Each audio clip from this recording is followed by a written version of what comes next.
I have some questions. Some big questions. Can we hate less and share more love?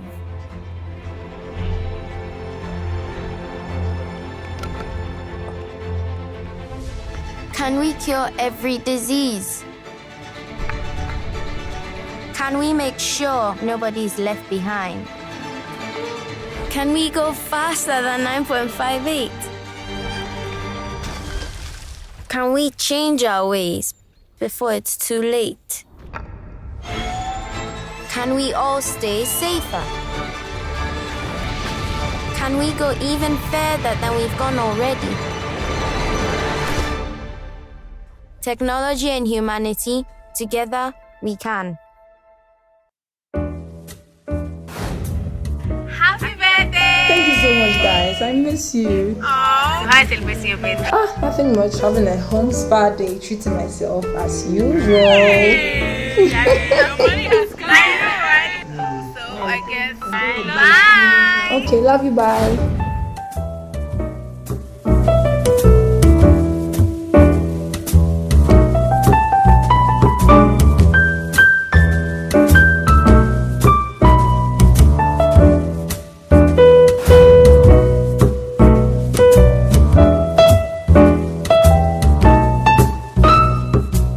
This is the best birthday ever.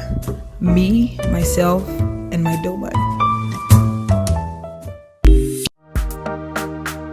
Anywhere you dance, I'm big dead out.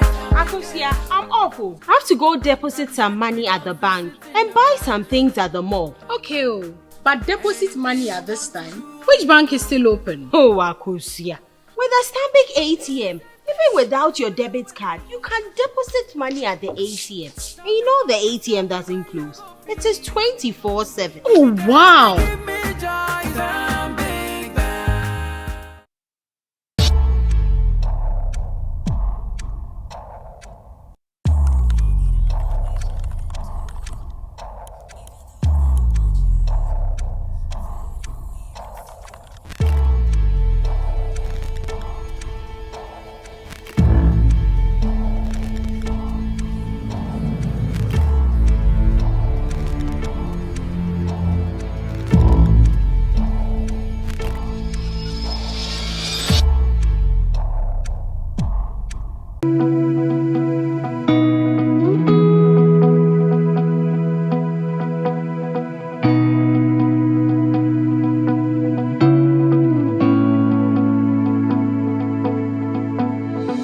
To push us to think outside the box, so we would bring out a very good product.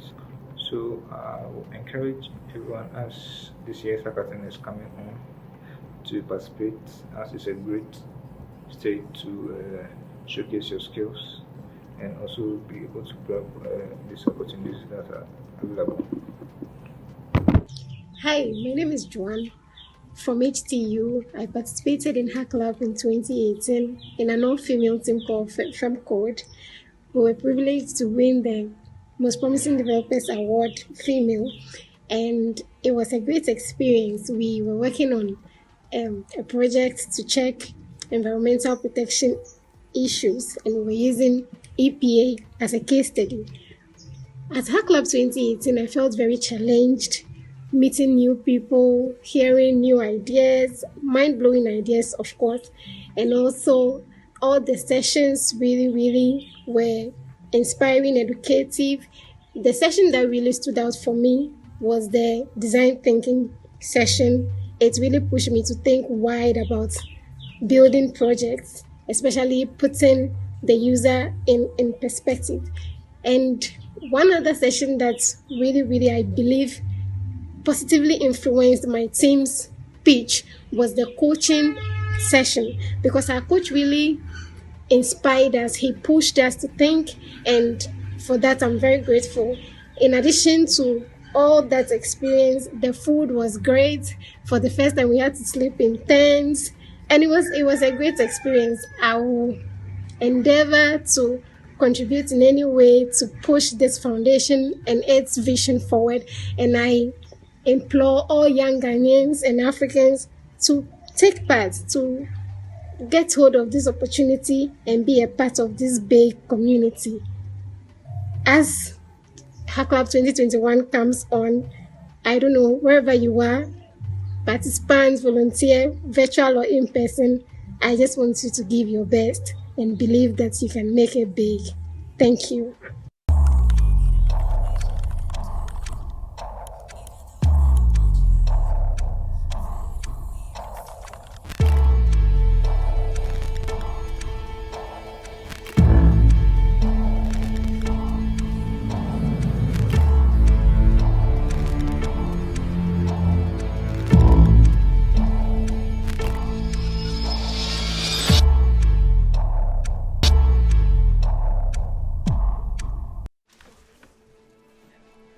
I have some questions. Some big questions. Can we hate less and share more love?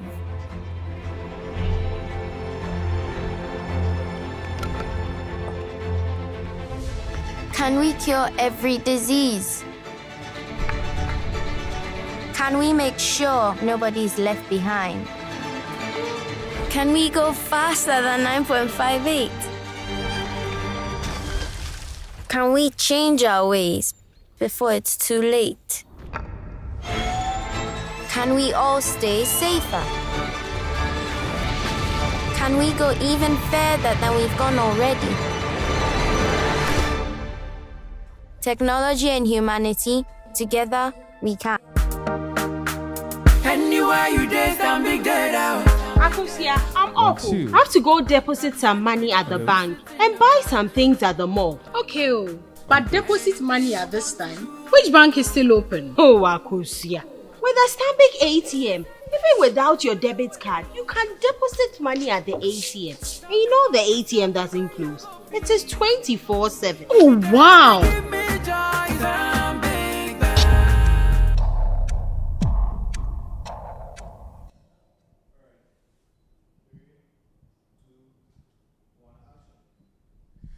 Hello, ladies and gentlemen. A very good morning, afternoon, and evening.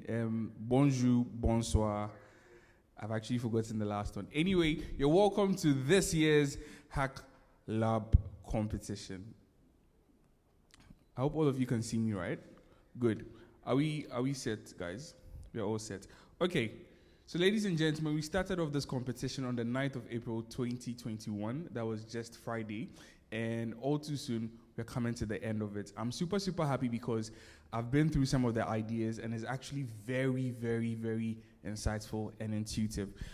This year's theme was actually leveraging artificial intelligence to drive digital transformation in Africa. And we have teams that are connected all over Ghana. We had people from the University of Health and Allied Sciences. We had people from KNUST. We had people all the way in South Africa also joining us, and honestly, I'm so happy. If you happen to be part of this competition, I just want you to do something. I just want you to go online to Twitter or Facebook or Instagram. Just take a picture. Just take a screenshot of this and post it online, and just add the hashtag Hacklab2021.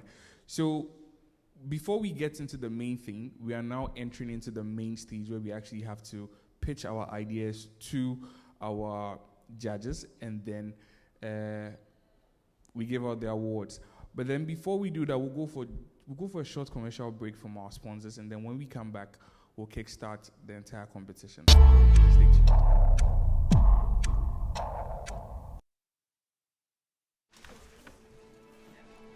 I have some questions. Some big questions. Can we hate less and share more love?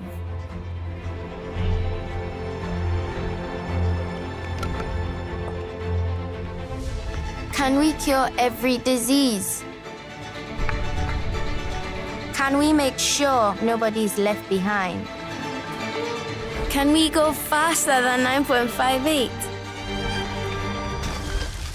Can we change our ways before it's too late? Can we all stay safer? Can we go even further than we've gone already? Technology and humanity, together we can.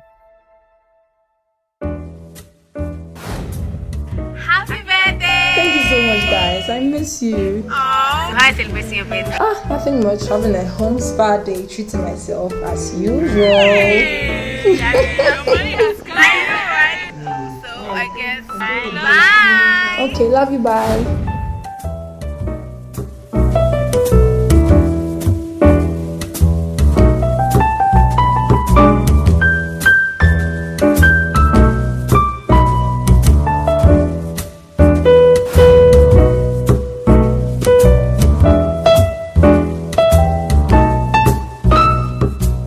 This is the best birthday ever. Me, myself, and my dough man.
Anywhere you dance, I'm big dead out.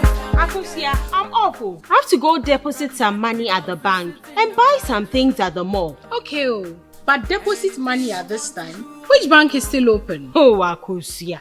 With a Stanbic ATM, even without your debit card, you can deposit money at the ATM. And you know the ATM doesn't close. It is 24/7. Oh, wow.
So would I have to?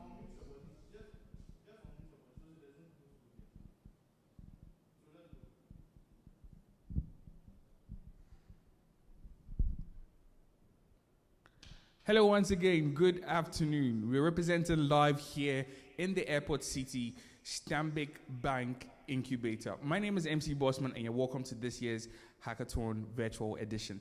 Now, to all our contestants that are actually logged on and actually watching us, what you guys actually did yesterday was actually the technical part of your presentation. Now, we all know that in the business world, it's one thing to build an app and it's another thing to sell your app. So now what we require from our contestants is going to be how you are actually going to sell the application to our judges, and then we will pick it up from there. So you've already been scored on the technical aspect. Now it's now time for the judges to then grade you guys on what is actually good and what actually sounds well for them. So I'd like to quickly introduce my judges. We have Alfred Otu, representing Vodafone Ghana. We have Mr. Foster Akugri, representing the Hacklab Foundation, the president. And then we have Lily Edinam, also from the Hacklab Foundation. Finally, we have David, representing Stanbic Bank Ghana.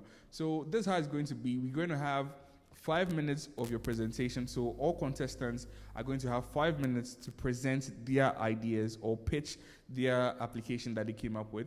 And then the judges will have 2 minutes to interact with you to find out more about what the application entails and what it does. I'm going to say it again. Contestants have exactly 5 minutes. 5 minutes to pitch your ideas to the judges.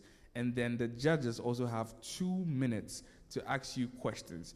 We have a timer here. We're going to time you. Please make sure that you fall within the exact time you start. 5 minutes for contestants, 2 minutes for judges. Please note that this event is proudly brought to you by Twitter, GIZ, Stanbic Bank, Vodafone Ghana, and also IBM. So we'll take the first team. The first team goes by the name WeBite. So WeBite, if you're on the call. WeBite, if you guys are on the call, you have exactly 5 minutes to start your presentation. Judges, I also plead with you that the questions that you'll be asking should be quite short and straightforward. Since we have 2 minutes, we want to make sure that we utilize everything. We have a total of 17 teams, so that's actually a long session that we'll be having. Please note that you can actually follow us on social media at Hacklab FDN, Hacklab Foundation on Facebook, Instagram, and Twitter. We're also streaming live on all our YouTube platforms, not forgetting Twitter Periscope and also Facebook.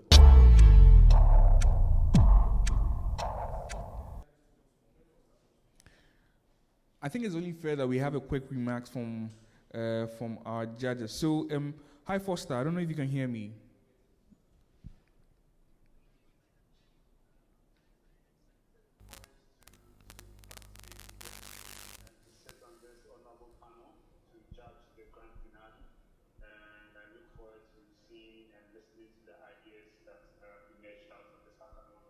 Brilliant. Foster, just one last question. How have you seen this year's hackathon so far?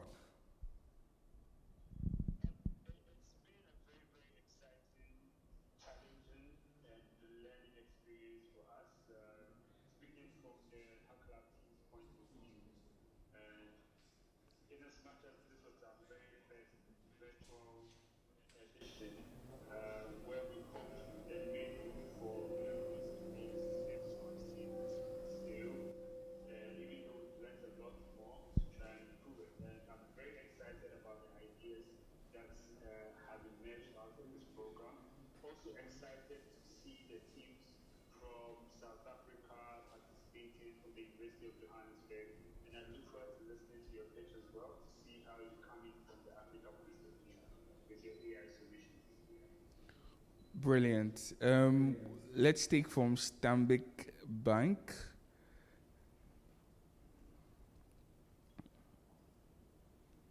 Hi, David. I'm doing good. How are you two? Okay, David. So, from your perspective, how have you seen the competition so far?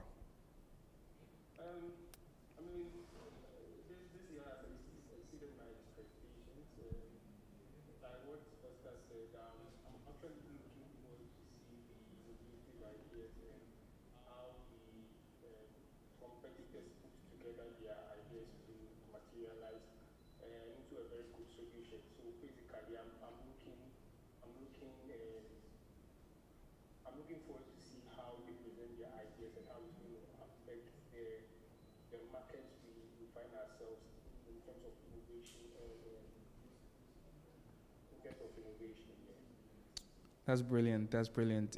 Alfred, what about you? So, Alfred, since you are also from the telecommunications industry, how have you seen this whole competition so far?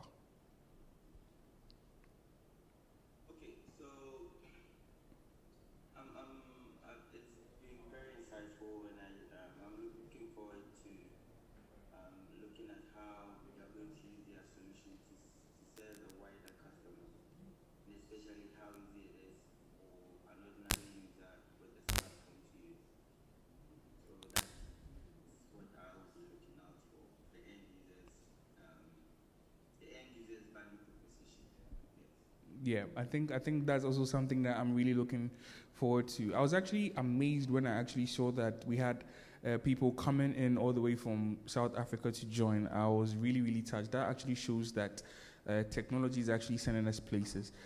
Ladies and gentlemen, if you just joined us on our social media pages, we are live. This year's Hacklab 2021. The theme for this year is leveraging artificial intelligence to drive digital transformation in Africa. We have 17 teams that are actually going to pitch to us the applications that they actually did, and then we'll have 5 minutes of presentations and then 2 minutes of questions and answers. We'll go for a short commercial break, and when we come back, we have the first team, that is We Bite, to give their presentation, and then we kickstart everything. So stay tuned and don't go anywhere.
I miss you. Oh, I celebrate your birthday.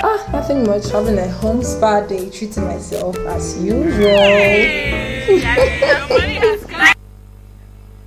I have some questions. Some big questions. Can we hate less and share more love?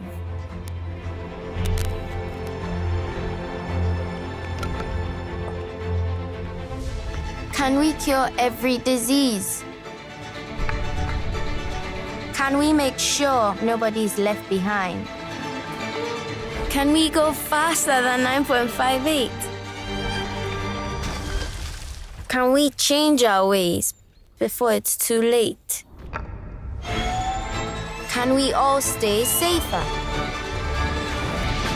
Can we go even further than we've gone already? Technology and humanity, together we can.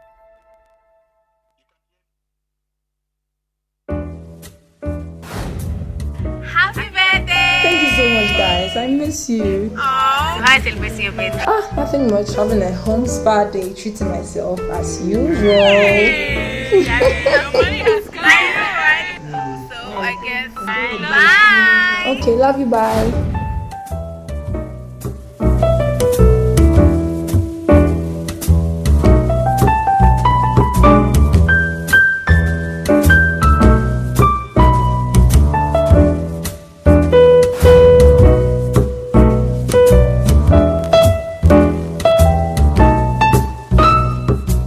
This is the best birthday ever. Me, myself, and my dough.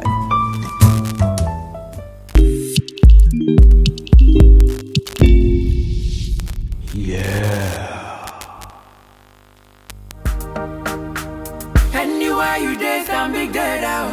Akosia, I'm awful. I have to go deposit some money at the bank and buy some things at the mall. Okay, but deposit money at this time. Which bank is still open? Oh, Akosia.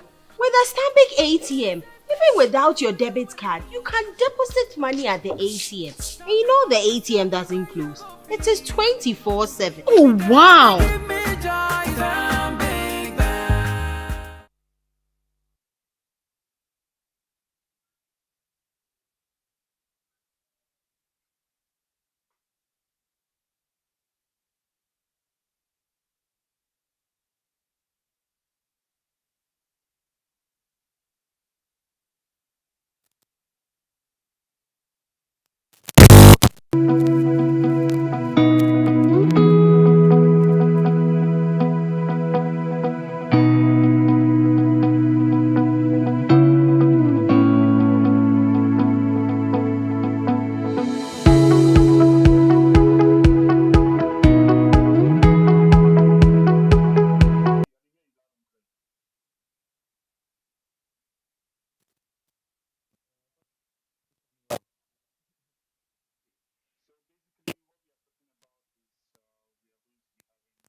Yeah, can you hear me? So, Lily, can we that will be presenting in so that we can also make sure the sound output is clear? And for them, Trying to get them in. okay.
Yeah,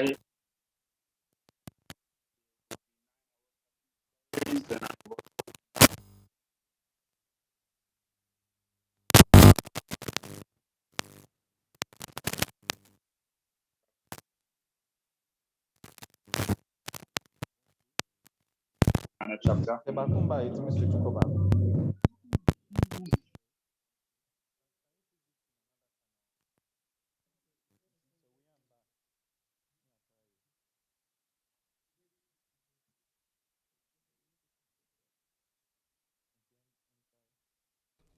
Hello?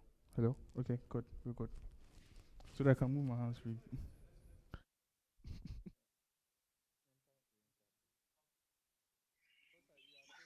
Yeah. I can hear you loud and clear. Can you hear me loud and clear?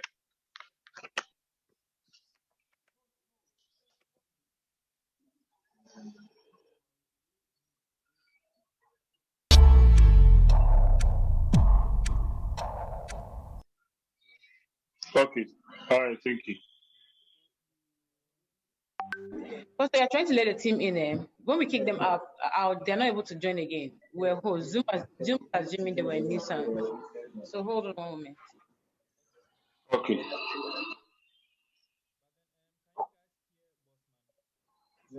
Let him speak. We can hear everything. We can hear him. Hear him, but not Bossman. I can hear Justice. He's speaking from the same output, the same input from Bossman. So we can hear. We can hear. So can everything Bossman he's speak saying. now? Hello? 1, 2. Can you guys hear me? Yes, we can hear you. 1, 2. Hello? Okay. 1, 1, 1, 1, 1, 1, 1. 1, 2. Telling me the way my head big. My head big, let's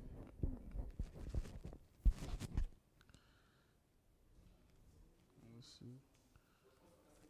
Hello? Can you guys hear me? Hello? Microphone check 1, 2. 1, 2. 1, 1, 2, 1, 2, 1, 2, 1, 2. Or is the lapel? Is it a lapel? Hello? Hello? See, if the lapel will cause problems, let's You are fine. Right.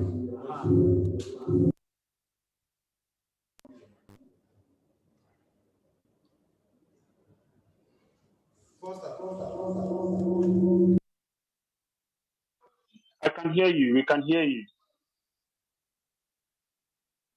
Foster. Yes, I can hear you. No, this is 1. David. Good. Oh, David. Are we required to turn on our cameras while speaking? Yes, when it's our turn to speak, we will turn on our camera so that they can patch it into the live stream. No, Okay. One question. The technical sessions, when were they held? Last night. I mean,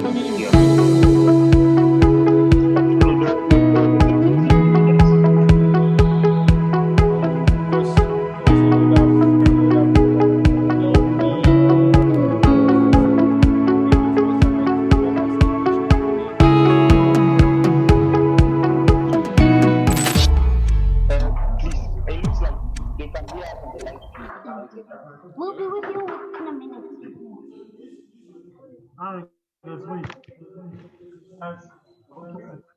Hi, can you guys hear me?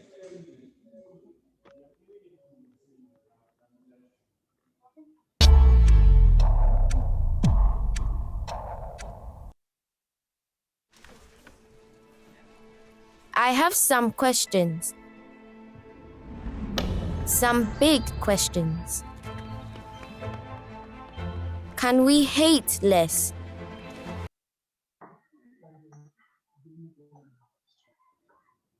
Good afternoon.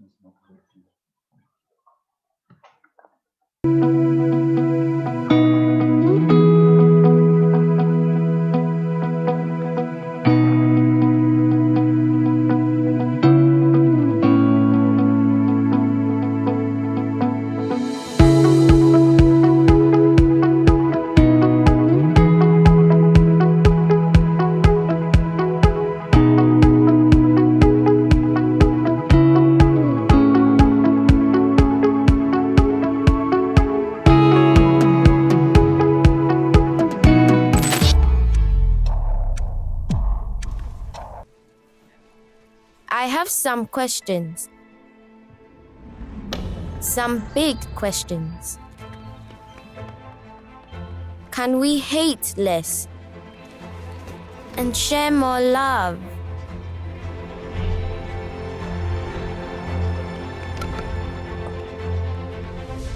Can we cure every disease? Can we make sure nobody's left behind? Can we go faster than 9.58? Can we change our ways before it's too late? Can we all stay safer? Can we go even further than we've gone already? Technology and humanity, together we can. Right. Kindly wait for a few minutes. Anywhere you dance, I'm big dead out. Akosia, I'm awful. I have to go deposit some money at the bank and buy some things at the mall. Okay, but deposit money at this time? Which bank is still open? Oh, Akosia. With a Stanbic ATM, even without your debit card, you can deposit money at the ATM. And you know the ATM doesn't close. It is 24/7.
Microphone check 1, 2.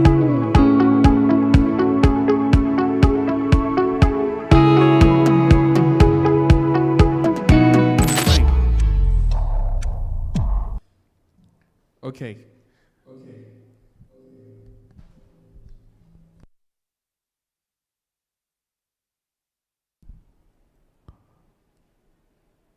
Apologies for the few issues that we're facing.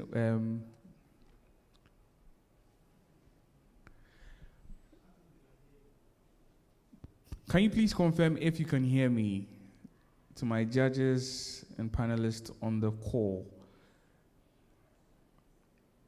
Yes, we can hear you loud and clear. Thank you very much.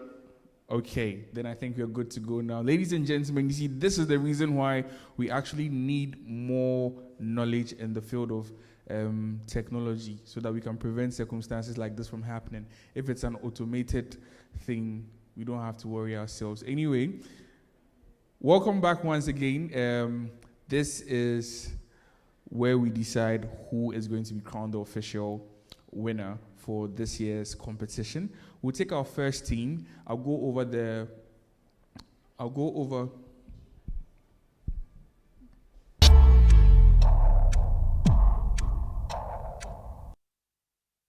Okay, so I'll go over the competition rules again. Once you're invited into the room, you actually have just 5 minutes to pitch your ideas to the judges, and then the judges also have 2 minutes to ask you any question and answers. Remember that you were actually given, what you did yesterday was the technical aspect. Basically, what you had to do was program an application, and then it just runs. That's what you were asked to do yesterday. Now, this part of the competition is actually for you to present your idea to the judges, for the judges to buy into the idea. So we'll start with our first team, UJ Hackers. Can you confirm if UJ Hackers are on the call?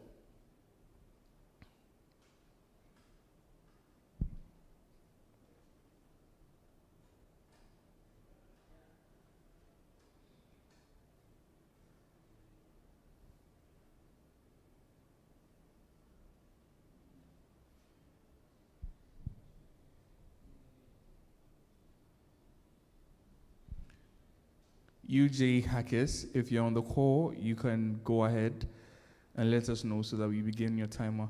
In the meantime, please know that this year's event is proudly brought to you by Stanbic Bank, Vodafone Ghana, Twitter, IBM, and not forgetting GIZ.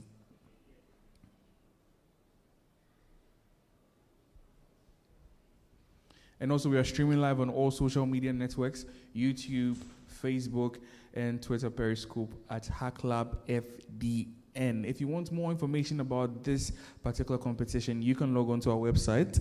That is www.hacklabfoundation.org. We have everything that you need to know about this wonderful competition. It's not been easy. It's been 5 years since we initiated this brilliant competition for students to take part in and to solve problems that Ghana is facing. Funny enough, we started off with Ghana and then we gradually progressed onto the African level. I'm so happy to also announce, just like our president mentioned on Friday, that this competition is going to be expanded into other African countries. You're going to Zambia and Nigeria. And it's something that I'm honestly going to be part of it because we are breaking boundaries and we are moving places through technology. We all know what COVID came to do. COVID indirectly disrupted the usual way we do things. But let's face reality, COVID has actually given us a platform to reach millions and millions of people. So through technology and through this year's team, leveraging artificial intelligence, we are hoping to actually get some mind-blowing ideas that we know can aid in the transformation of the country and the continent at large.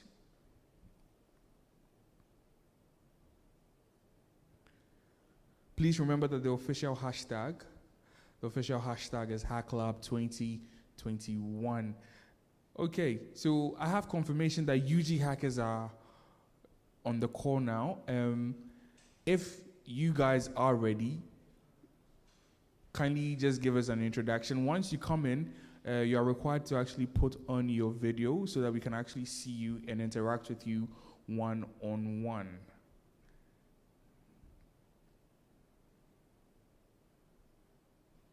Yes, much like. Yeah. Brilliant. So, hi. Can we please have your cameras turned on?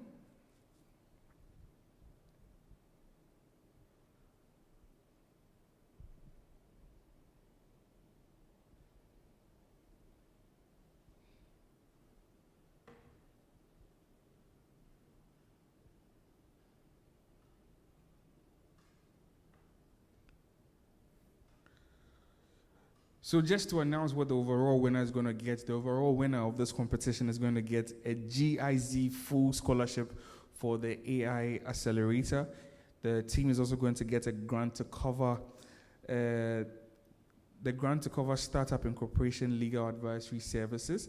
They're going to get a seed funding of 3,000 Ghana cedis. They're going to get IBM Cloud for 1 year. They're going to get SMS credits from Africa's Token, and they're also going to get souvenirs from Vodafone Ghana, not forgetting the main prize of 5,000 Ghana cedis cash. We also have the best category for AI solution. We have best category AI solution in agriculture, best category for financial technology, best category for healthcare, best category for e-commerce, best category for mobility, best category for IoT, that is Internet of Things, best category for big data, and finally, best category for education. These awards are also going to be with the full funding of the GIZ Scholarship AI Accelerator, the grant to cover their legal advisory, everything that they will need. They'll have a seed funding of 3,000 Ghana cedis also. They'll also have IBM Cloud for 1 complete year, SMS credits from Africa's Token, and also souvenirs from Vodafone Ghana.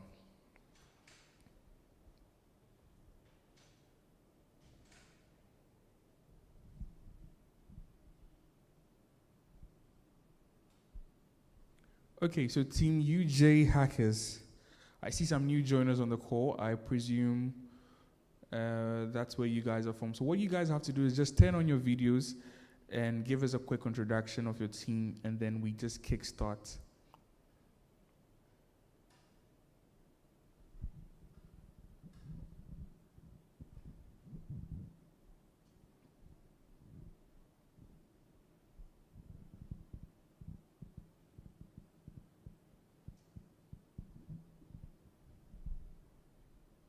So just to mention some of the teams, we have WeBytes, UJ Hackers, we have Dream Code, Binary Wolves 2.0, we have Samba Bo, we have C Sharp, we have Legions, we have Concept X, we have High Five, we have To Mame, we have Technopreneurs, we have Pi Coders, we have Sublime Codes, we have URC, and lots more.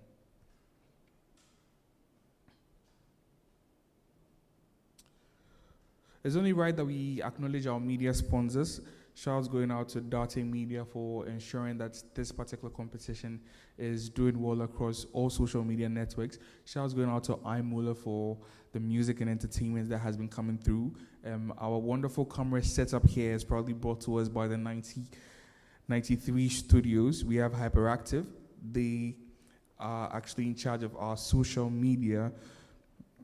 We have Brand Africa, we have VOM, we have KNUST Live, we have WhatsApp Tech, we have Tech Voice Africa, Digital Times, and business.com.gh. For supporting partners, we have the Founder Institute, we have the Ashese D Lab, we have the Dorman Foods, we have the Reset Global People, we have Akaditi, we have Code Hub, and we have Africa's Token. So I just received confirmation that we have UJ Hackers on the call. So UJ Hackers, a very good afternoon here from the airport city. If you can just put on your camera so that we can actually see you.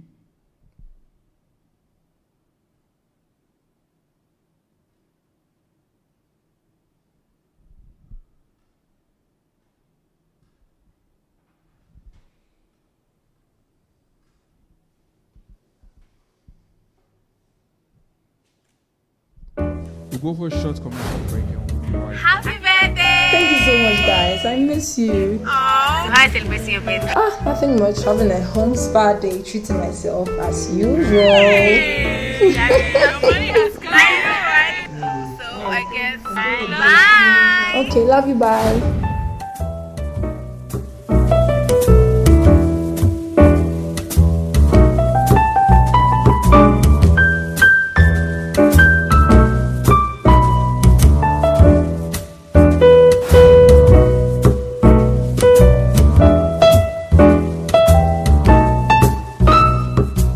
This is the best birthday ever. Me, myself, and my doughnut.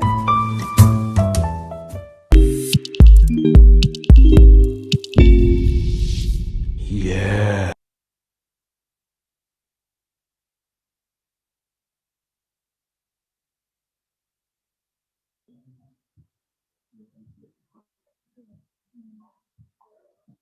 Hello? Okay.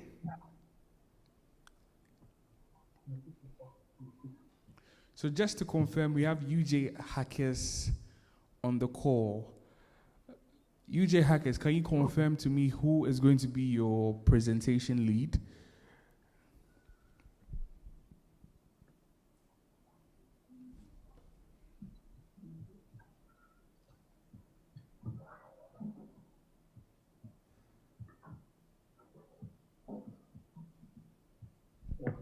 UJ Hackers, if you can kindly confirm who is going to be your presentation lead, the person that's actually going to take charge of the entire presentation.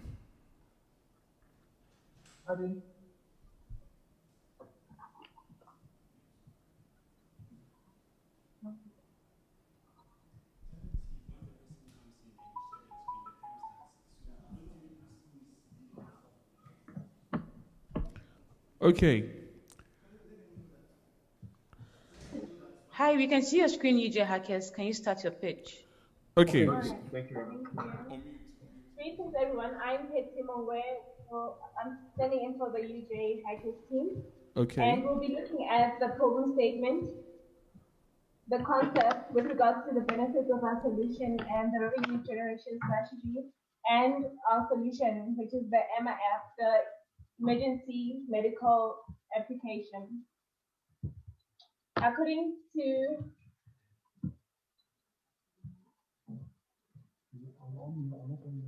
Can you hear us? Yes, we can hear you. Also, Yes, we put can your hear presentation in PowerPoint mode. Enlarge it. We are seeing only the sidebar and then the main one. I want you to enlarge it. So use the icon here so you can see it fully. Thank you. Go ahead. greetings everyone, I'm Hetty Mongwe. I'm the representative for UJ Hackers team, and we'll be looking at the problem statement, the concept which with regards to the benefits of our solution and the revenue generation strategy, and also our solution, which is the EMA app, which stands for the emergency medical application. So according to the research that we did, a health article entitled Hospital Admission and Hospital Death Associated with Ischemic Heart Diseases at the National Health System of February 2008, it states that the mortality rate in hospitals, especially in Africa, the mortality rate in hospitals, especially in Africa, in emergency wards, is relatively high. This is mainly due to miscommunication between the dispatch, the ambulances, and the hospitals. Secondly, when patients call ambulances because they're in a critical condition, the ambulance takes them to the nearest hospital instead of considering the capacity constraints of the hospital. And the consequence is that it puts the patient at risk because upon arrival, firstly, there's no staff to provide them with the required medical attention that they need.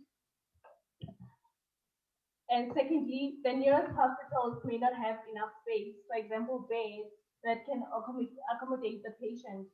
And as a result, people may end up dying.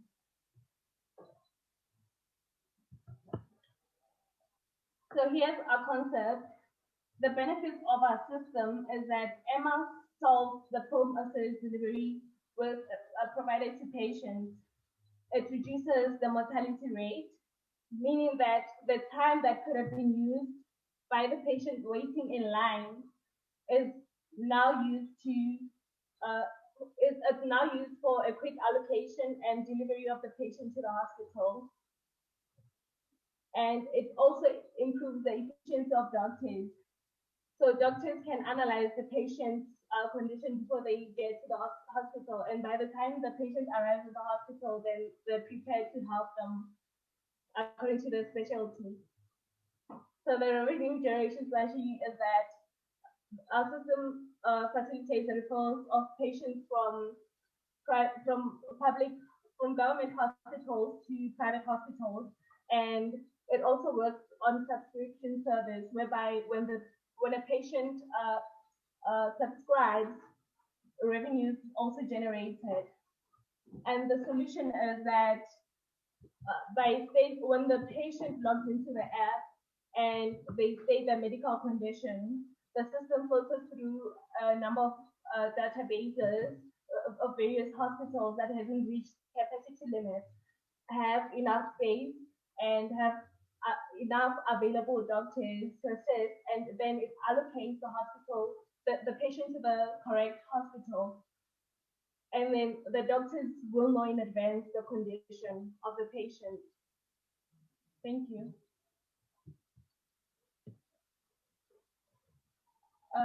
In terms of like the technologies that we use for the platform, we use like HTML, CSS, jQuery, and Python and PHP. Python and PHP, they're at the back end, as well as the SQL for the databases, and TLMX, which is for SMS verification.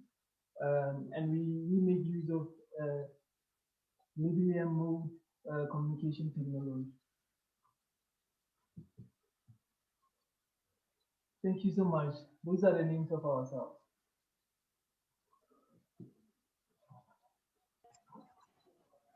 Thank you, UJ Hackers.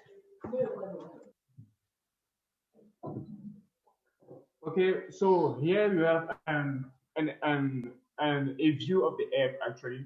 You have the first page, which is the registration page, whereby the user will actually enter his details like register, like subscribe to our platform. The login page, of course, for the user to log in before Hi, actually DJ getting. Hackers. Your time is up. Thank you very much.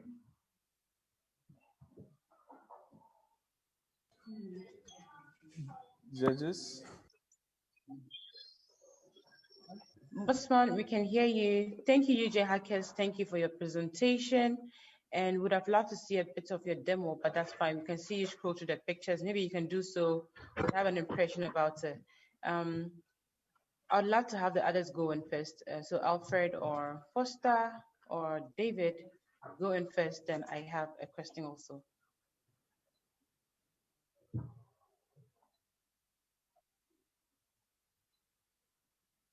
Any judge has a question? Yes, I do have a question. So you made mention of using PHP and Python for the backend, yeah.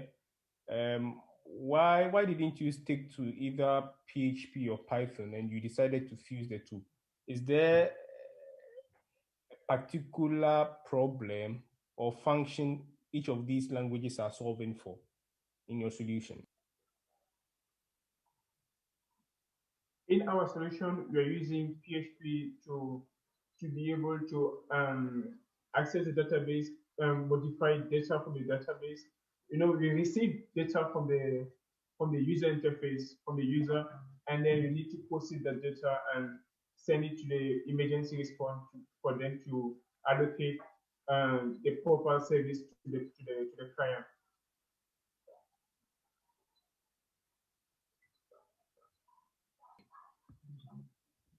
So what are you using Python for in your solution? What are you using Python for? For Python, we use the framework of Django.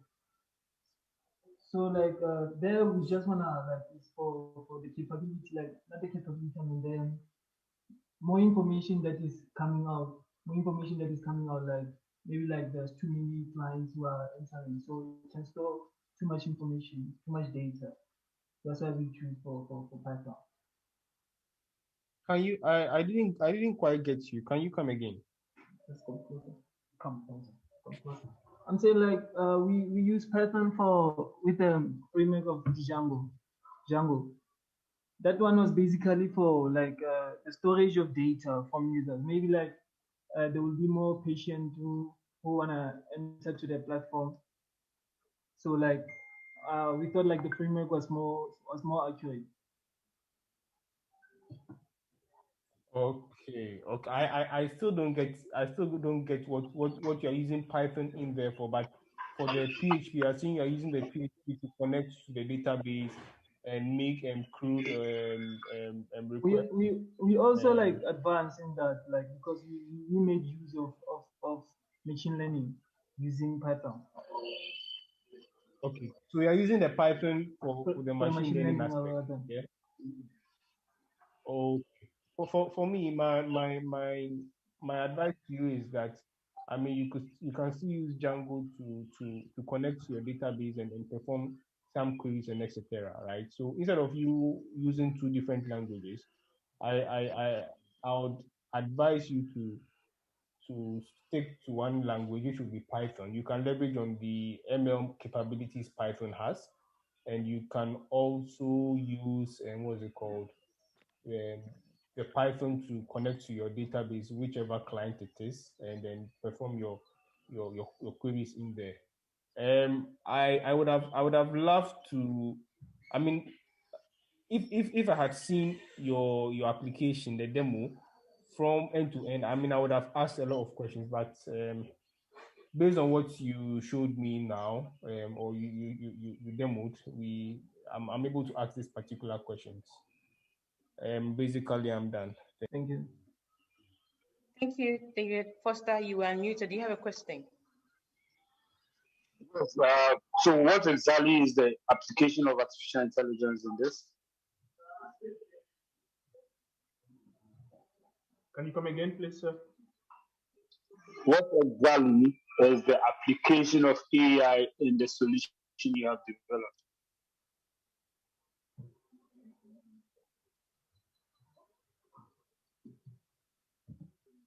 So the application of AI in the solution you're developing is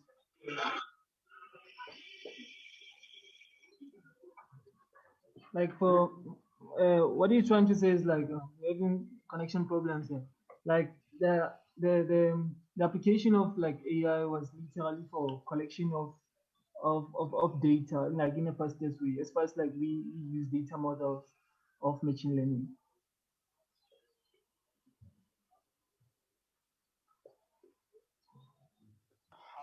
How does that work? We just need a little clarity to guide our judging. So you may have to clarify a bit for us. It checks like number of available hospitals that are like in an area or a certain area. Thank you very much. Thank you, Foster. So, David, I see your hand up. Let me just say this quickly. So, Team UJ, I had a question actually with regards usage. So, I see that I want to know exactly who your target audience are because you have to fill this form online. I want to know if there's an emergency situation, who has access to fill or gather the information you're looking for before your services are rendered. So, I want to look at who your target audience exactly are. Can you say who they are?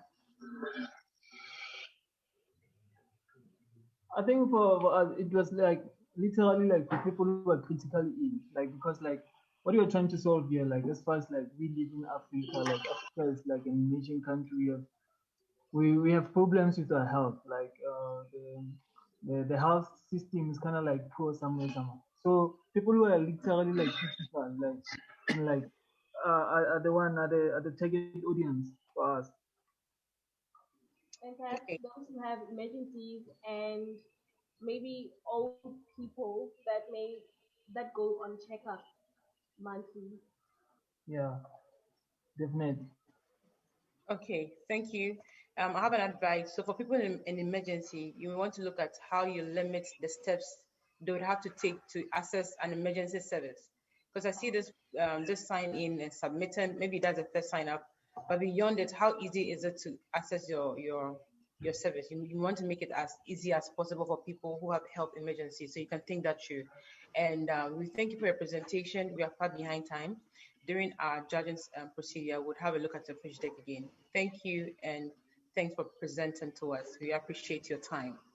All the best. Oh, thank you very much. Okay, thank you, Team UJ Hackers. Thank you, judges. We are not really doing well on time, as Lily said. So we'll quickly move on to our next team, Team Seesaw. C sharp. C sharp. So Team C sharp, please project your screen. Once I see your screen is up, I start the clock. Remember, you have just 5 minutes.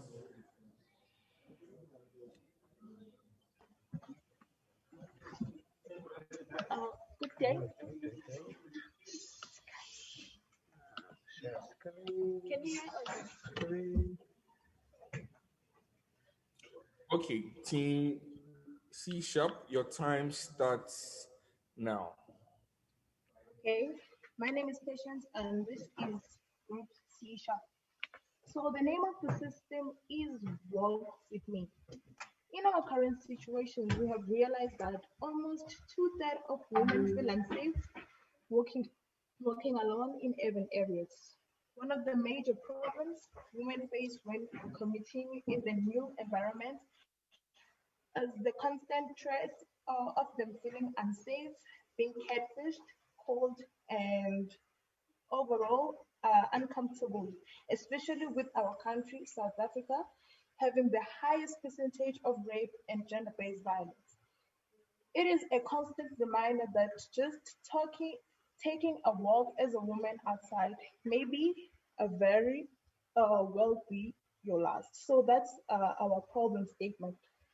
So we as C Sharp has decided to come up with a system um, which I mentioned above. It's called Walk With Me, which was specifically built for women.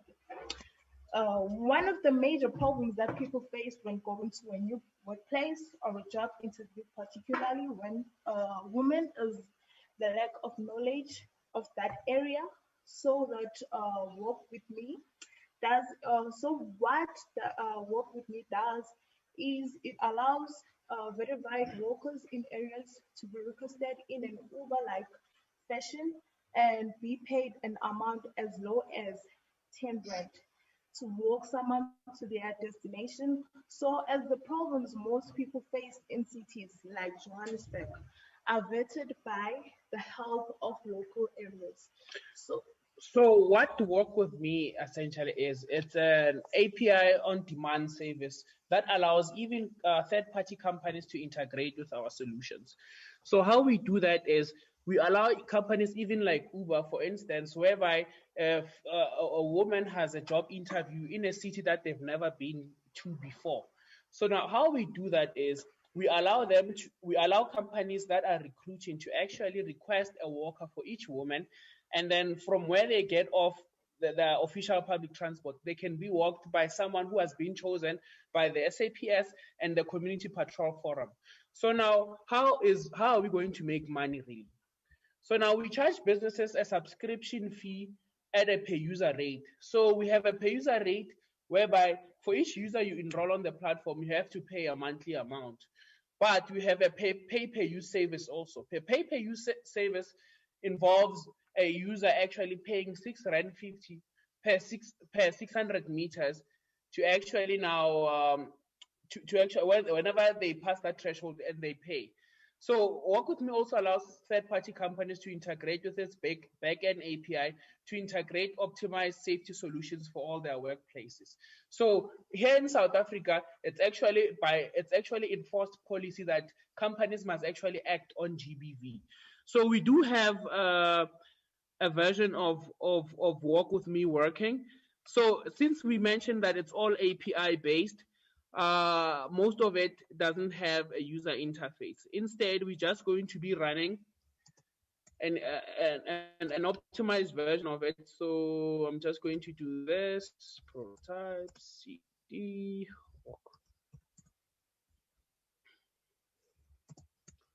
CD start up, CD walk with me, CD API, PHP artisan, migrate. Fresh, I'm just going to create a clean table of the application.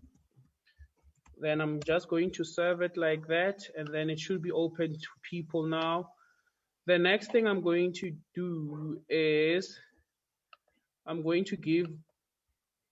just going to create the queue jobs that will actually allow users to receive notifications. So Walk With Me, CD API, PHP artisan, queue work, and then we should start actually actively engaging with the data. So now I'm just going to create my account now.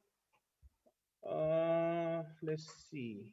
There's probably another. Oh wait, sorry about that. There was another service running, so I'm just going to do this. So almost immediately I'll probably receive the password on my there. So I received the password. I received the password. So now what I'm going to do is come to the login request, do this, then just enter it VGBWQ, then send. Oh, then an exception occurred, but that's easy. So we're going to do this like here, tokenable ID, voucher saved, and then we should be now able to log in like here. So I'm just going to take that, and then we can start using the platform to estimate prices for workers, to request the worker within a location and everything. So if I do this and I do that, it will tell me that I don't actually have a profile enrolled, because I still need to provide my details so that we can do security checks and everything. Hi team, So see, your time is up. So sorry you're not able to finish. That's why we advise that everybody should actually use 5 minutes exactly. So I'll go over to the judges from now. Alfred, Lily, Foster, David. Thank you. Yes, I have a question. So with regards to this being an API-driven application, right, service, do you have a document that speaks to security? Oh yes. So on our presentation, we never actually went there, but on our presentation, we actually have securities whereby we actually detail our encryption methods, how our code quality checks go. So the IDE we use is actually combined with Sync and Sensio. So from there, from the get go, we actually do vulnerability assessments based on the code. We do have automation. We do have test management studio. What that means is we can actually automate all our tests and actually fuzz bugs before they actually get to the end user. And then in terms of policy, we do abide by the POPIA rule, which is a data privacy policy in South Africa that actually ensures that the data we collect on people does not get used in a malicious manner. Sure. Okay. No. Thank you. Thank you very much. Secondly, can you speak a little bit with regards to your API pattern and architecture? Is it microservice driven? What pattern architecture are you using? Okay. So the current version is a monolith. So we are running Laravel. So we are using the repository service pattern to use it.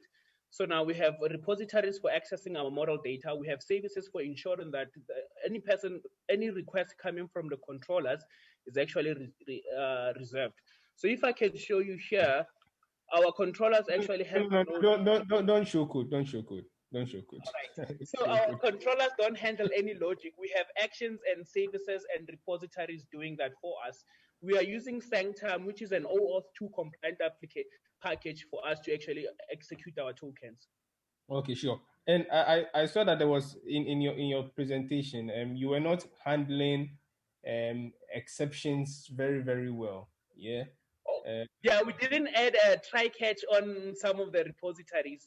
I think it's probably the Sanctum issue, because Sanctum gets executed directly via middleware. So the middleware executes before the actual controller. So that's why we couldn't handle the exception quite well there. And okay, so finally, taking into consideration this being API driven once again, do you have a plan or do you have a document in place with regards to load distribution and load balancing, taking into consideration the amount of requests that are going to come in from, let's say, if you get like an Uber or a Bolt on your side or signed up to you, do you have a document to speak to that or to support that?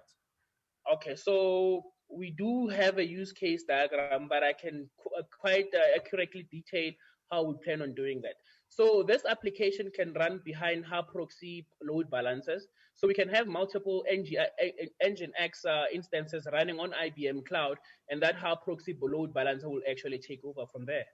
Okay, then how you are running on Laravel? How easy will it be for you to migrate to other, let's say, emerging languages like Spring and .NET Core, etc.? I mean, how easy will that be? Well, so the main thing is the API itself allows you to work with anything. Since you can use your own microservices. You can just build any new models in that own language of yours, and then automatically take over from there. So you can offload all the requests to the other languages based on your use case. Okay, sure. And where is the AI in this whole solution? Okay, so now the AI, the most thing that we're trying to do is we have a travel salesman problem. So how will a worker get to a user quickly, and how will one? That's where economies of scale come in. So now we actually bump up prices to ensure that a worker can effectively go to a user that requested first and a user that can actually pay for that trip. But now the second thing is using distance matrix, we're able to scale up across the whole platform, whereby using Google, we can therefore write using their own approach, have that traveling salesman. Hello, we can hardly hear you. Is it just me? No, he's clear. He's clear, Foster. Looks like he's very clear, and time is running out. So I hope, David, this is Yeah. Kindly. Okay. So most of our stuff is we are using traveling salesmen. So it's a simple genetic algorithm, really.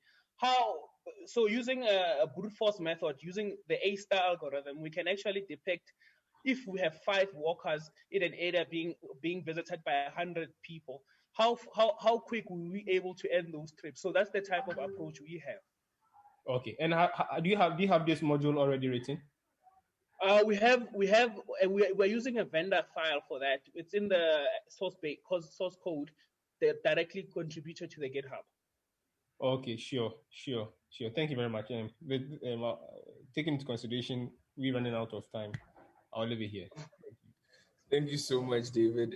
Lily, Foster, Alfred. Yeah, I have one question to ask.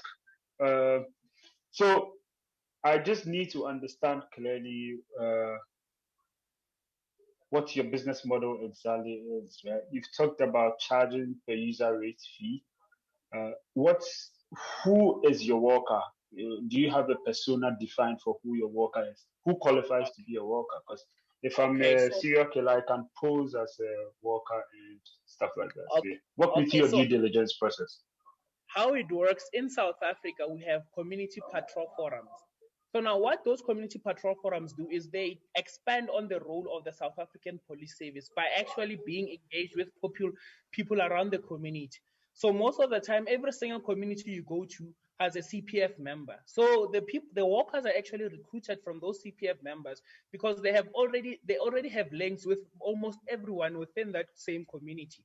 So now after verification checks, so we have an API called Contactable. So we can do criminal record checks. We can do credit checks because now if you have your credit score, we can quite accurately predict if you're likely to actually attack someone to steal their stuff, should you be in debt or not, based on the income coming into your account. So we do take that into consideration to ensure that we actually have safe people actually working. So if an incident happens, click of a button, you can request for police and they'll be able to come to that location because we share that in real time also. Okay, I think I'll just give my feedback for the sake of time. Brilliant idea. I think is a really big problem you're trying to solve. We would have appreciated it much better if you had a user interface developed to allow us to appreciate what the flow looks like. Since this is is a B2C product and not really a B2B product, right? So think through that and try to develop that further. Yeah, I'll leave it as that. But I think you should explore more in terms of your due diligence. How much I earn doesn't really determine that I'm a safe person, right? You'll be shocked to know that a majority of these scandals that happen in terms of sexual abuse and rape and all of that, it comes from more of a habitual thing rather than a social status thing. So please do put that into consideration. Thank you very much. Thank you, Foster. Okay, Lily, I don't know if you have a question. If you don't, then we move on to the next team. Yes, just well put by everyone. Foster has been able to put in my question. So that was about the ability to get the UI and let's see how it runs from start to finish. But it's fine, and it's a very good idea you're working with. Just so you look at it some more and explore some more. Thank you. Brilliant. Thank you very much, Lily. Thank you very much, Team C Sharp. Moving on to the next team, Team Samabo. Team Samabo, if you can confirm that you are on the call, please project your screen. Yes, please. We are on. Okay, so please project your screen. Please remember you have 5 minutes to kickstart everything. And judges, you have 2 minutes. Your time starts. Please put it on presentation mode. Yes. Can you see my screen, please? Yes, I can see your screen, but please put it on presentation mode. Presentation mode. So when you go down, just decide where you have the 121%. At the bottom right.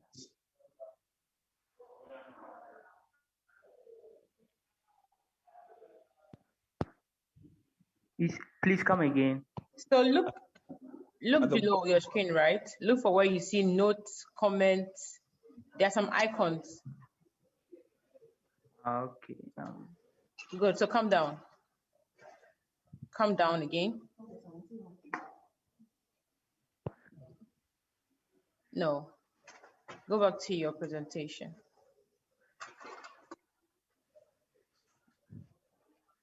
So click the icon you see by where you see 121%. Do you see the icon that is there? 100. Okay, go ahead. Don't worry. You have time to run with, so go ahead. Okay, thank you. So your time Okay,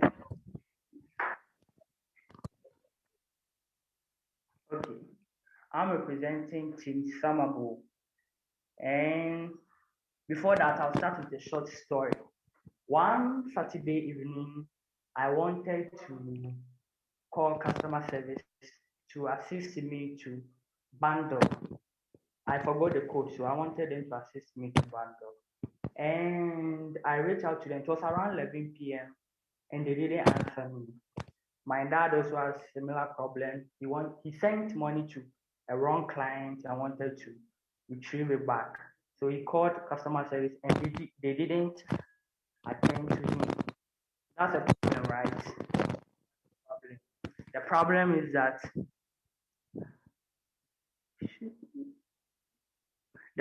is that there is unavailability of customer service 24/7. And that got my father frustrated. And even I needed a bundle to do something and they didn't assist me well. Yes. So let me go on with my concept. What if there is a customer service which doesn't sleep or slumber? Don't you think that will solve the solution? The problem, sorry. Yeah. This customer service can work for the whole 24 hours without interruption or breakthrough, and without even the need to pay for it. And that alternative is what we call the artificial intelligent customer service system. The ability of AI to operate without interruption and breaks, or to make few to none errors and help customers have enhanced our experience to decide to make an AI that will assist customers and it will satisfy our customer needs. So this is how the solution works. This AI assistance, when integrated into any organization system, being its banking system, network provider system, will provide 24-hour assistance. That means if a customer needs help, it just calls and this AI will interact with the customer. You get the idea? Yes. Will interact with the customer.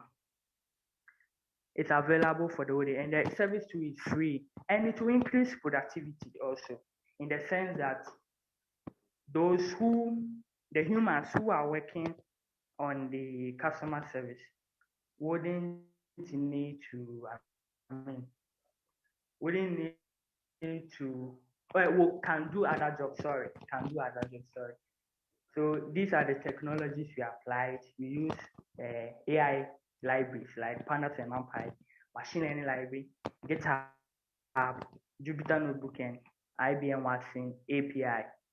Yes, from we are a team of 3, and I happen to be the CEO, Sapon Emmanuel. Our designer is Adelaide Bosu, and Samuel Amankwa, our CTO, Chief Technical Officer. So, oh, my internet connection. So this is how the model works. Let me just. the code works is we are using artificial intelligence to assist customer service. Yes, this artificial intelligence doesn't sleep nor slumber. You understand? Yes, you see, sometimes when we call our customer service, they tend not to respond to us in the evening. So we thought of it, why don't we just make an artificial intelligence system which will do this job? So these are the technicalities. Yes, the technicality. So what will happen is that in case you call, the customer service will wait for you to speak. So maybe you ask him what is the short code of bundle, or how do we bundle. It will respond to you. Yes, in the evening, any time of the day. So let's just try it out here.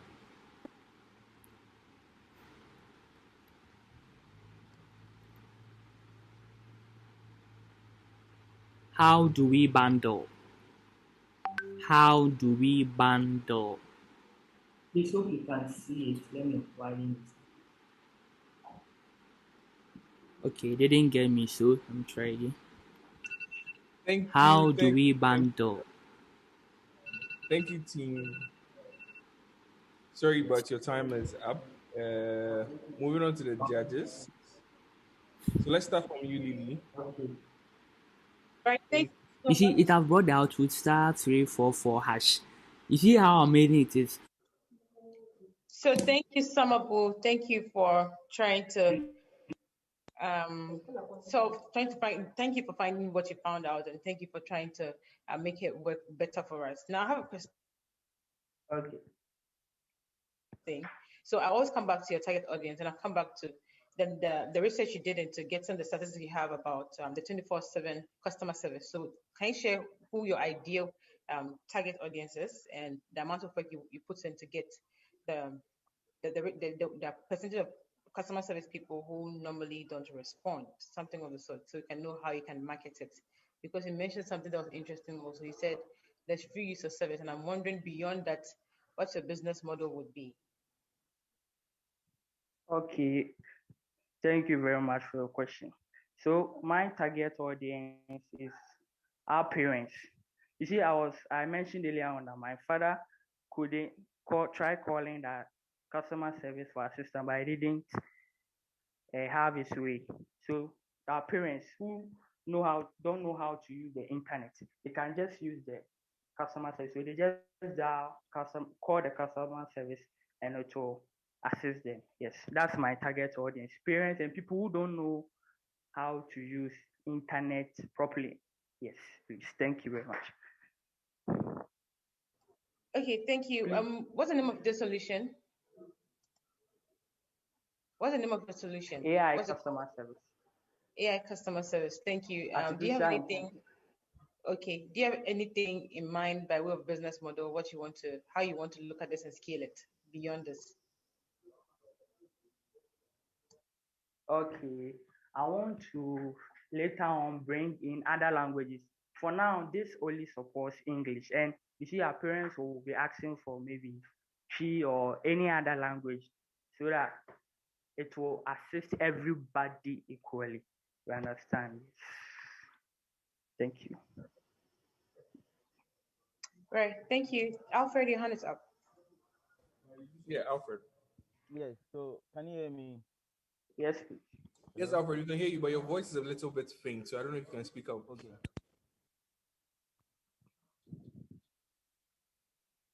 Hello? Hello, yes. Yes, good. Yeah, it's better now. Okay.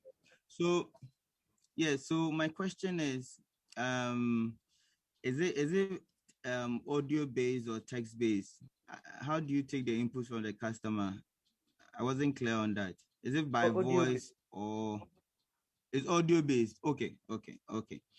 So the second Yes, question is then what's your plan to cater for slang and cultural usage of words, right?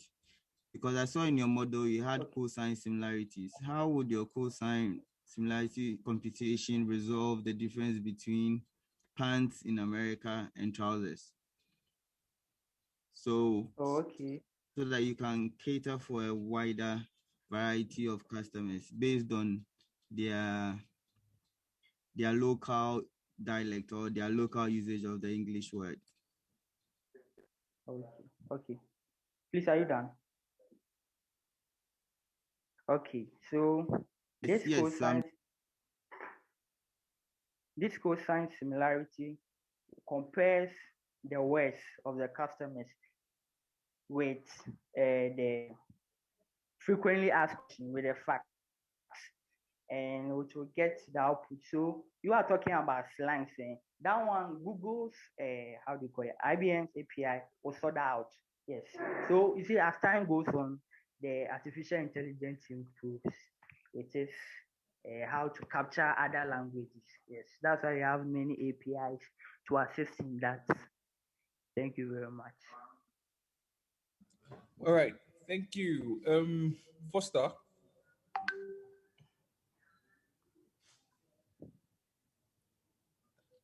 Okay, I'm guessing then that's it. Okay. No. Please go ahead. I don't have any question. Okay, brilliant. So thank you so much, Team Sambo. Samabo. Thank you for the correction. We'll move on to the next team. Thank you. That is Team Binary Wolves 2.0. So Team Binary Wolves, if you can project your screen, please remember that you have exactly 5 minutes to launch your presentation.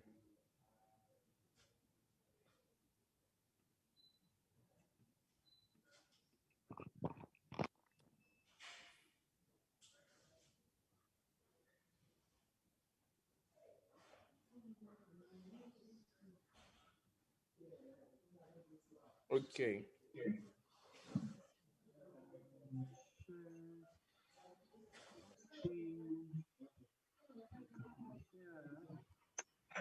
Okay, so Team Binary Wolves, your time starts now.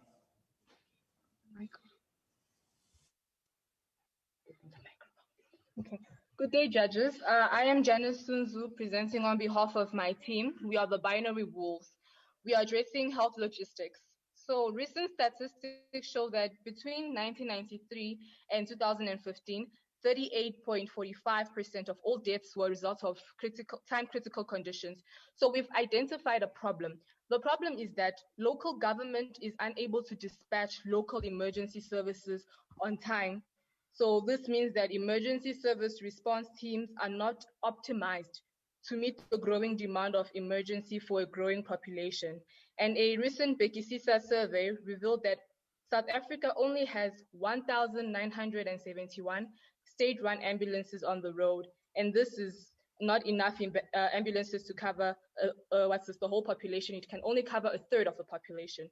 So we've come up with a solution, and we are calling this solution Lisedi. Essentially, Lisedi is an artificial intelligence platform that allows emergency response teams to dispatch response vehicles in an area. And the dispatch is based on social media data and spatial planning data. So this serves as purpose to assist response team by providing them with information such as what type of incidents occur in a particular area and how busy that area is in that point at that point in time. And secondly, the Lisedi platform also allows residents to subscribe to response feeds to see how many emergency response vehicles are currently deployed in that area.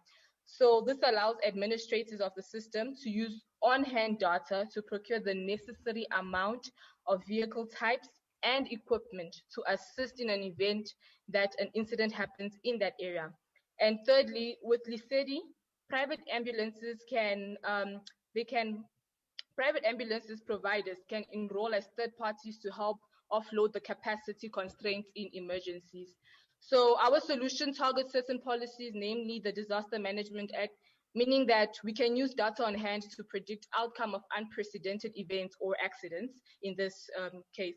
And the platform also provides transparent procurement notification for deploying emergency response teams in areas where emergency response is required. So with that being said, I'm going to now hand over to my team member, Tumelo, who's going to demonstrate how to utilize this. Hi, judges, once again. So I'm just going to demonstrate the Lesedi platform. This one has an actual working API, so we are quite good on that one. So Project Lesedi essentially allows you to analyze massive amounts of data in real time. So now all I'm going to do now is just create my new account. 711, register, and the queue jobs in the background should have taken over now. I'm actually waiting for the SMS there. I actually just gonna open, and here we actually have it now.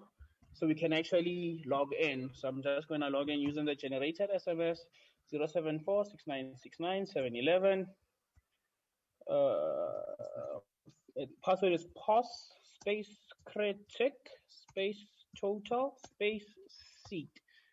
Log on, should redirect me now automatically. Then I have to create my profile. So Lesedi is not geared to be used mainly by end users, but a more government department for their planning purposes. Users are simply needed on the platform should they want to subscribe to emergency feed within that area. So now I'm just going to do this. It's integrated using Google. Then just gonna do this. Save. So on the other on our server, I'm just going to change my rights and privileges to that of an administrator.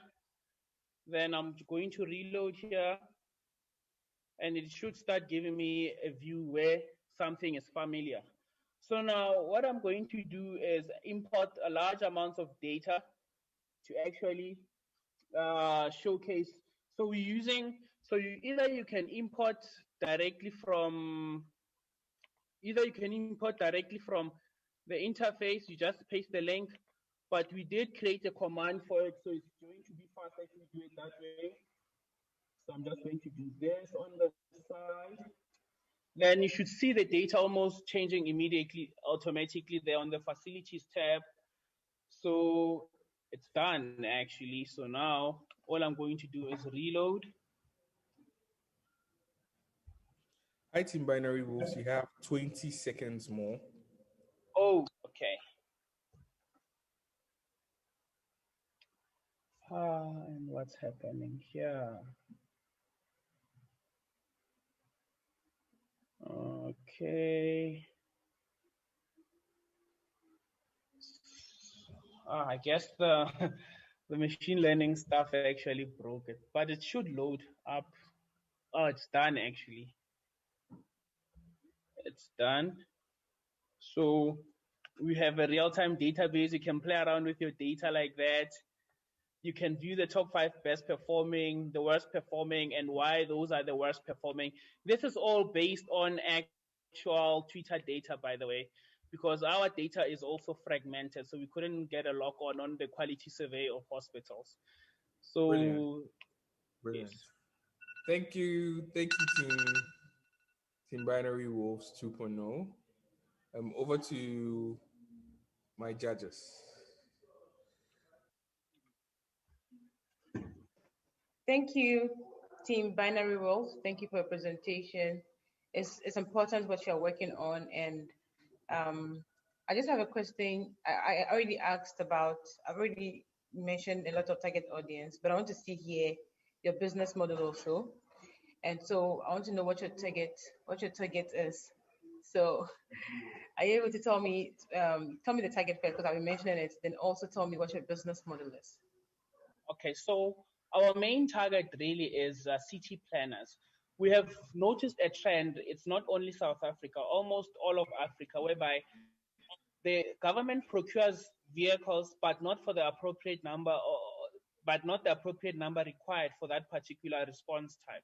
So now what Lesedi does essentially is it allows them to forecast the number of vehicles that they will need based on the data on hand. What we mean when we say data on hand is we actually allow, let's say it actually looks into Twitter feeds. So now based on Twitter feeds, we're using a Lavenstein machine to actually try to match keywords that we are targeting. So based on that, we actually now post there, say, okay, so you're probably going to need 5 ambulances in that area because people are reporting of multiple accidents that are happening. So you have a category of the type of incidents that happen in that area. So that's for city planners. And for residents, you can actually subscribe to get notifications. Hi, you have no ambulances today. Should you need to go to the hospital, you actually have on hand information to know that no ambulance is going to come because those ambulances are somewhere. So our business case is mainly government to government, like government institution synchronization with their residents. So it's B2B.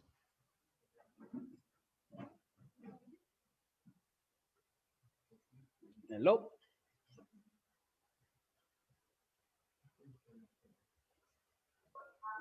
Right, great solution, guys. This is wonderful. I'm just trying to understand. So there are other alternatives to thinking about this, right? You talked about the ratio of distribution of resources within these cities. You may also, from the initial solution presented by the other team, C sharp, you use your APIs, your Google APIs to determine proximity and all of that. So in the situation where the city has limited resources, how can you use your platform to help them rethink how to manage that limited resources to ensure that the buses or whatever ambulances or whatever resources maybe are distributed in real time based on the data you collect from the location heat maps and all of that. Or historical patterns can tell that okay, in this month we started to see higher activity in these areas in terms of emergency. So let's reroute or reallocate the resources to these communities. And when there's less pressure there, we reallocate them back to other areas that may need them. So you help them manage prioritization of resources so that taxpayers' monies are used wisely. So you can consider this as part of your pitch approach. Okay. I have a question. So, in a nutshell, your solution is more of like a predictive analysis approach, right? Yes. Okay. How scalable or how adaptive is it to other use cases? Okay, so currently this particular prototype, so we had to actually hard code the tables inside of MySQL store. So we don't necessarily analyze the JSON because we saw that it became too slow to analyze that in real time. So we had to store them first and actually, but most of the algorithms are quite scalable. So we just have services that are sitting as algorithm. We just send whatever data we need to check. We send the model we want to use, and then it gives us a response. So we can use it for most of for other data points. For example, this was based on South African data, but if you check on this file, we actually have Ghanaian data for all the healthcare hospitals. The only reason we never use this is we couldn't get a stable feed of information of all these healthcare facilities. So it's quite scalable to most of the things in government that you want to monitor, but it depends entirely on the use cases, on the use case scenario for those different departments and everything. Okay, sure, thanks. And do you have a slide that talks to the technologies that were used to achieve this solution? Yes, I do.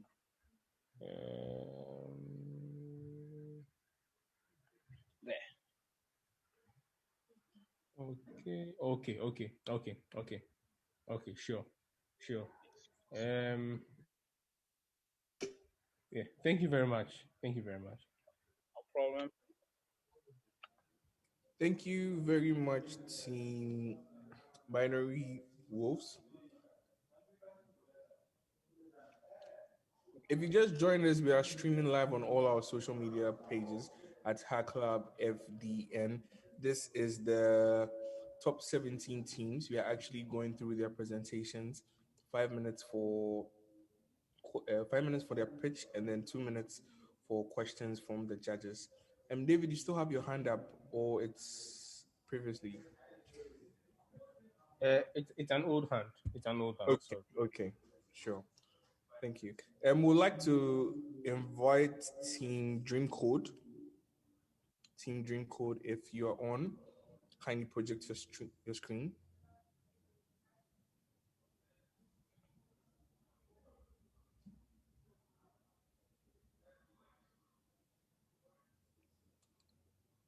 Please note that this year's Hack Lab is proudly sponsored by Stanbic Bank, GIZ, Vodafone Ghana, Twitter, and IBM.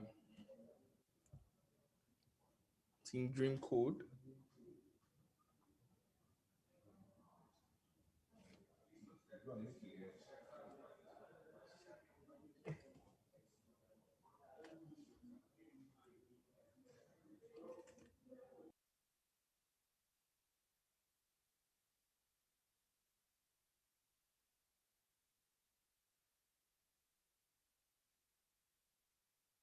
Okay, so if Team Dream Code is not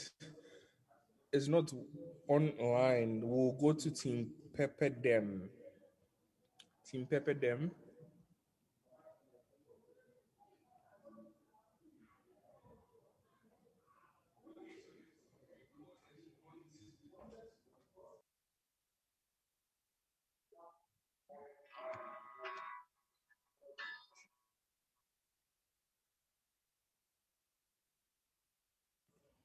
Hi, Trudy. Can you hear me? Yes. Yes, you can. Okay, what is the name of the team so that we just get that Dream Code. Okay, so Team Dream Code, please project your screen. Okay. All right. Once I see your screen up, you have exactly 5 minutes to pitch your presentation. So please be as brief as possible and highlight only the most important areas. Okay, sure. Just a minute. No share screen.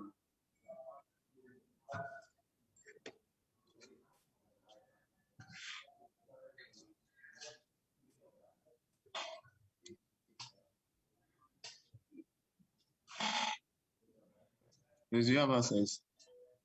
Okay, so your screen is projected. Your time, you can put it on presentation mode. Your time starts now. Okay.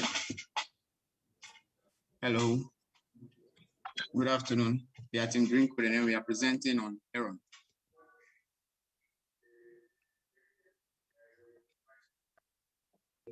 Okay, we can hear you. Go on. Okay. So Aaron is an advanced road traffic optimization network. What we do is we are looking at heavy traffic jams all over the world. We know that the traffic is a consistent problem that happens wherever there is vehicle. And currently, the system, a manual system is our traffic directors, the humans.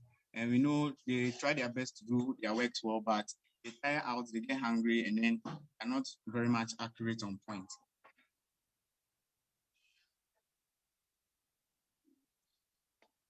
Our idea of decongesting the heavy traffic that are very frequent on our popular roads is making use of artificial intelligence, computer vision to be specific, to analyze the number of vehicles that are on a particular lane, and then run it through an algorithm that determines which particular lane to be free for cars to pass through or which one should be halted. Okay, so our solution works in a very simple way where we have our artificial intelligence determine the number of vehicles on a particular plane, as I said earlier. And then we also have a system in which anyone who takes or jumps a traffic, say, assuming there's a red light and then one of these careless drivers just jumps the traffic at any point, You take a picture of the vehicle and then send the shots to the appropriate authorities. We also have a web interface for the authorities, that is the police, who serves as a dashboard for the police to actually monitor the traffic and then know where exactly the jump has occurred at, and then what they can do to get to the owner of the vehicle. We also provide alternate routes which are less dense to registered users who are registered on our platform or are subscribed to our services.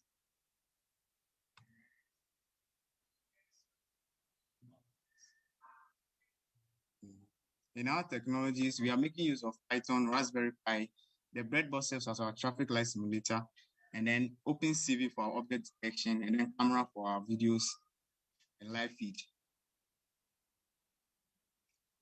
Okay, so my name is Benate, and then here are my team members.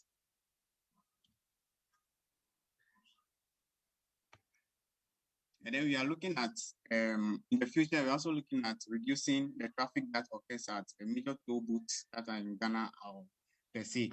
We know that there is a current manual payment system that takes a lot of time. So it takes a very long time for a normal driver to just cross over through the normal route.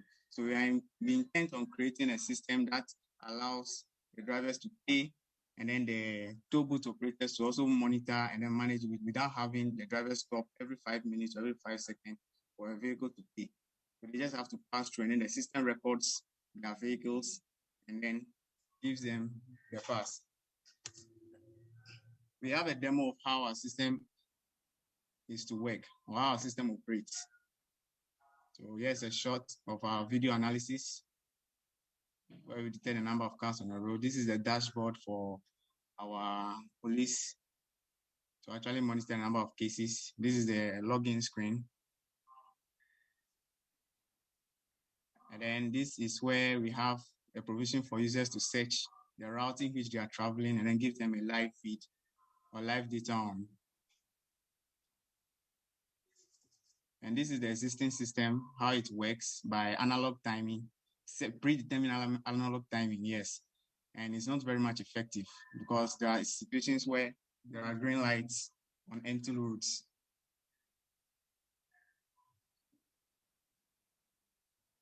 Yes, so as you can see, the road page, there's an empty road. But then here is our proposed system, Aaron, which monitors the road and then controls the traffic lights accordingly, depending on the density of the road.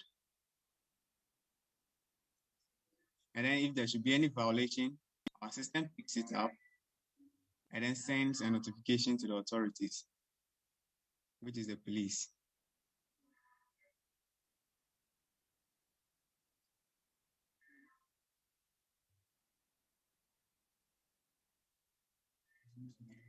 So we have our business 30 seconds left. Okay, so we have our business model, which clearly depends on subscription and a fee as a service. We have subscription where users can just subscribe, pay for information, real-time information to be sent to them.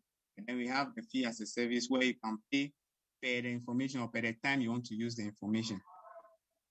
In the future, we also intend on rendering our API services to other transportation services like Uber and other delivery systems like DHL.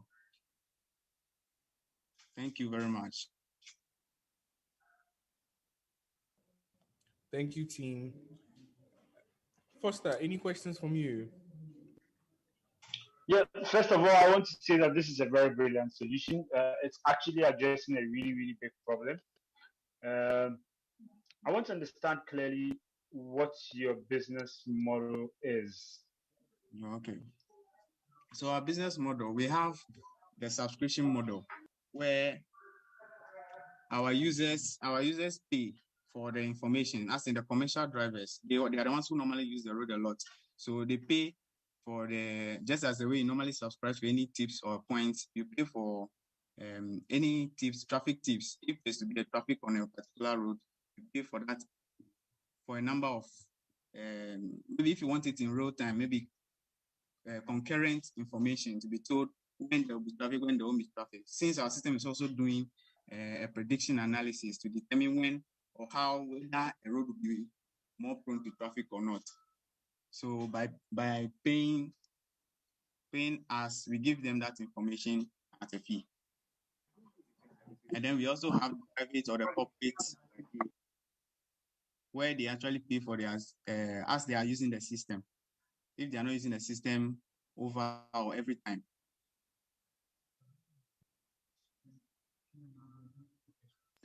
Okay, so I foresee you facing a lot of challenges, right? We can definitely pick this offline, but there are already existing traffic systems in the country monitored by the Roads Commission of Ghana. And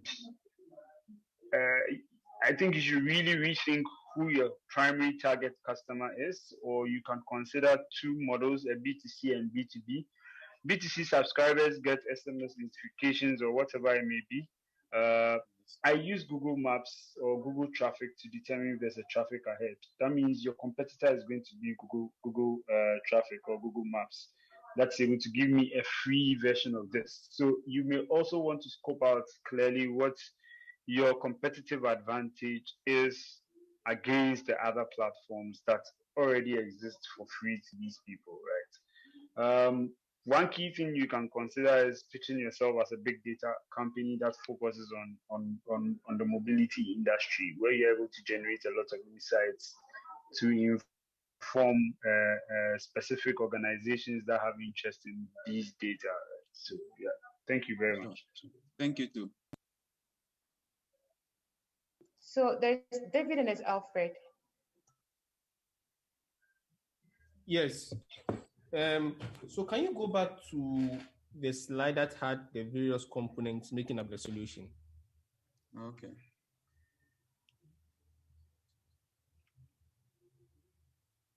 Yeah. So Python, can you go over the purpose of this stack? Okay. So we have our Python. Our whole code base is written in Python. That's including the OpenCV that does object detection. And this object detection runs on our Raspberry Pi that is attached to the traffic light. And in our case, our traffic light works as the breadboard. That's where we are simulating the light to determine, yes, which light to go on or off, depending on the information from the system. And our camera is providing a live video feed to the OpenCV on the Raspberry Pi. Okay, sure. Thanks very much. So, considering we already have traffic lights and stuff, how are you going to integrate that into your system? Yes.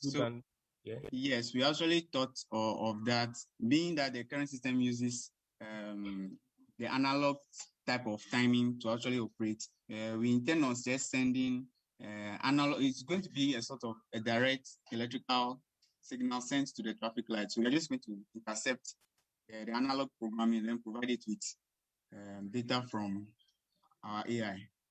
Okay, and look, if let's say if this is supposed to be enterprised or deployed across a very wide location, are you going to procure Raspberry Pis to harbor your code base and send the notifications and all? Yes, please. You have the Raspberry Pi on every point of the traffic or the middle point of the traffic light, but it's going to be on a network of sorts where if there should be an update, a secured update, it's going to be well configured where we don't have to go around configuring it and more everyone like Raspberry a mesh. Pi. You're going to put some sort of mesh. Yes, where they all communicate. Okay. And have you thought about okay. Basically, what mechanism are you going to send a notification? Is it going to be internet based? I mean, how are you going to deal it? Yes, we are going to be using the internet. We may face some challenges due to our current internet problems, but we intend on providing such service using the GSM. So that's why we are sending SMS messages, which actually work faster than the internet messages. Okay. My final question, right? So imagine you have let's say a junction that has 5 traffic lights or 4 traffic lights. Yeah. Yes. How many Pis are you going to deploy there? There'll be one, since they're in one location. One location, okay. And yes, there'll be one location. So what is going to be the setup cost for one location? Okay, so assuming we are providing the cameras, or let's say the cameras have already been provided. No, everything okay, from if everything. Okay, so we are looking at the cost of a camera may go around 500 cedis, and then the Pi is also around the region of 500 cedis. So having one Pi and then multiple cameras all connecting to it is going to be less. Okay, so this is what I want to do, right? So probably when you link up or you meet up with Foster to address some of the concerns he has, Yes. kindly add up to that conversation the cost analysis, because okay. that would make that will enrich the conversation. Pardon, please come again. You trade off. I'm like, when you meet up with Foster to address some of the concerns he had, yeah, okay, kindly add up the cost analysis because it will enrich the conversation. Oh, okay, sure. Thank you. Thank you. Thank you too. All right, merci.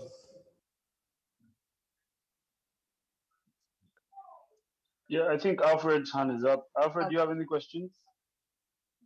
Yes, I have a question. Please with go ahead. the OpenCV and the cameras, right? Yes, the please. vision, what alternative measures do you have?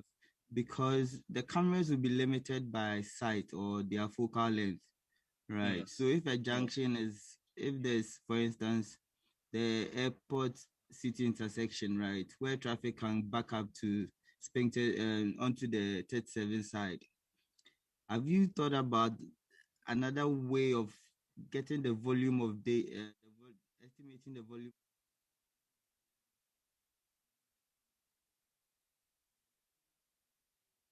When there's fog, when there's raining conditions, it will have its limitations. Have you thought about another way? We're actually exploring all measures to actually counter these particular problems.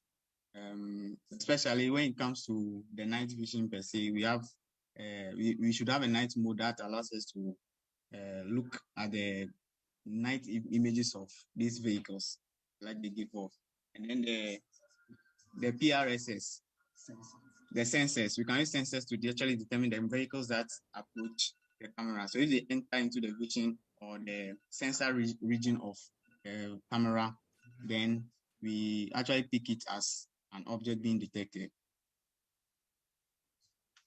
We're actually still exploring other methods that we can use to counter this effectively. Okay. Okay. So there's this pneumatic, it's called a pneumatic hose that they put at various distances between the road. So that's also another analog signal you can consider. So when the cars pass on the pneumatic hose, it cuts the air that is circulating through it, and it will register a pass and then the weight of the car. So you can also use that to infer whether it's a truck, a medium car, or something. Okay, the next question is, sorry, I have the last bit. You see, with this project, you are going to be having, or you're going to have large streams of data flowing through. I don't think a Raspberry Pi can handle that. What architecture do you have to scale this? Okay, so we are using OpenCV for our test case initially. Initially, we wanted to use, or the main purpose is to just forward our video streams to the IBM Watson, which actually processes that information, then sends us back the data that we actually need to just control the traffic lights. But we needed a working demo, that's why we had to use the OpenCV for the object detection. So it's actually going to be a cloud-based application where the Raspberry Pi will just be communicating with our application in the cloud. But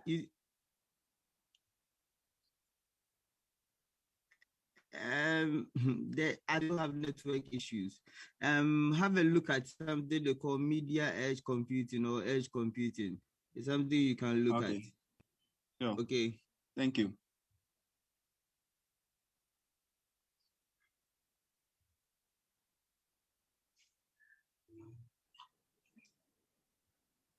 Thank you Okay, for your please, I'm done. clarification. Thank you. Thank you.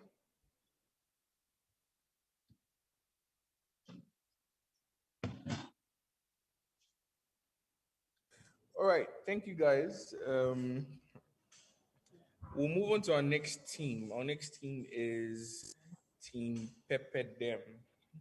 So Pepe Dem, if you're online, kindly share your screen. If you just joined us, my name is Bossman. We're streaming live on all our social media pages at Hacklab FDN, Facebook Live, Instagram, and Twitter Periscope. Do not forget the official hashtag is Hacklab 2021. We are live here at the Airport City, and we are here for you. Okay. You have exactly 5 minutes. Your time starts now.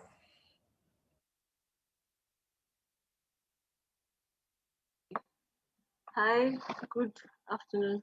My name is Sharon from Pepperdem. So before I begin, let me ask a question. After Corona, what happens to personal hygiene and sanitization?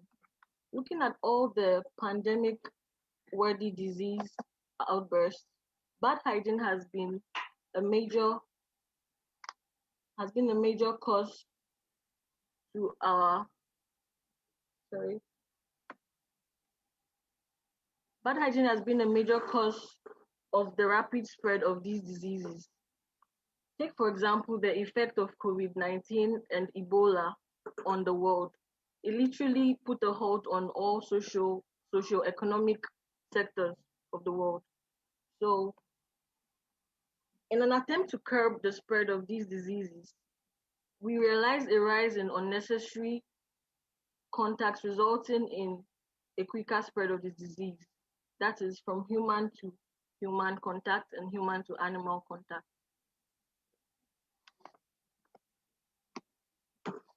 Okay, right. So here is the solution we developed.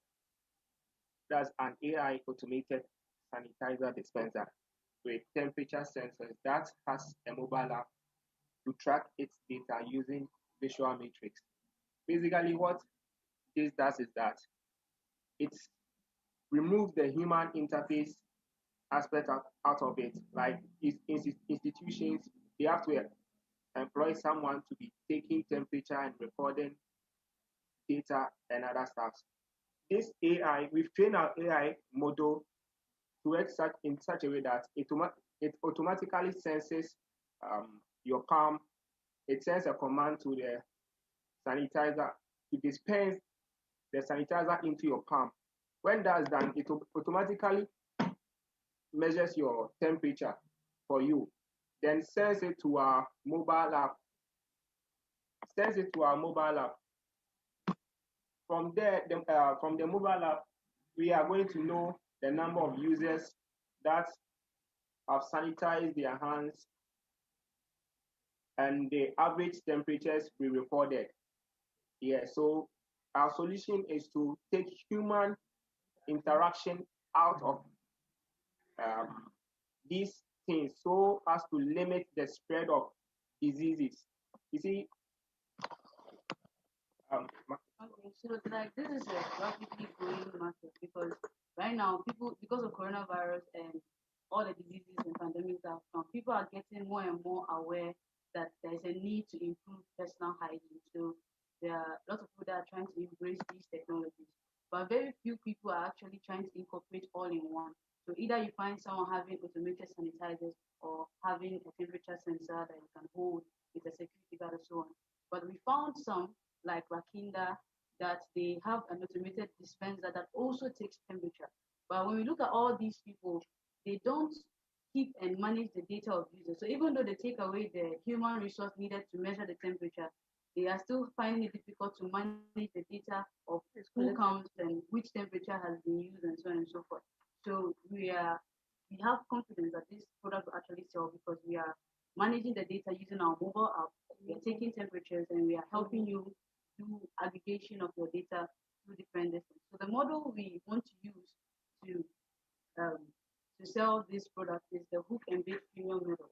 So we have the hardware and we have the software. Now, our hardware is sold at a cheaper price. How do we get this cheaper price than what we have out there? We outsource the production of the hardware to external company who will do it cheaper for us. So we had two companies in mind. We had Xiaomi and Huawei, but we decided against going with Huawei because Huawei has been involved in a lot of scandals recently, and we don't want to have to sign a contract with that company only to find out that due to a certain investigation or an arrest that has been made, we have to stop production. So by outsourcing the production of the hardware to Xiaomi, who will give us the circuit on the PCB and everything, they will build everything for us. It reduces our production cost by at least 20%. And of course, if you're trying to scale this, you can hire another group of programmers who will also do this. Now, for the software aspects, we have the free account and the premium account. For those who buy the hardware, they get the software with a free account. Of course, they are limited in functionality so that they can only view their data, but they can't manage it, they can't check it out into graphs and export it. But with a premium account, by a subscription basis, you have access to more functionalities than the free account. Okay, so why people have to choose us for this? Why choose us? Basically, we actually worked together for months and realized that we pushed each other to develop our capabilities and to achieve success.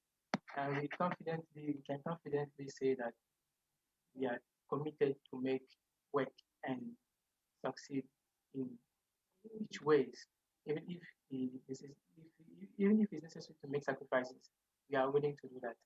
And we actually put our customer first. We understand what they want so that we can provide them a good solution for them to make their life much easier.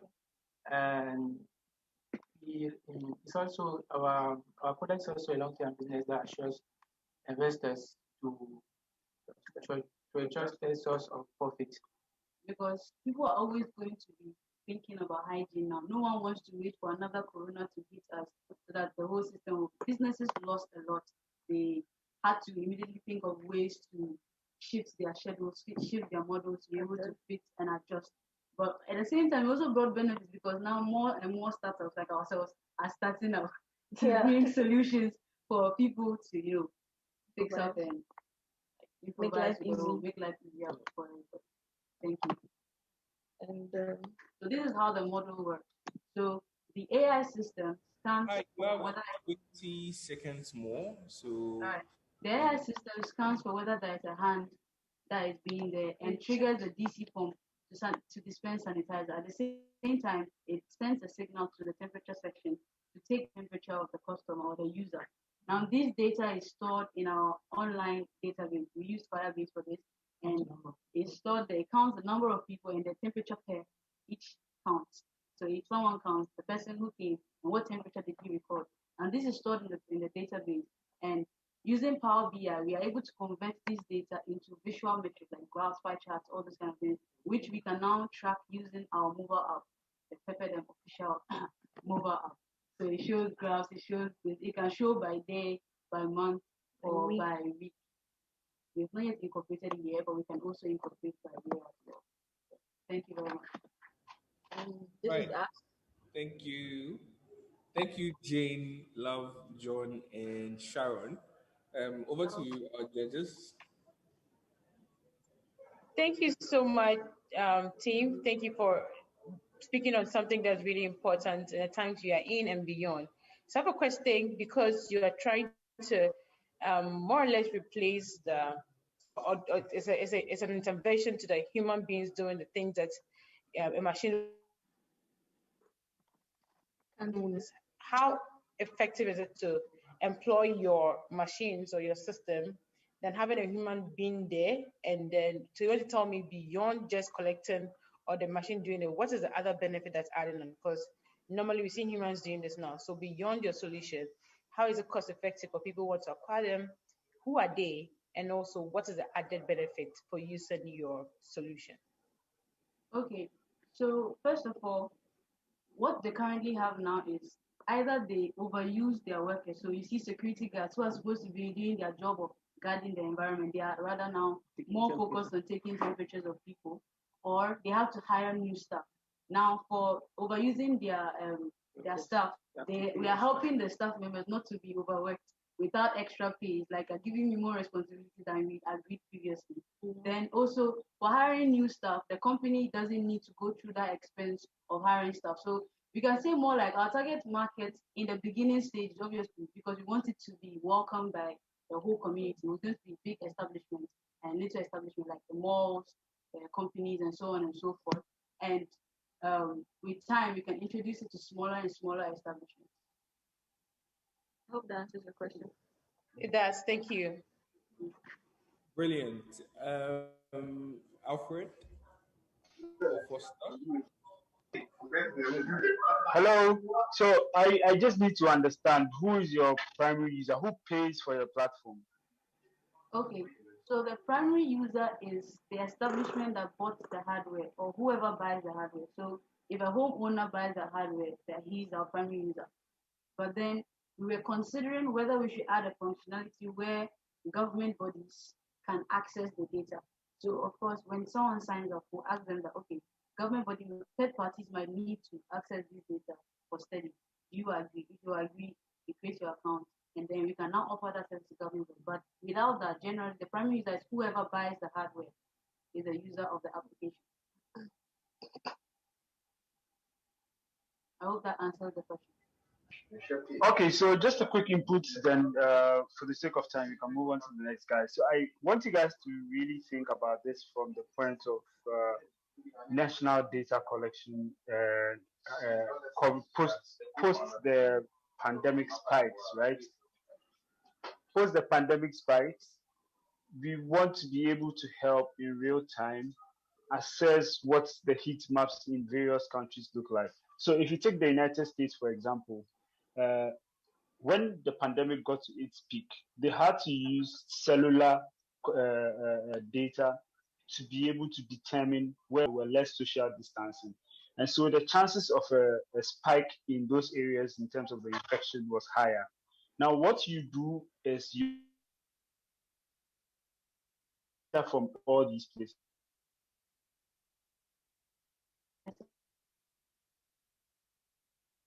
makes informed decision or the preventing the escalation. Foster, if you can hear me. Can you hear me? Yeah, we can hear you now. Okay, so where did you miss me at? You said they use cellular data to check which part is more clustered. Yes, so they use cellular data to be able to determine where there were higher heat, larger heat maps in terms of less social distancing, which implies that there could be a spike of the virus in those areas, right? Now, post the pandemic, we want to be able to help determine in real time or manage the situation from escalating to a pandemic. And two key organizations responsible for this is the Ministry of Health and the Ministry of Defense, right? So you may want to consider them as your primary users. And then, since they become your primary users, you can offer the solution to the companies who serve as the point of data collection, right? So if you take platforms like Facebook, Twitter, Instagram, all these platforms, they give you access to the platform for free because you are the product, not necessarily the platform they've built. The platform they've built helps them create an environment for you to share your data. And once you share your data, it helps them generate insights. Their paying customers are the businesses who do ads on their platform or the businesses who use the data on their platform. So if you make it free and accessible to these organizations who tend to be your value or your fuel or your gold, then you can sell the gold to the agencies, the government agencies responsible for it. So you need to rethink your business model from that point of view, right? So yeah, thank you very much and all the best. Right. Thank you. I have a final question. Sorry. Do you have a working prototype? Sorry. Do you have a working prototype? You're talking about the physical hardware. Physical hardware? Yeah, everything end to end. Do you have something like end to end working solution? It's in production mode. Production mode. Yeah. It would have been ideal for you to take a video and then yeah, yeah. Thank you. Thank you. How do we do?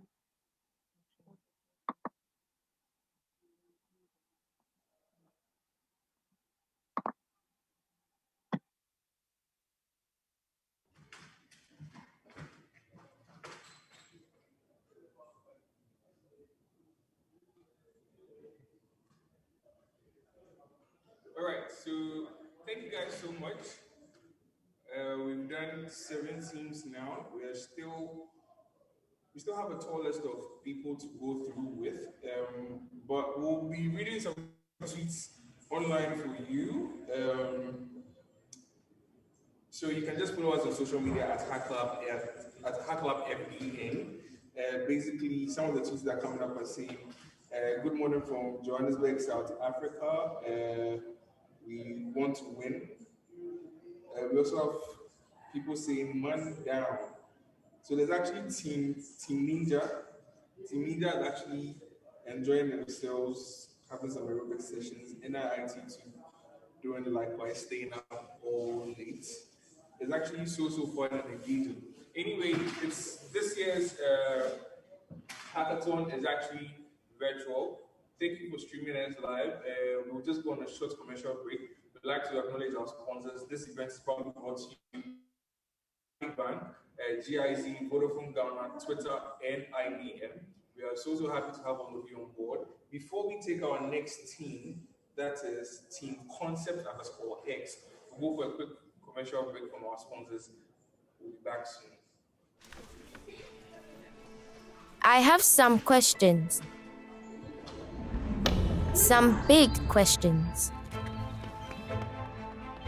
Can we hate less and share more love?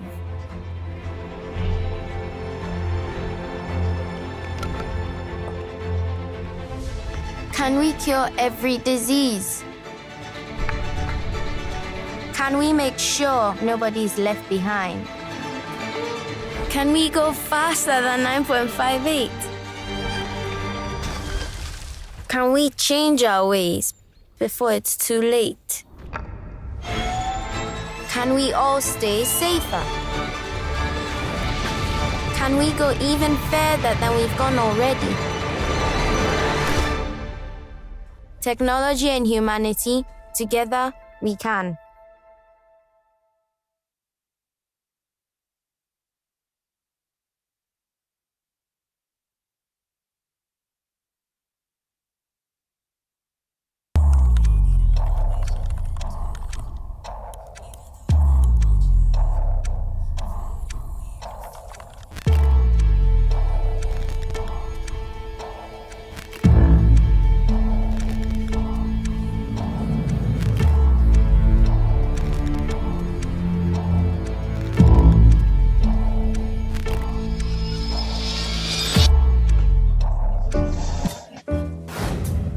Happy birthday! Thank you so much, guys. I miss you. Oh, I still miss your birthday. Nothing much. Having a home spa day, treating myself as usual. Hey, everybody has claimed, right? So I guess bye. Okay, love you. Bye.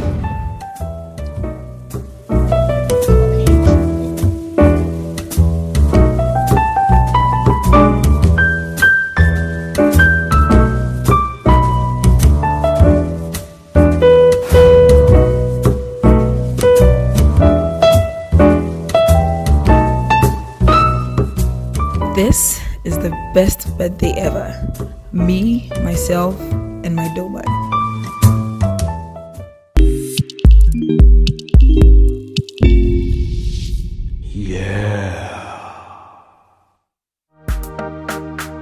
Anywhere you dare, stand big dead out.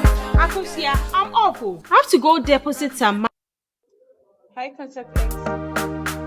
Anywhere you dare, stand big dead out. Akusia, I'm awful. I have to go deposit some money at the bank and buy some things at the mall. Okay. But deposit money at this time. Which bank is still open? Oh, Akusia. With a Stanbic Please call ATM, me even without your next debit month card, to you see can how we can go deposit ahead. money at the ATM. Okay, so welcome back. We're going straight back into the presentation session. Please inform once again that you have exactly 5 minutes to learn your presentation.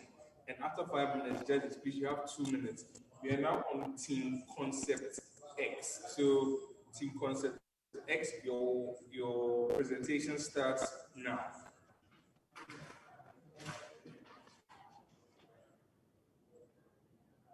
Good afternoon. This is Concept X. According to Economic Forum website, indicates Ghana as a leading country losing their forests to activities like illegal logging. Once upon a time, where the forest serves as habitats for exotic species such as elephants, etc. But now, illegal logging has taken over. Assuming Kakum National Forest or Ebri National or Ebri Forest falls under illegal logging, then the country is at stake.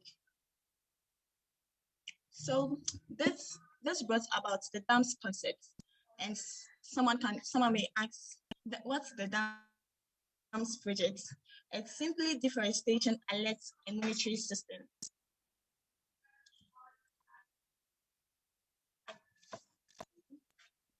Problem statement. As you can see from the first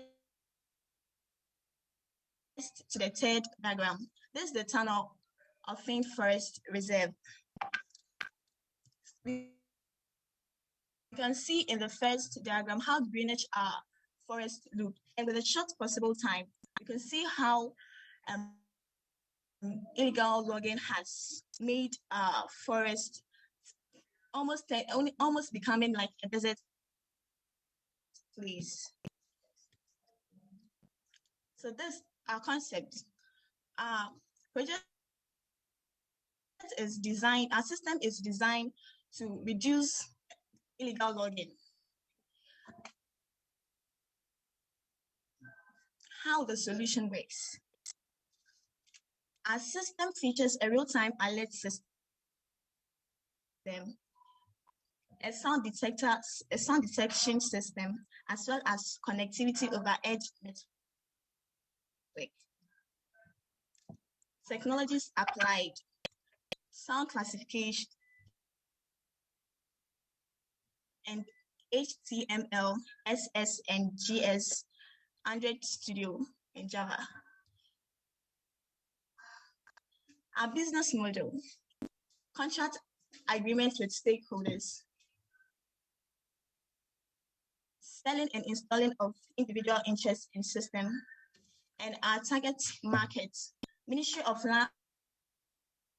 Lands and Natural Resources, Environmental Protection Agency, Forest Watch Ghana, and community leaders.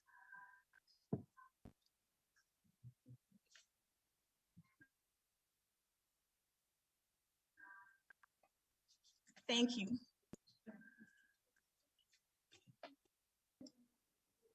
Thank you, Concept X. Would you have a demo? Do you have a demo for your solution?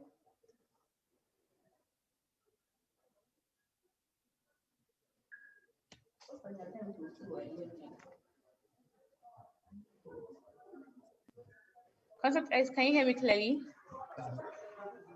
Yes, can you hear me please. clearly, Concept X?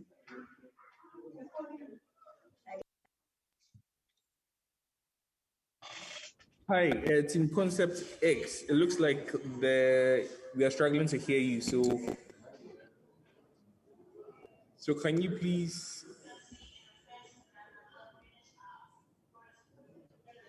Okay, so on the screen, on your screen, you would see a web page with a microphone,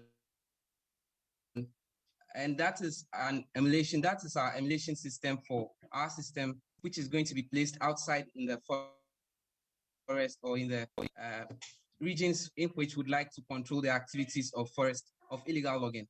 So what our system actually does is it picks up the sounds from from the area and classifies it under noise, chainsaw sounds, forest logging, tree logging equipment, as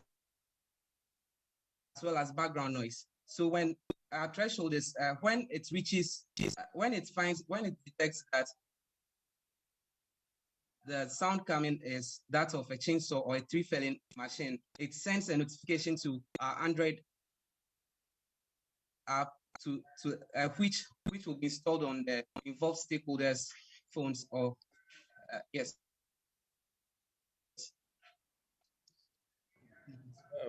Brilliant. So currently, you can see that on the console, you can find just noise with some numbers there, but that's the accuracy of our system predicting that it is just noise that is around. But when I play a chainsaw sound, you can see it starts showing chainsaw, and it's giving the current location of where the sound is coming from, which is where I am at the moment. Okay. Thank you, Team Concept X. I must say this is a very good When idea. the system picks up Your time is up, unfortunately. So move over to the questions.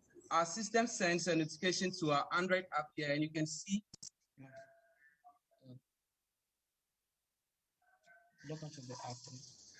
Hi, Team Concept X.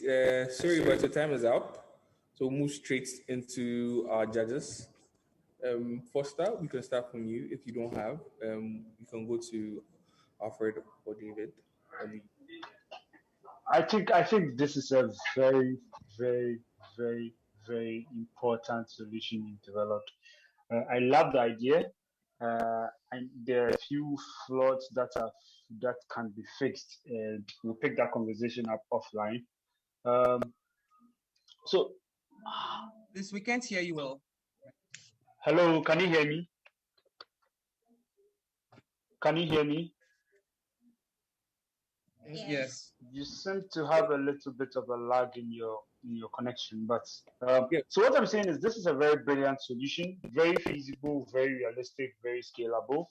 A few flaws, but I'm sure we can pick it up offline and try to engage with. I'll leave the floor for my other judges to share their thoughts.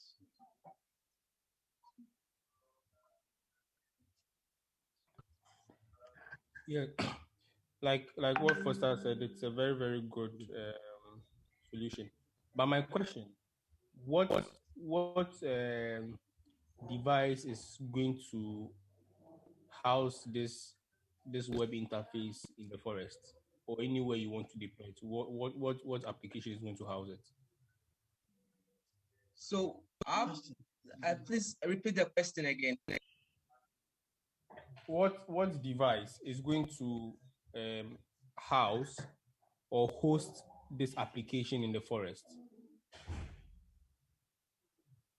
Okay, so the plan is to host this application on Raspberry Pi 0W, which will be fitted with the acoustic sensors and GPS location sensors, and it will be placed in a 3D modeled case, and we'll be using the forest cover to advantage and placing these devices under them when it's in the field.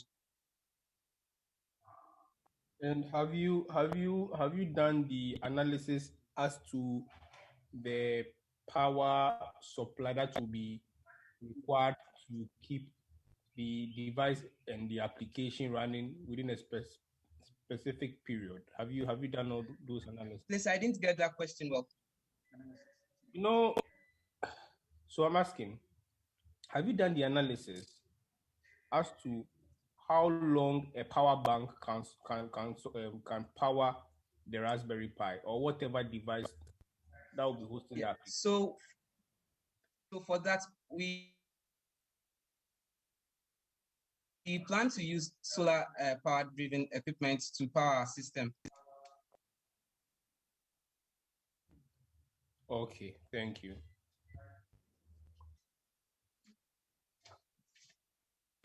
Thank you, David. Alfred, do you have any questions? Yes, this is very interesting. And have you guys thought about, can you use a microphone from a drone? Because then you can have the height and you can cover Yes, large area. We can use a microphone Okay. from a drone, but the takeaway from this is that the drone would have to be in the air at all times. Yes. So there's another organization doing a similar thing but with drones. So they tend to fly and then leave it to fly for a day to sometimes a week in an area. So this is very great. Thank you. Thanks. Thank you.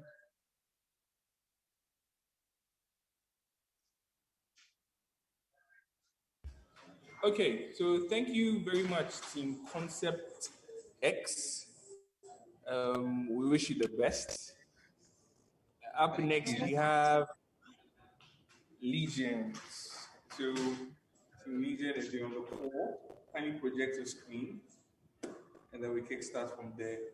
I'm always emphasizing that we have exactly 5 minutes till we start everything. So,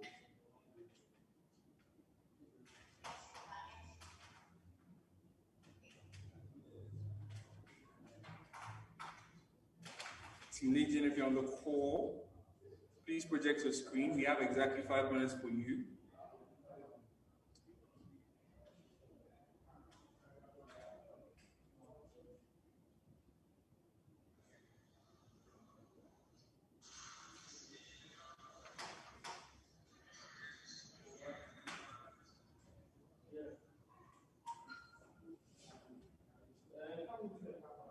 This year's event is proudly brought to you by Stanbic Bank, Vodafone, Twitter, IBM, and not forgetting GIZ.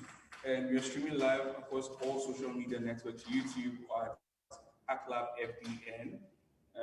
If you want more information about what we do as a group, kindly visit our website. That's www.hacklabfoundation.org.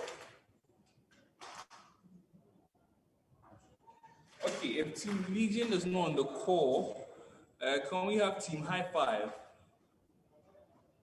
Team High Five. Okay, I see Team Legion is on the call now. Can you project your screen, and then we kickstart the entire conversation. You have 5 minutes to pitch.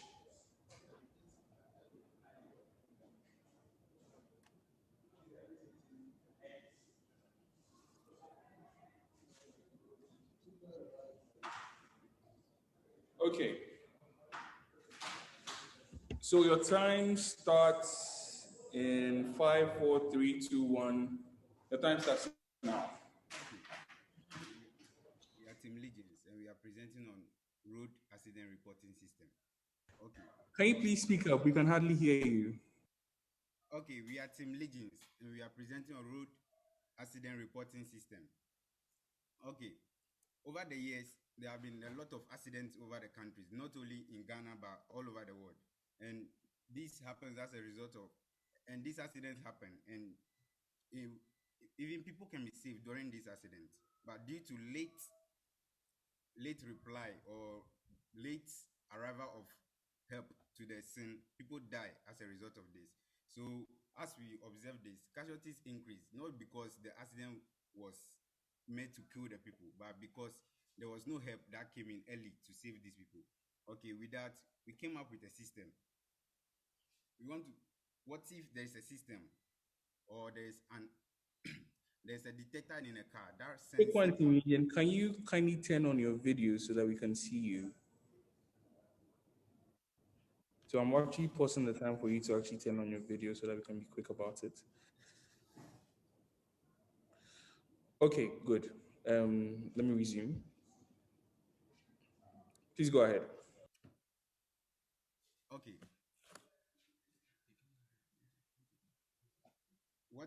What if we have a system or a device that is planted in cars that immediately an accident happens, the device sends a message direct to a center where a help can be given directly or immediately to the people involved in the accident. With that, we came up with a system.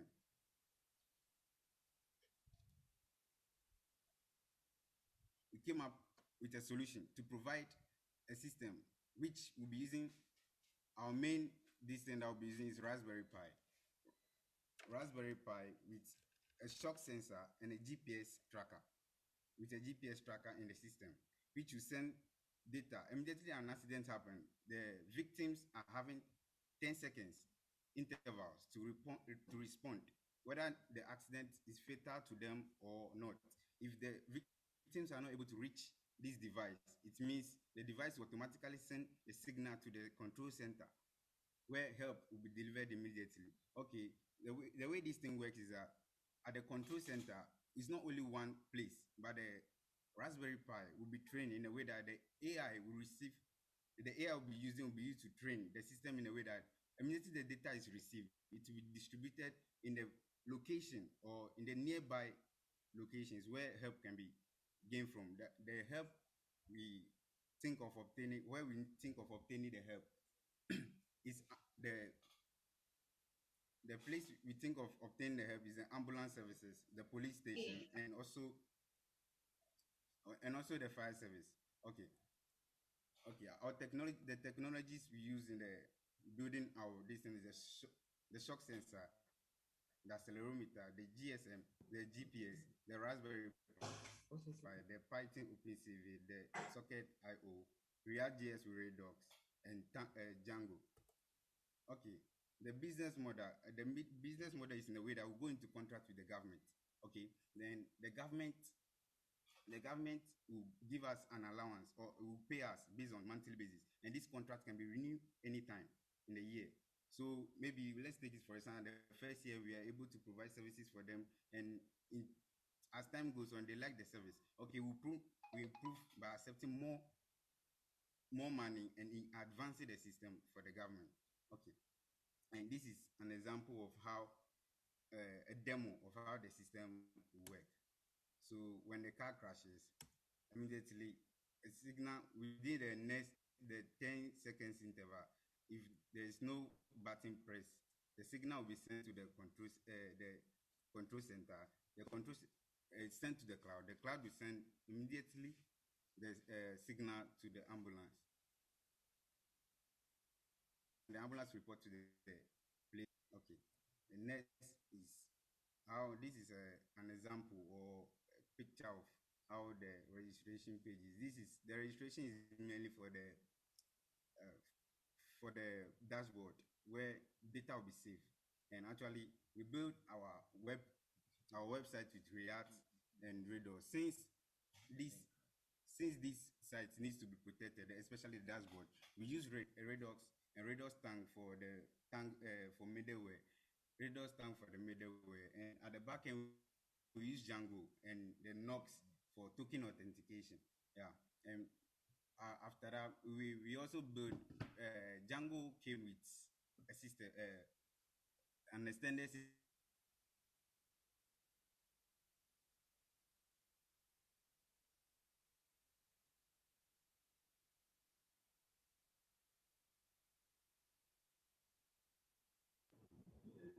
Hello, just to confirm.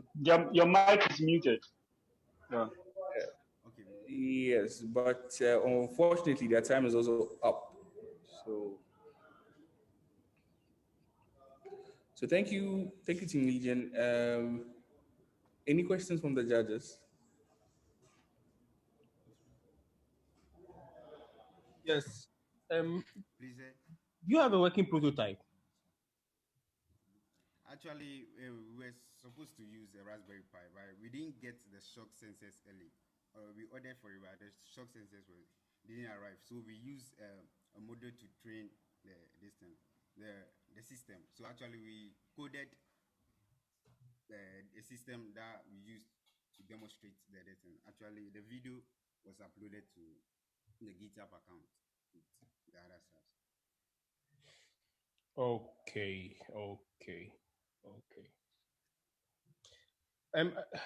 So taking into consideration areas that don't have Please, can you hear me?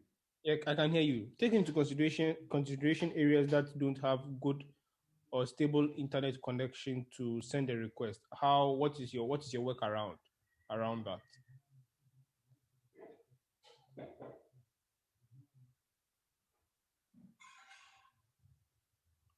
Hello?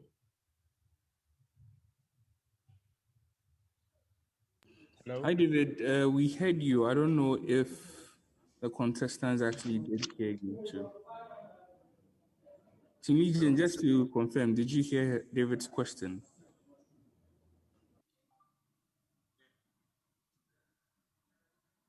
I didn't hear you. Okay, David, I think you should repeat your question, please. Okay, so do you have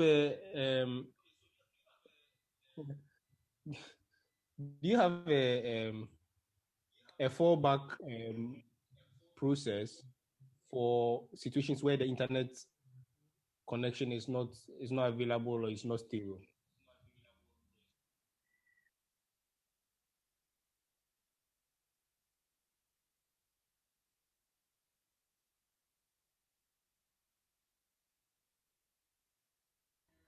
Hello. Please, please, I wasn't able to get the last this thing. So in case your internet connection is not, We have a can you hear me? yeah, I can hear you now. So I'm saying in the situation whereby the internet connection is not available or is not stable, how do you send the request to the server?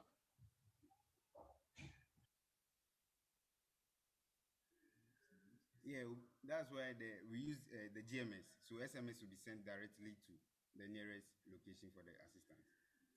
And with regards to that, do you have that figured out, reading it and interpreting it into, let's say, an intent for the action to be honest? Have you solved already for that piece in the video?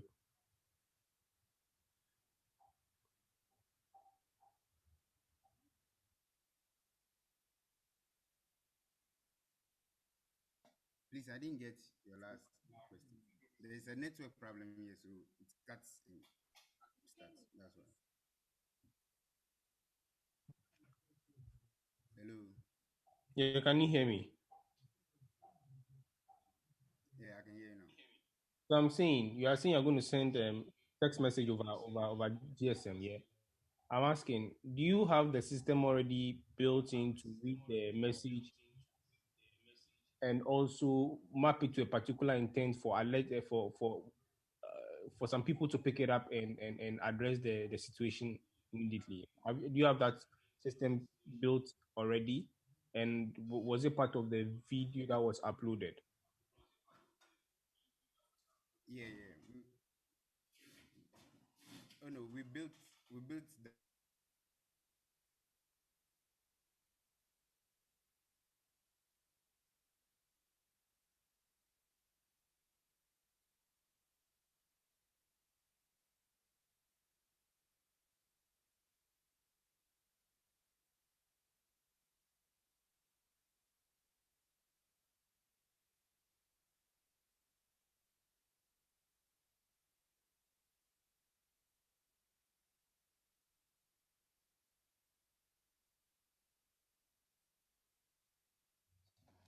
Hello. Please, can you hear me? Hello, sir. We can hear you. Okay. Yeah, we've built the system already. That's what I was saying earlier on that we built the system. So actually, we built a backend with an API. So the API we feed in the data, every data that will be needed to train even the Watson, every data will be entered. So we build the API with Django REST framework with Stamp as the scripting. Okay, and the front end we use React and Redux for state management, and React to manage the data. We use this so that the site will be very responsive because JavaScript handles these fast responses. Because if someone is in an accident, they need an immediate attention. So we built it using the JavaScript at the front end and Django at the back end because the data must be protected. So because of protection, Django has a lot of authentication. Even the token authentication takes a lot into authenticating whatever must be sent to the front end. So we took care of that with the Django REST framework. And the front end, we use the React and the Redux tank for the middleware authentication. Okay, thank you. Because of time, we'll just take one last question from the judges.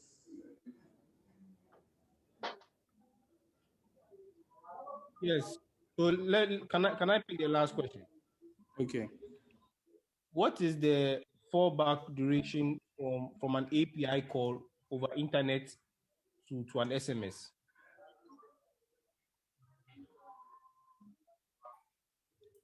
Okay.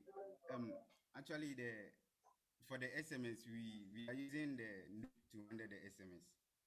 The SMS data. So for fetching of the data, the available data, that's when the API needs actually the locations, the various locations for which the accident happened or the various places for help.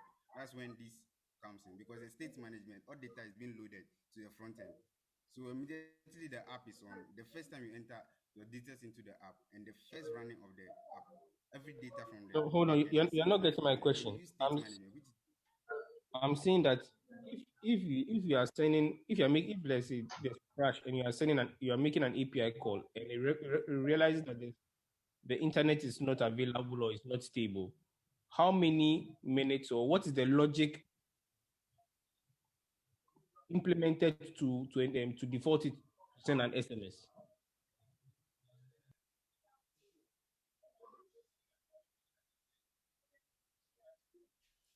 please, I didn't hear the last question. I didn't hear the question. So what is the logic what's the logic you implemented in defaulting to an SMS if the internet is not available? How long will it take? Do you do tries? Do you do wait for 5 minutes to send the let's say 10 seconds to send the SMS? Yeah. What is the logic in there? Because people's life are at risk. What is the logic in there? Okay, after the 10 seconds, the SMS takes 30 seconds to send from the location to the place. 30 seconds, it reaches there. With 30 seconds to 1 minute, the data must reach the data center. Because we are planning of installing what's the name? The data will be boosted if we are able to implement the system. We install at Okay. various locations. Thank you. Thank you very much. Thank you. Thank you.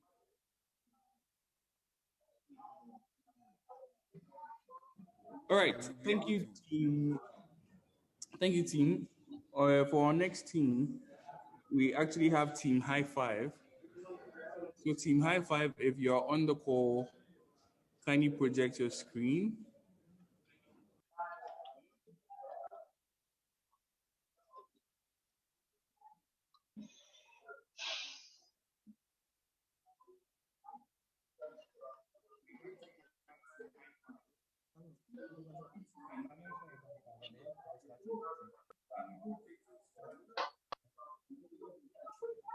All right, Team High Five. Once your screen is projected, please put it in presentation. Brilliant. Your time starts now. Okay, this is Team High Five, and we are presenting Can you on. speak up a little bit, please? Can you tell the people around you to actually do a little bit because there's a lot of noise in the background?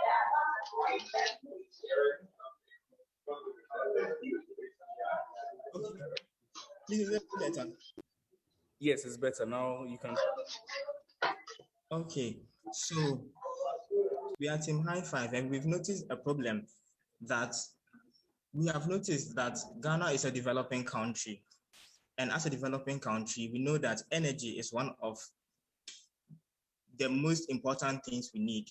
But unfortunately in Ghana, we noticed that 28% of energy, specifically electrical energy, goes as waste. And we as part of our project want to help solve this problem. And we intend to do this using the concept of IoT to remotely turn on and off devices This is going to help us reduce the minimum energy wasted in a household.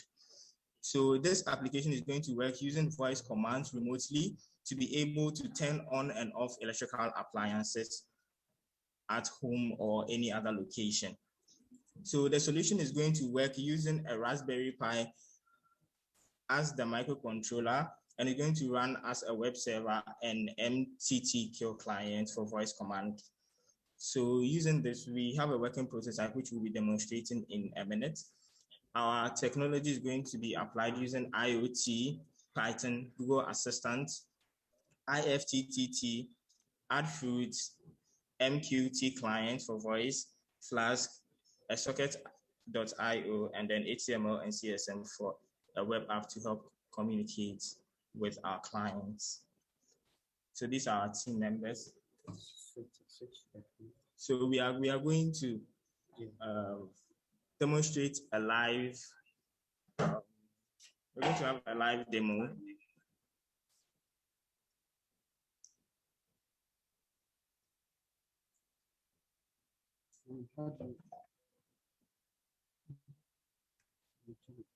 So, okay. So with our live demo, we are going to depict how our technology works. Okay. So this is our setup. And so with our setup, we have a bulb connected. So this is going to be a typical household setup. And so we are going to use Google to help us, the API. So we are going to go with lights on.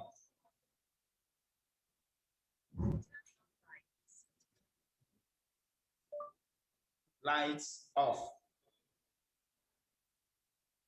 Turning lights off. Lights on. Turning on lights. Lights off. Turning lights off. So that's our demo end. We are ready for questions.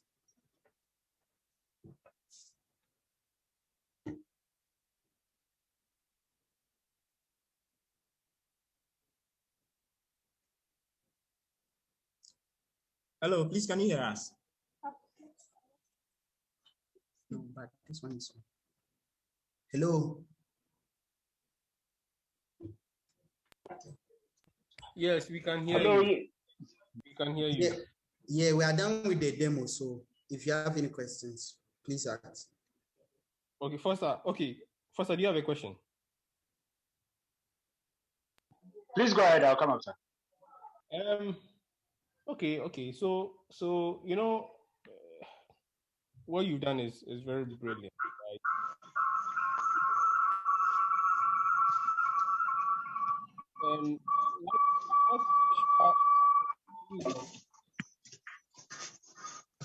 What extra value are you adding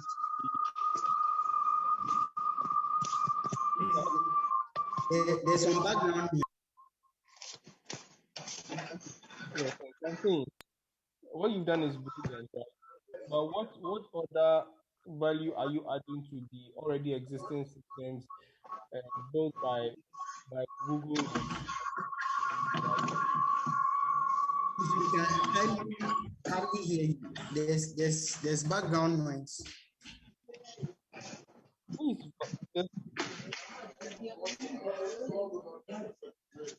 No.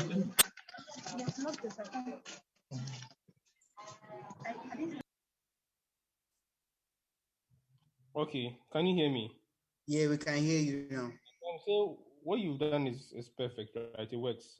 I mean, you've seen it works. But I'm saying, it's more of like you are reinventing the wheel, for lack of a better word. And I don't want to sound harsh, but you know what you've just done. We already have these flows built-in Google Assistant and Apple. Hi team, high five. Yeah, we are with you. What makes ours different is that we are using Google API to control. So mostly with the Google system, you need a smart bulb to be able to do this. This is just a 5 Ghana cedis bulb we bought from the market. So you don't need a smart bulb with our system or a smart device.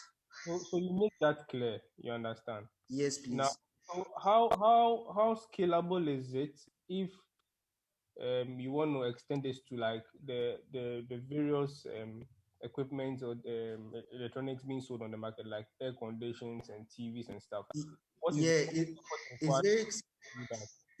You can use it with other electrical appliances. You just need to put the plug of the electrical appliance through our relay, and you add that appliance to it. So with a voice command, you'll be able to go through. And you are using this on Google API.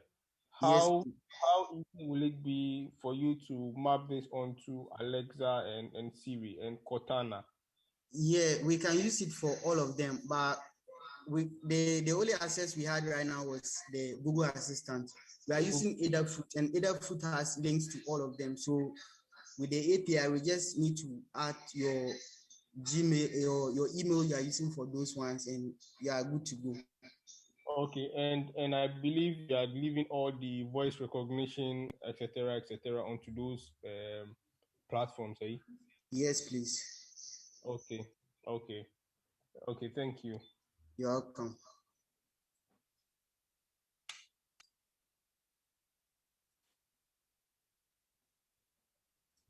Foster. Yes. Hello, team High Five.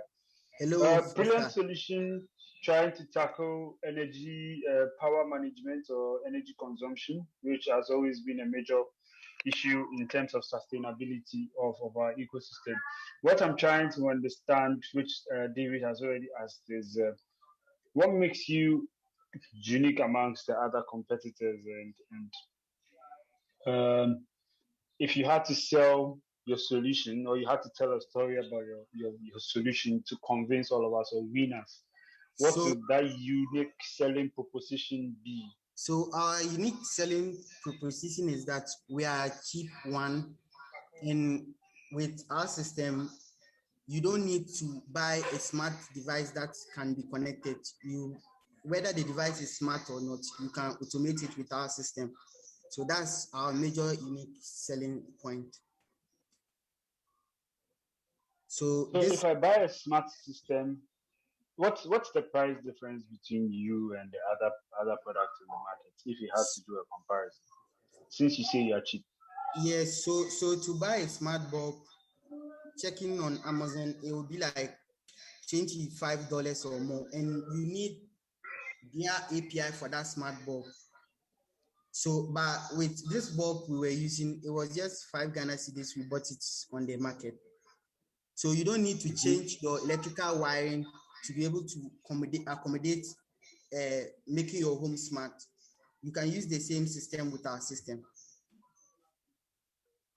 Okay. And how cheap is your system? Yeah, it's very cheap. With 500 Ghana cedis, you'll be able to set up in your home. So 500 Ghana cedis changes my entire home setup smart. Yes, please. Okay, thank you very much. So you can turn on your AC when you are 5 minutes away from your home. So by the time you are in the house, the place is cool for you. The room is changed. I have a follow-up question from where Foster left off. So you mentioned, I know from your problem statement, there was the need, your system is going to help turn on and turn off appliances in case somebody forgets and all that.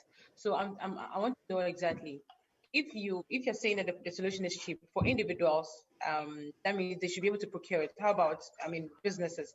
What is the approach you want to use? For a business, I don't know how electricity is in your area. Go on. So for a business, right? Please come again. Your line breaks. Right. So I was asking you, your target audience are, first, let me establish that. Do you have individuals or businesses? And you mentioned that the solution is cheap, right? So I want to know, for individuals, what is the estimated they can buy, and also for businesses, Have you thought of that? So for an individual as our target market, that's a person owning a home. But somebody with our system who has a company can buy the setup and then install it in the office. So he asks employees which he wants to have control into our API, and they are good to go. Okay, pricing, that's fine. I'll just allow for pricing now. Thanks for the explanation. And it depends on the size of the building for the pricing. Okay. Thank you.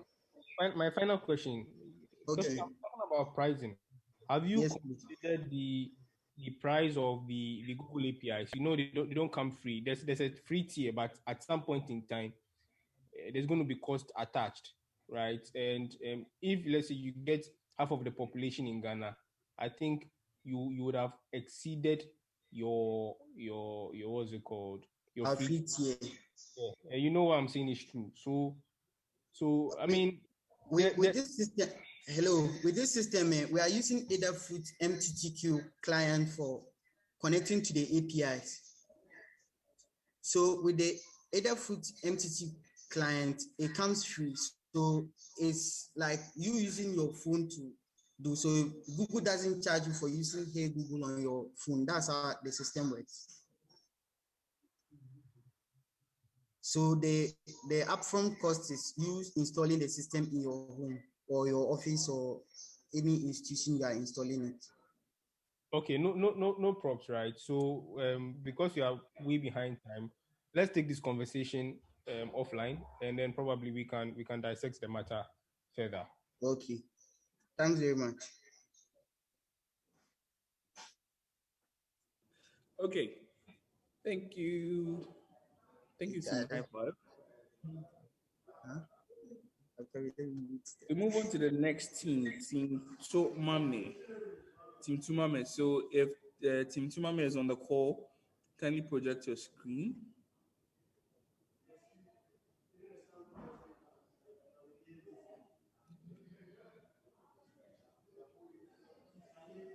Hi, Team Tumame.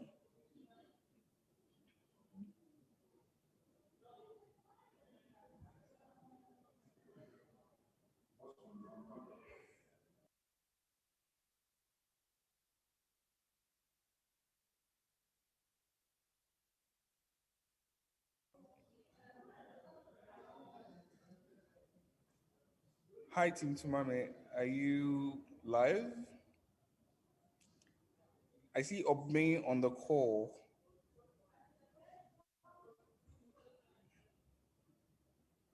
Yes, yeah, come me. So,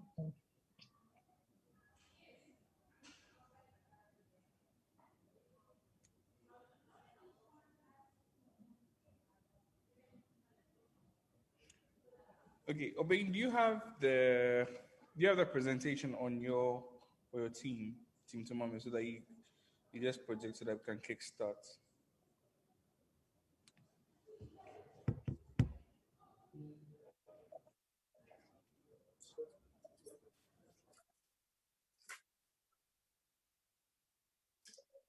okay, the screen is up. Setup and then install it in the office. So Okay. Please go to your presentation. You have 5 minutes. Your time starts now.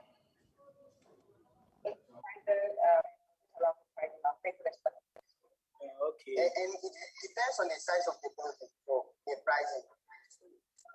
Okay. Thank you. My final question. Okay. Pricing. Have you considered the price of the Google API come free? There's a free tier, but at some point in time, there's going to be cost attached, right? Hello. And if let's say you get half of the population. Andy, are you? Hello. Your what's it called? Your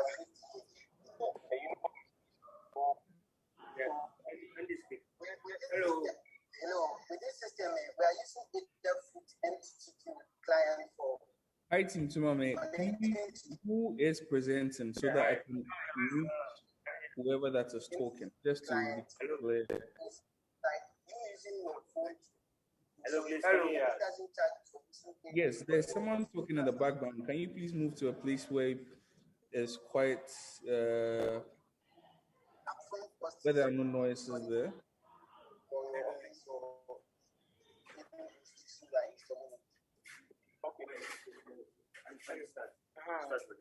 Hello. Yes, we can hear you. Andy, please go on.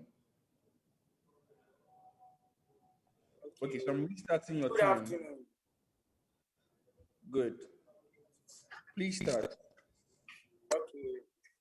Good afternoon. I'm Andy, and then I'm representing the team top.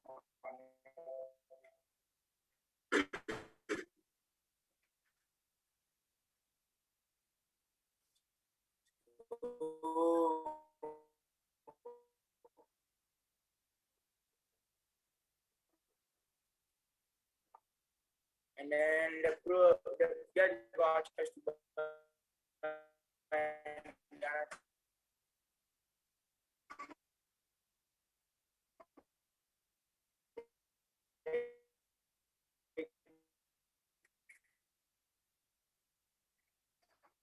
buy university forms or school placement, other, and then when I entered into the bank, forgettingly or unfortunately for me, I left my ID card, so I needed to go back home and then get my ID card before I can come in. Of mine also is not it's not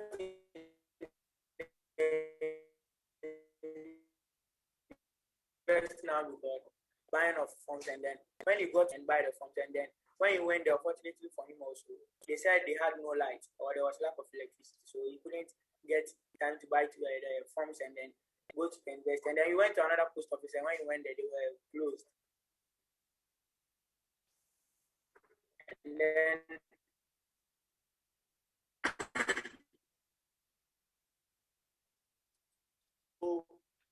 cafes around, and then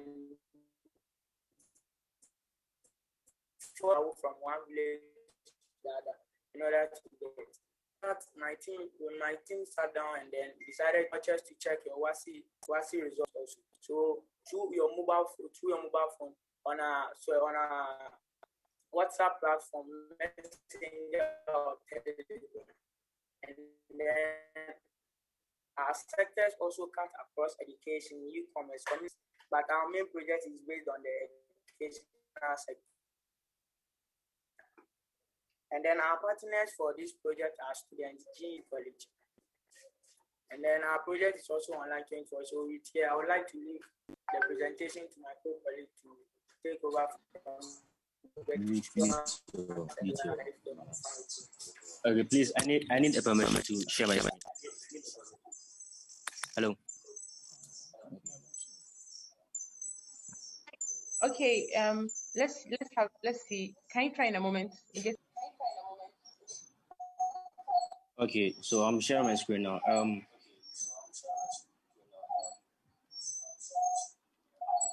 Okay, so let's say I'm an SGS graduate. I want to buy a voucher to check my WASI results or BC results. All I need to do is send hi to this platform. To get more excited, you can also get this number and try that yourself to see how excited this is. So all you need to do is I'm saying hi to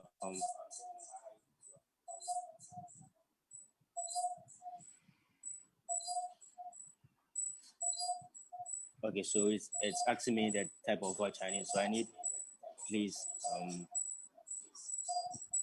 I need a wire voucher.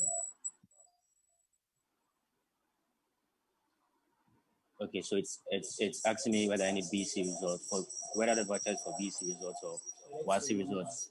So let's say I want WASI results.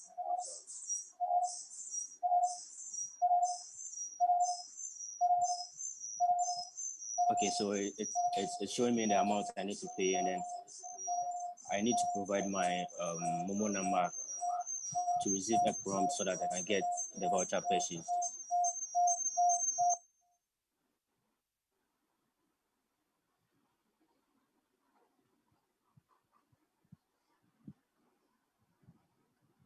All right, so there we go. I'm supposed to wait for less than 10 seconds to receive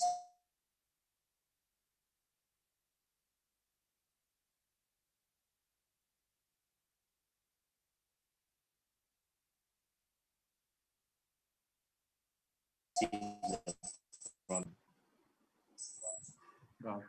Let them.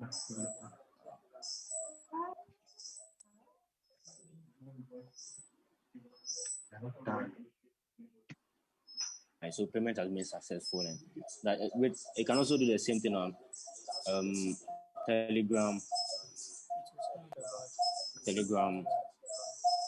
It will send me the voucher in less than something, but because of time, let me continue to demonstrate that of Telegram. All right, so there we go. So this time, let's say I need the cutoff point. Hi, Team Tamame. Your time is up. Your time is up, please. Cutoff point for pharmacy. All right, and then with students not having access to WhatsApp, Hi, Team like Tamame. The time is up. Judges, do we have any questions?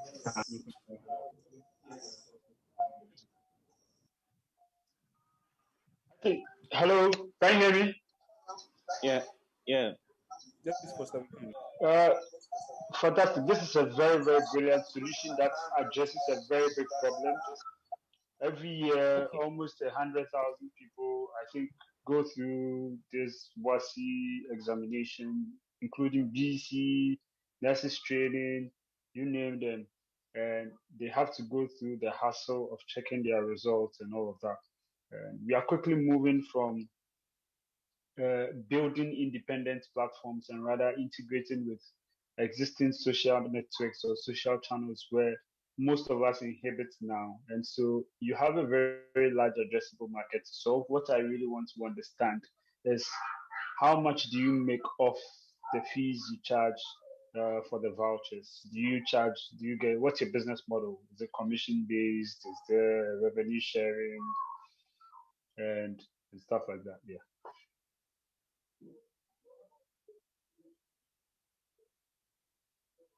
Yes, Okay. Hello. Yes, we can hear you. Please go ahead.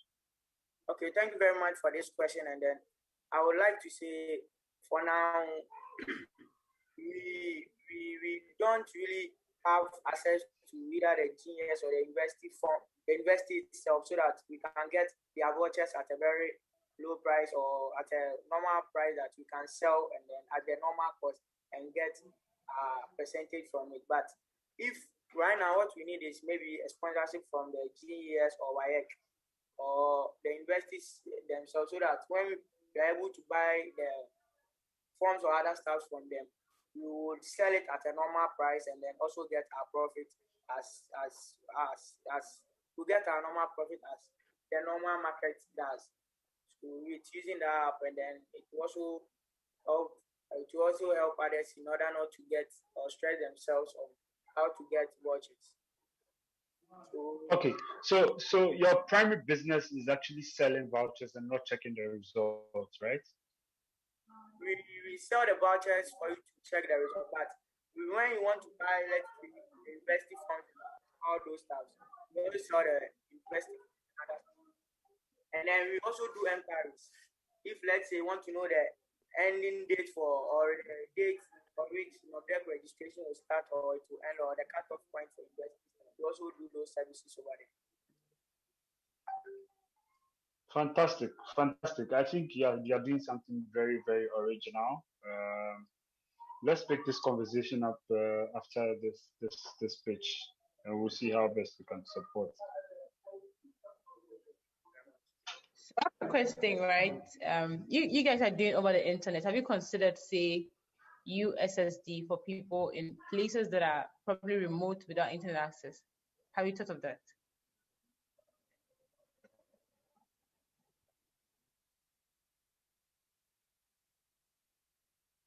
Hello. Yeah, can you hear me, Andy? Hello. Yeah, Okay. a teammate's on the line. Okay, can you hear me? Did you hear the question? Yeah, please, I have a question. With that one, we have, please, can I share my screen again? Just a minute though. Yeah, with that one, we have a number available for phones that are not powered by Android or not smartphones. And then you call that number and everything works like how MTN assistants work. You know, you follow the prompts and then it asks you what you really want, and then you reply with a voice, not a code or something. It's just like a normal call. So you reply and then everything follows just like um, the WhatsApp on the WhatsApp platform and everything. Hmm. Interesting. You can drop the number. We'll try it sometime. All right.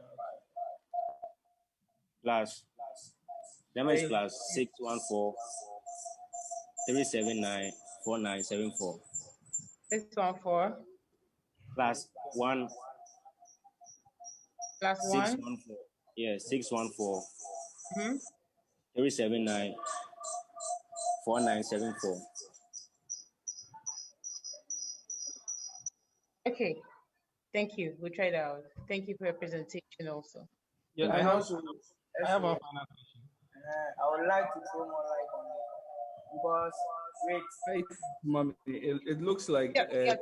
one of you is connected to the live stream, so please check it out and stop it before you go because we keep getting feedback. Okay. Also, like I would want to bring something on board that since the number we are using is not a local Ghanaian number, we would want if you would be happy if you get a communication service which will help us with their numbers so that we can bring it low to our local number and then you'll be able to call using your local number and then to reduce the cost of the charge. Hello. Okay. Thank you. My final question: what technologies are powering this your solution? Okay. We would like to share the screen to show that.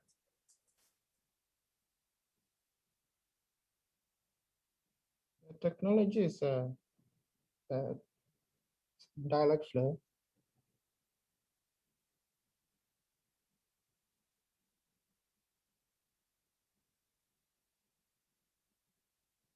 Hello. Yeah, dialogue flow. Okay, yeah, got that. Is there a way, right?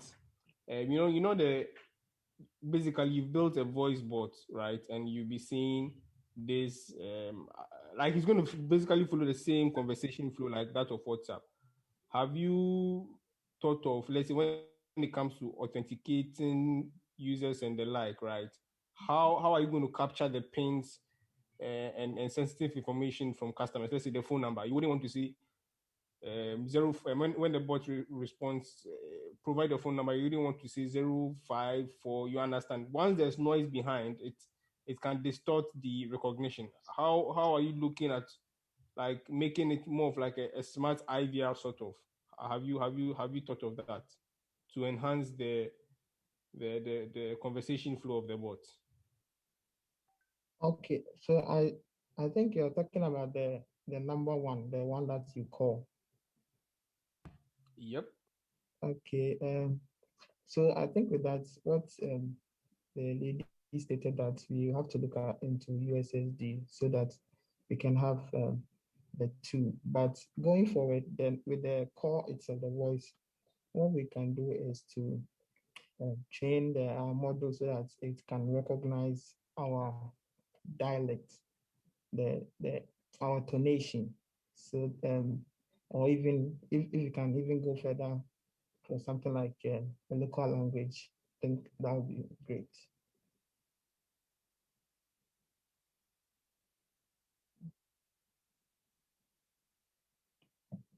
Yes. Yeah. Thank Okay. you. Thank you to Mame. That was a lovely presentation. As our judges did mention, we'll move on to our next team technopreneurs. Team technopreneurs. So if team technopreneurs, if you're on the call, Cabo. Yes, we are. Okay. Oh, okay, Eugene. So if you can project your screen. Also want to see our face. Yes, I like this. Let's be quick about it. Please project your screen. Share.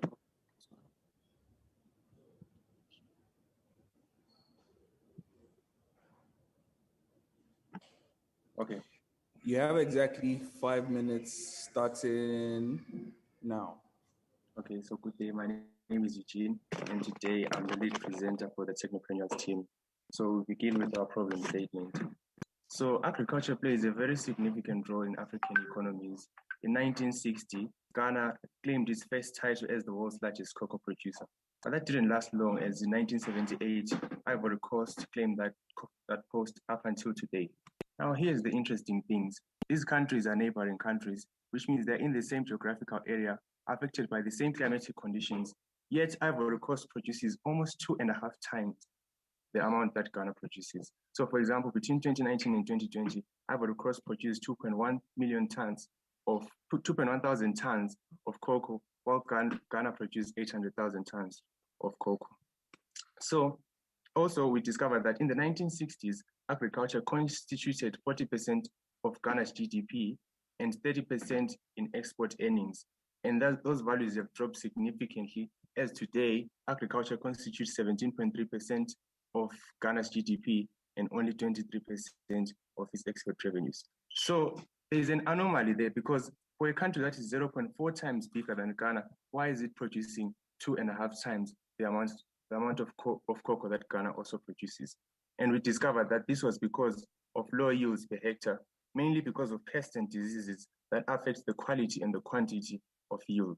We also discovered that there is scarcity of extension officers, which are the agricultural experts responsible for disseminating information to farmers. So we realized that access to valuable information in the farming industry in Ghana is relatively poor.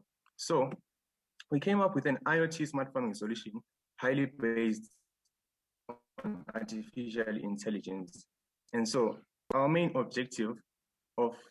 concept of the solution is to help farmers identify plant diseases that they may or may not know of, help farmers sell products and services such as machinery, equipment, and seeds, and also help farmers communicate with each other new ideas and new concerns, such that we build a community of like-minded farmers who perform best and follow the best practices. So we want to consolidate all these concepts into one single mobile solution, because we said to ourselves, why not implement the solution in one device that farmers use the most, which is the mobile phone?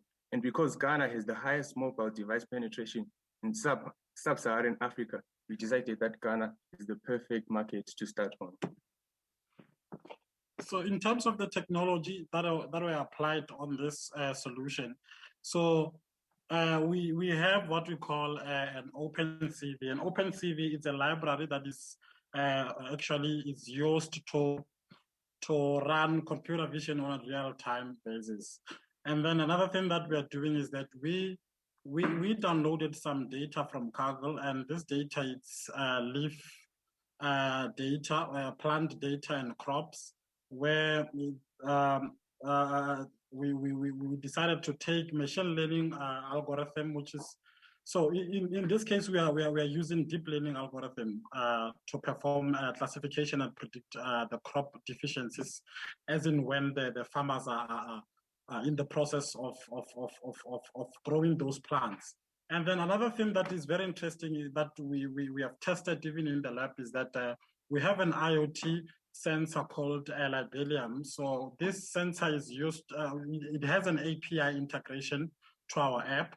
And then the other thing that we're going to do is that this information that the farmer is going to get, basically you're looking at censoring the temperature, censoring the soil moisture, the texture, the atmosphere, the wind speed, and stuff like that. That information is going to be sent back into the IBM Watson cloud. And then in that IBM cloud, so we'll also have a live chat that farmers can interact to improve the the communication around the farmers, and also they can share the ideas and the agricultural issues that they're experiencing. So we also have an e-commerce platform where farmers can be able to sell their product and services, and also sell other services that to improve farming. So another idea that we have, it's what we call crowdsourcing and crowd farming, whereby so the crowdsourcing and crowd farming is that we are actually encouraging even more farmers to start farming, and also encouraging the third party or private companies to invest in farming. So in that case, this app will actually tackle that. You have 20 seconds. So our business model, so our basic strategy is to use a cross-platform app to allow Android and iOS users to access the app and increase our customer base. Our system is also scalable because artificial intelligence can be taught new types of diseases and pests, and it can also accommodate many farmers, which are our customers. And our revenue generation is based on subscription fees and also service fees and transaction fees based on the transactions executed on the system. So this is our actual demo. Users are allowed to log in, enter their details, and then they can see, for example, this is an IoT API that predicts the weather, and then the farmers can put their plans on the calendar. There's a community for farmers to post news, concerns, and questions, and then they can react to each other's messages. And then there's a scanner that allows farmers to use their cameras to take pictures. So for example, lack of nitrogen is represented by the yellow wing of leaves, which is called chlorosis, which means that farmers can take their pictures, take the picture, and then scan, and then it's going to tell you that the deficiency is lack of nitrogen. So the leaves reflect what is lacking in the soil. Therefore, the recommendation would be to add a fertilizer containing nitrogen, in this case, compound D. And then we also have a marketplace where farmers can perform transactions with trusted suppliers, and third-party transactions are not allowed on the system, just to prevent fraud. So we just only add contact details so that they'll be able to meet with each other and negotiate. I like the way you guys are really rattling. It's very, very quick, but unfortunately we are behind time. So I'll go to my judges in no order. Anyone can go, judges.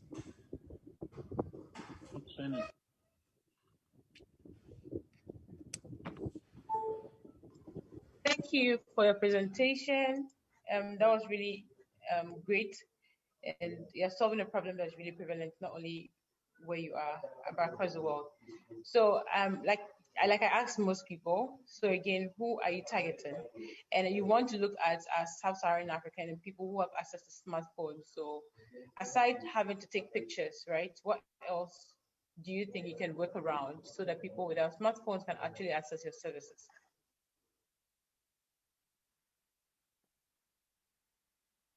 Also, please come again, the last part of the question. So people who do not have access to smartphones and are able to take photos, how would you be able to have them access your services? Because maybe some people may have the phones that don't have, say, the camera to take photos. I mentioned USSD to another person. Would you consider that? How would you be able to access your services still outside using a smartphone? Oh, yes, of course. So we wanted to scale our system up such that farmers who don't have smartphones can be able to access information through SMS services. So for example, I can send the symptoms that I'm seeing on my plants, and then I'll get feedback from that. We are willing to be anyone's competition. So for example, in Ghana, there's this website called Esoko that provides information to farmers. Their motto is just SMS at a time. So we would follow the same business model.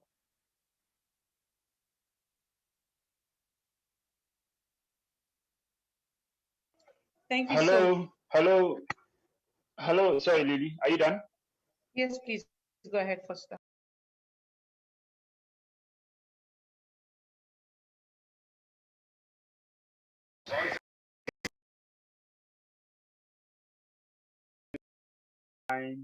There's there are a number of these solutions, right? What I'm struggling to understand clearly is what makes you unique amongst them, right? to be the preferred choice of smart agricultural platform to use?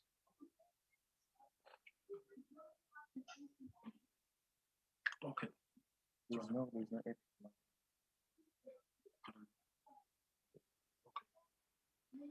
Okay, so we went to Play Store just to survey the market and see how much competition there is, and there is no single application that provides the amount of services that we want to provide, such as IoT using Libelium and artificial intelligence to just analyze different types of leaves and determine the deficiencies and diseases there. So another thing that if I can just add there is that if you look at the current situation in Africa, it's calling for smart farming. So basically what we are trying to do is that we are trying to give the farmers a vehicle for them to scale up in terms of production of their of the farm fruits and whatever that they are producing. So in that case, we're giving the extension officers an opportunity to we actually reducing more work on the extension officers, more work on the farmers. Then we placing sensors that will be able to determine the and monitor the growth of the crops. And also another thing that the target market is the farmers, emerging farmers, and also to help Africa scale up in terms of those farmers that are still want to emerge in terms of farming, but they don't actually have the relevant tools to build or the relevant tools to help them grow their crops and monitor the weather and other kind of efficiencies. So Libelium, if I get it right, is that how you pronounce it? Yeah, Libelium. Yeah, Libelium is it your proprietary solution or is a third-party technology you are using? And if it is, what is that proprietary solution that makes it difficult for anyone to replicate what you're already doing? So basically what happens is that Libelium, if you check on the screen, it's that device. So it's a third-party tool, which is they allow the developers to integrate. It has got an API. They allow the developers to integrate through that, and they can be able to send the information as in on a real-time basis. So my last question is to help me identify which category you fall in this competition. 3 key areas: agriculture, IoT, big data. If you had to be biased, where exactly do you think you fall more? You lean more towards based on your business model. So based on our business model, from maybe talk about that. Do you consider yourself as a big data company, as an IoT company? Oh, okay. So, like I said, I already mentioned the fact that it's a crowd sourcing of kind of a solution. So we consider ourselves more on big data and AI. Because we are now leveraging off the existing tools that are out there, which is the Libelium sensor. We cannot say that we are more on the IoT, but we just want to provide an IoT capability which can also help the farmers. Instead of rebuilding it, we can leverage off what is already out there, and it's the best in the market at the moment. So your product is a big data platform that helps that uses IoT to power it and generate insight to help the farmer make a decision, right? Yes. So you're a big data company. Thank you very much. Right, I'm done. Any of the judges have questions? Please go ahead. I have a question. Okay. How long did it take you to put this tech piece together? So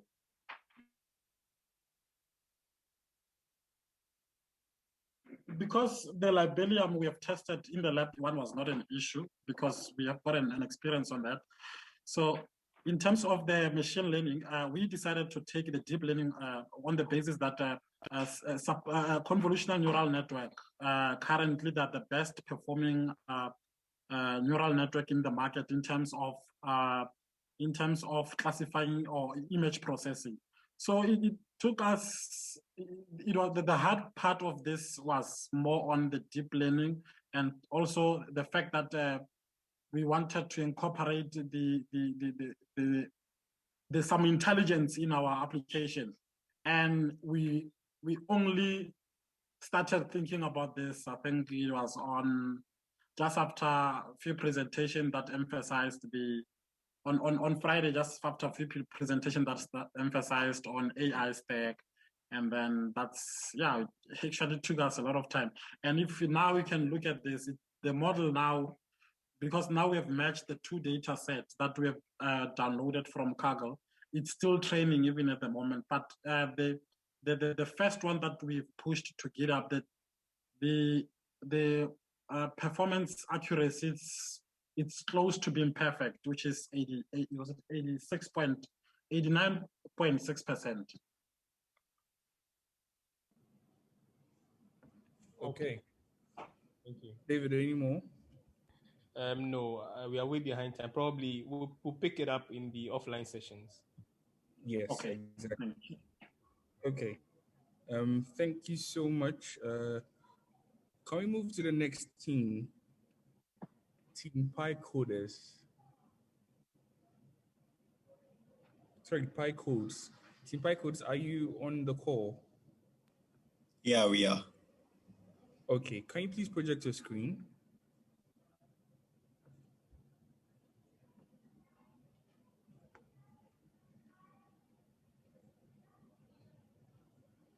Okay, please put it on presentation mode.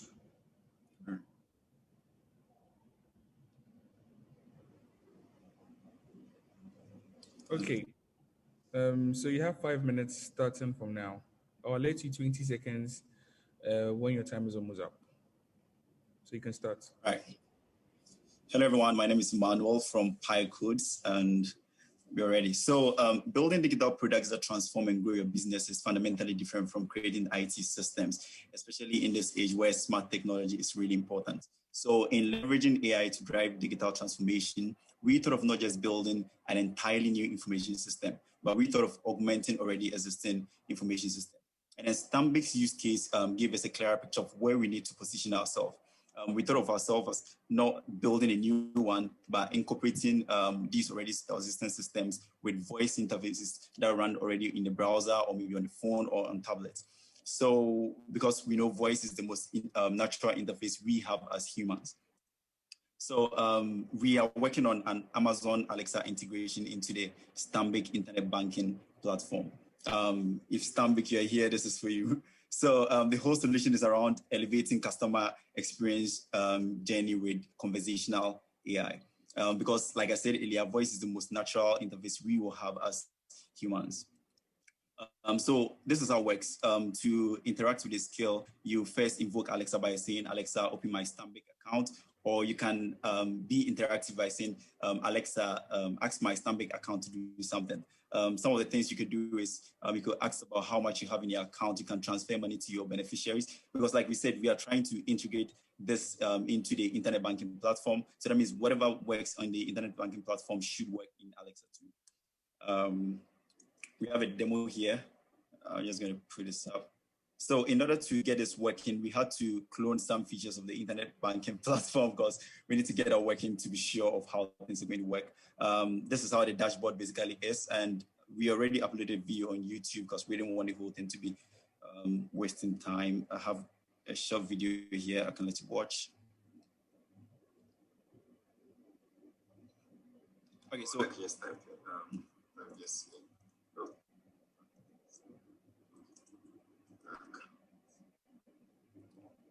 So it's conversational, but in here, because we are in the developer console, we just let Alexa, we can type things in or we can talk to it. You can ask me questions about your account and services provided by Stambic. Yeah. So this is one of them. You can ask how much you have. How much do I have in my account?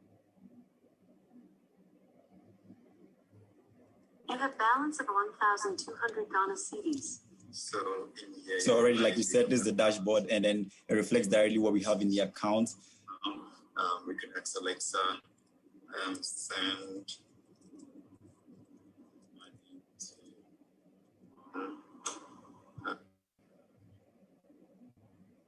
All right. So, I don't know that one. yeah, I get this far. Let me ask. So at this point, we're trying to be very conversational. We're trying to ask Alexa to tell us Stanbic. Yeah.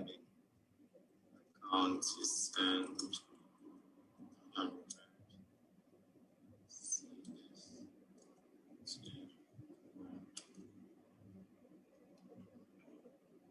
I didn't hear the amount. How much should I Yeah, send? so I think I added the hundreds and the cities together, so it was confused a little, and transfer to Mo complete. yeah, it does the transfer to Mo. All right, so Alexa says our transfer to Mo is complete. We come to our dashboard, and we should see. Yeah, so good. It gives us that. We have transfer to Mo hundreds. This really account. So one thing we are trying to do here is so when you so I just want to show you one more thing. Yeah. So let me just read some. So, ask my Stanbic accounts what type of accounts I have.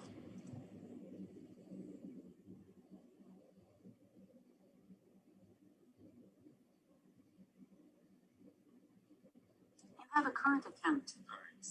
All right, so we could go on to watch everything, but I think it's okay. We'll put a link to the video in the chat so that everyone can see that. All right, so we use the Amazon Alexa developer kit, and then for Node.js, and then we use Node.js backend for the API development because we needed Alexa to synchronize data with the web client or the cloned Stanbic dashboard. Okay. And then, yeah, 20 seconds there's a more. team working on that. So thank you. We're done. Okay, that was very good. Finish right before your stop time. Judges, it's only right that we start from our rep from Stanbic Bank. I think this is for David. This is definitely for David. So David, over to you. Oh, Mr. Agugri, thank you very much. So, first off, I mean, well done, well done. I'm very impressed. First of all, I would like to start off security. Yeah. What are the security you've put in place? Yeah. So I think this popped up in one of the previous questions we were asking to one of the teams. One thing we will work on doing is there are some platforms that implement security. Like if I want to, let's say if I want to transact money to my mom, we could send a link to your mobile phone to ask you to tap on the link to open that. And then if you open and log in into the accounts already, we get to know that's you doing that. Or we could send codes like Stanbic already does. I think when you try doing something with your account, they send you a code for you to read it out. But sometimes I think people will be a little scared because noise outside can mess things up. And Alexa also have something we call the APL, Alexa Presentation Language, where you can show things on screen. So if the person uses something that has a screen, we could show things on and let Alexa, the user verify such, but maybe not just reading things out, but at least let it engage the user in a bit to get to verify the person. Okay, thanks. So, my second question, I don't know if you've done a lot of research into building these like voice bots on digital assistants. Yeah. You study the as to how they orchestrate the conversation because if you're supposed to respond to user through Alexa or any of these smart assistants, once you just you have 300 CDs or whatever amount in your account. Yeah. Amazon will definitely have that account information stored somewhere, and I mean they can mine on that data and sell. Have you thought of all those things? Have you built the various logics with regards to iterations on the if somebody has more than 2 accounts, how the conversation is going to go like, and all those things. Have you looked into that? And Yeah, so I think that's one thing we haven't looked into very well, but I think it's good. We will investigate more time into that, trying to understand how that really works. Also, I would want to know how somebody can link his or her Amazon account or Alexa profile onto his bank account. You understand? I know the Alexa console or the console will do the pattern matching and all those things. Yeah, it will do all that. How will somebody link his or her account onto that? Yeah. So what we are basically doing is that's why we have the API. We are building our own backend here for that.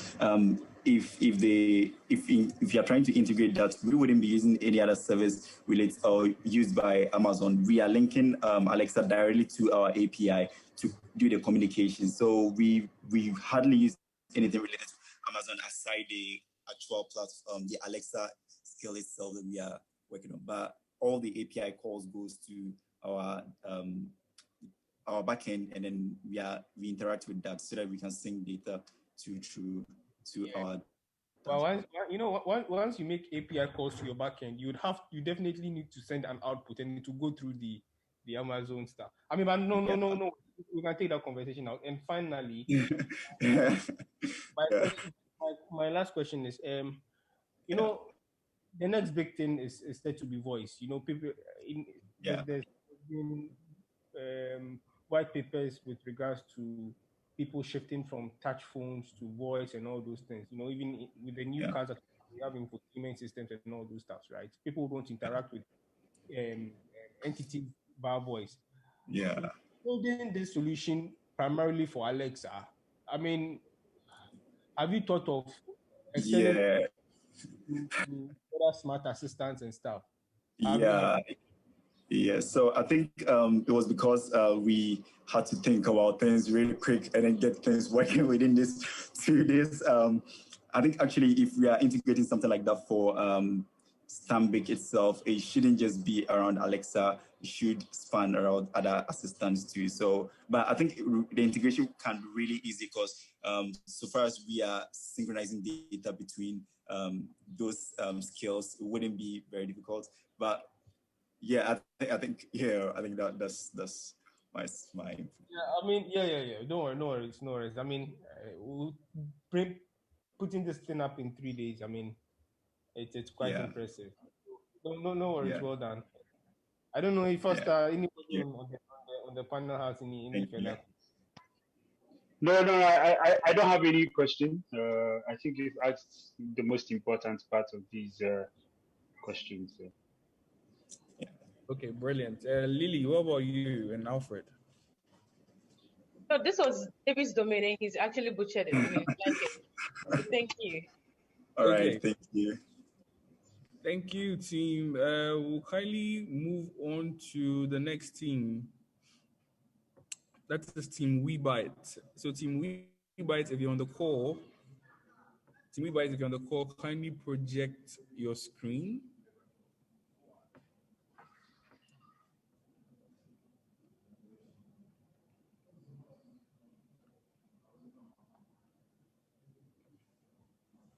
Team WeBite, Trudy, if that's you. Yes. Okay, so you guys are team WeBite to confirm, right? Yes, please. Okay, so team WeBite, you have exactly. Can you project your screen, please?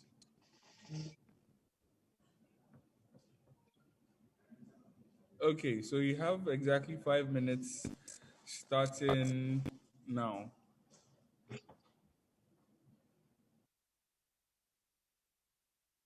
There is an ongoing industrialization which is being put by digitalization and artificial intelligence. In this day, we have smart cars, we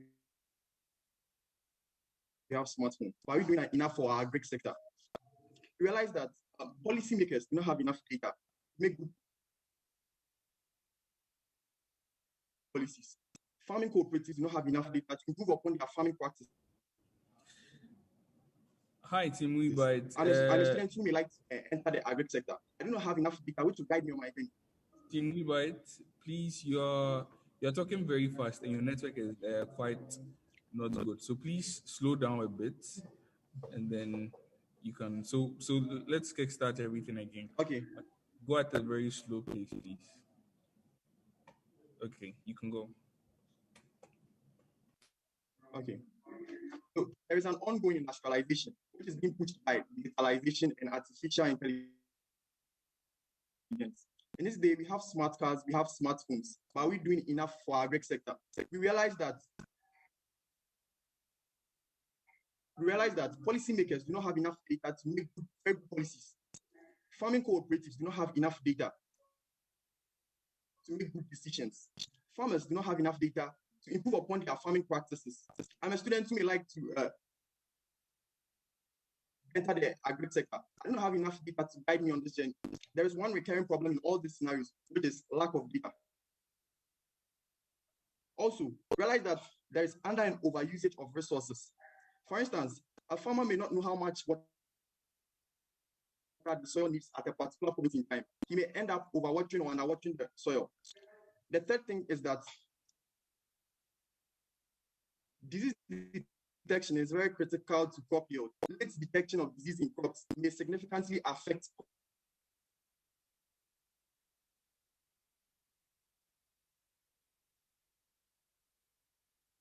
in light of all this, we thought of a solution called Smart Farm. Smart Farm consists of 3 components.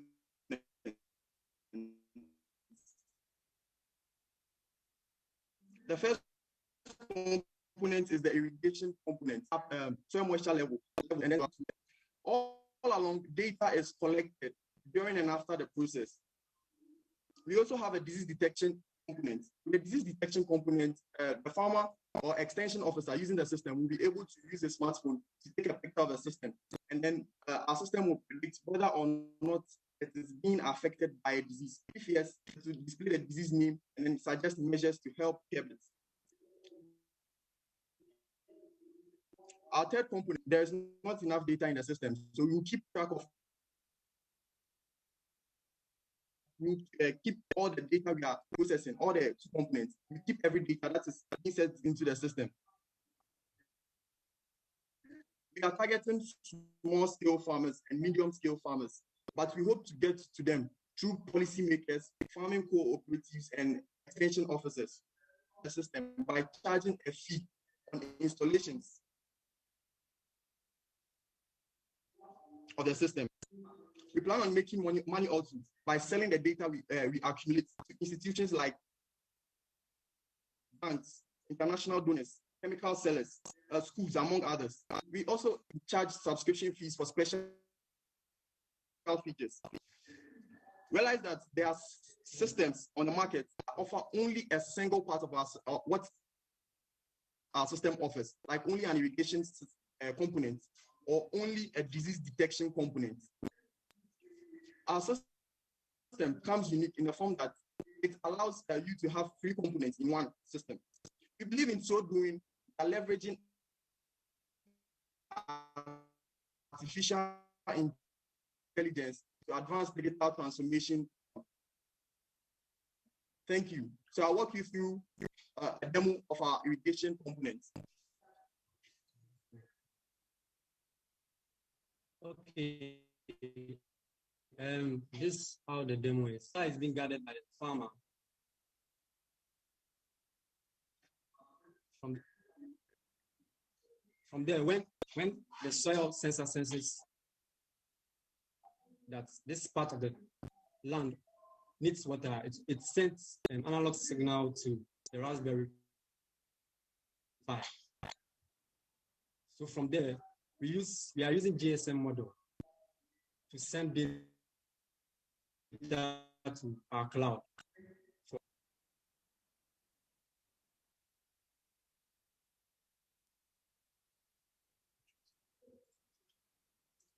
So thank you. You're done.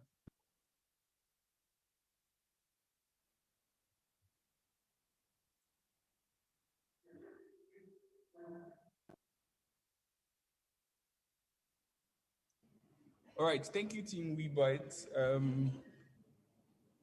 Judges, any questions?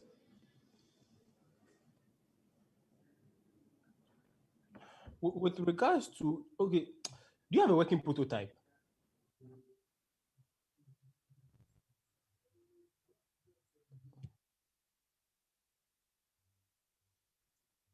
Yes, please. You know, it would have been ideal. The genetic detection. We've created.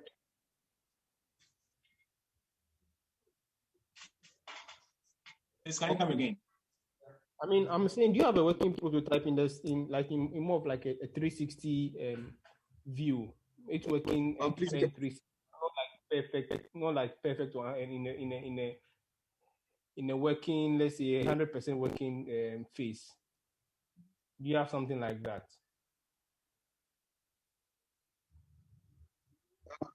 No, please, we don't have anything working 100%. But we have a demo of the family disease detection components. Okay, thank you very much.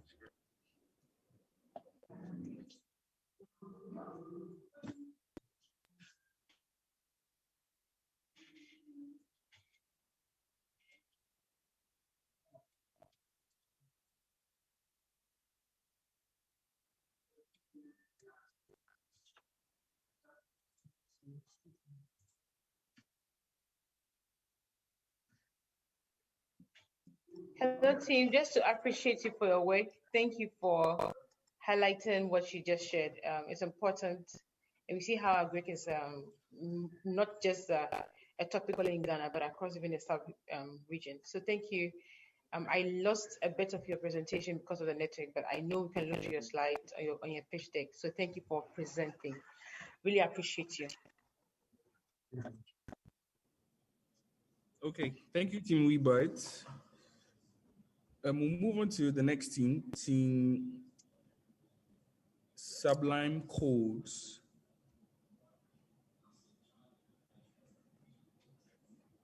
Team Sublime Codes. Can you confirm if you're on the call?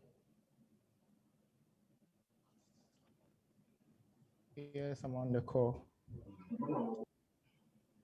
Okay, can you please project your screen? Okay.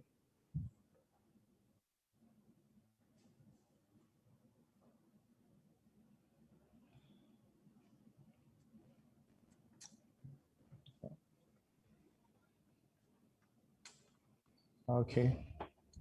Hello. Okay. Yes, I can't hear you. Could you increase your presentation a bit? Hello. Yes, I'm saying, could you increase your presentation a bit? Like the size of your presentation.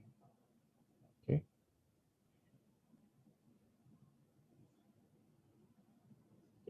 Is it okay? Okay, it's okay. So 5 minutes, your time starts now. Okay, my name is Kim David, and then I'm representing Team Sublime on this Hacklab. My team and I did a research and realized that women undergoes lymphocytics to remove breast cancer, and doctors try their possible best to remove all these cancerous tissues while conserving as much as possible the healthy ones. So, and this is a problem. So that's why 20% and 20-30% of these women undergo a second to third or even fourth surgery to conserve their cancers and the better ones. So we are leveraging AI. We are leveraging AI to help our doctors. So we believe giving doctors more insights will help them make better decisions in and out of the operation room. So with the concept, what if we can rapidly aid the doctors analyze the entire or even margin of the exercise tissues before and during the procedures? So that we can tell our patients whether they really have the tumor or they don't. So we brought up and designed what we call the scan analyzer. And the scan analyzer is a portal that will help doctors analyze the scans. It's a portal that will help the doctors analyze the scan. So the doctor have to log into the portal and load the histopathology images or scan. Our model is built on CNN, convolutional neural networks, and a capsule network. So these models help, this model algorithm is a deep learning algorithm that help analyze the images and give them a clearer picture of what the image is in any possible cases. So we thought of what about brain tumors? Our model can, yes, our model can solve that too. So radiologists in the MRLs brings their images and then they upload it on our platform. We segment, analyze them, and classify them for early detection. And this goes a long way of saving lives. Now, our neurosurgeons will be able to leave the operation room with more confidence thanks to the Sublime Analyzer AI. So actually, these are images from our training model.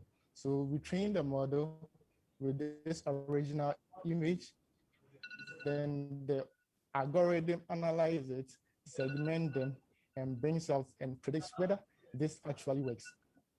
So this is another image for on our model that we trained.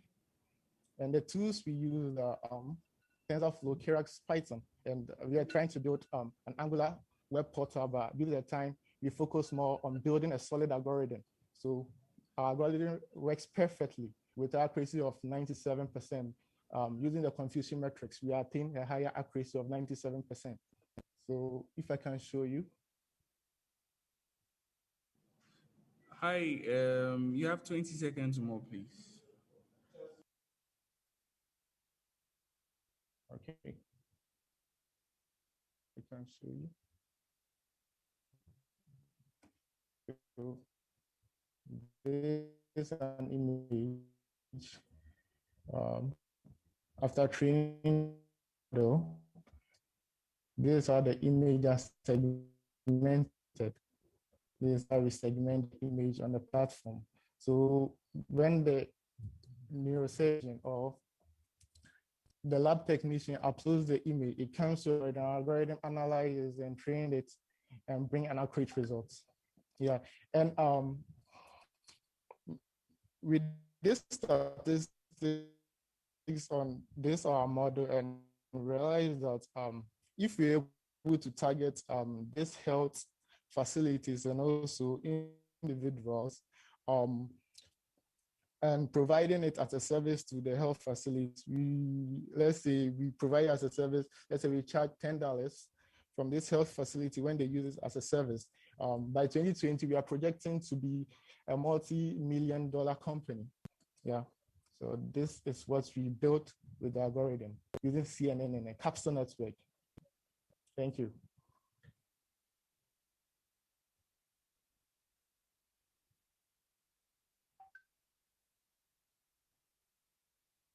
Hello. Hi.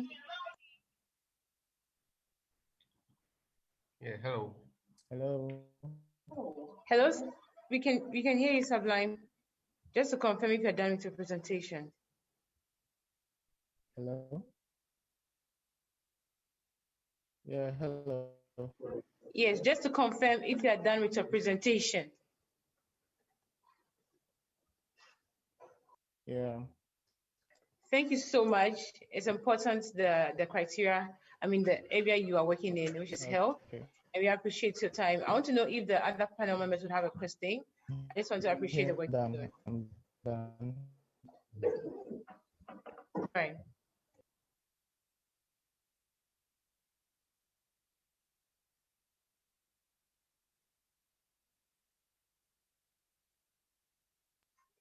Hello. Yeah, I'm done with the presentation. Okay, can you hear me? Can you hear me? Fantastic. So, quick question. nice prototype, shows that it's working perfectly. What is the afterthoughts? Are you thinking of developing a software which would be targeted towards laboratories or hospitals to help facilitate some Yeah, of these hello. things? Yes, can you hear me?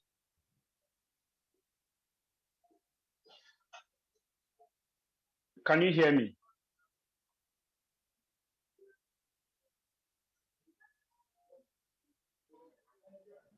I think Hello, are you able to? Yes, some of his team members we are here, so we can continue answering the questions. so let's go. Okay, fantastic.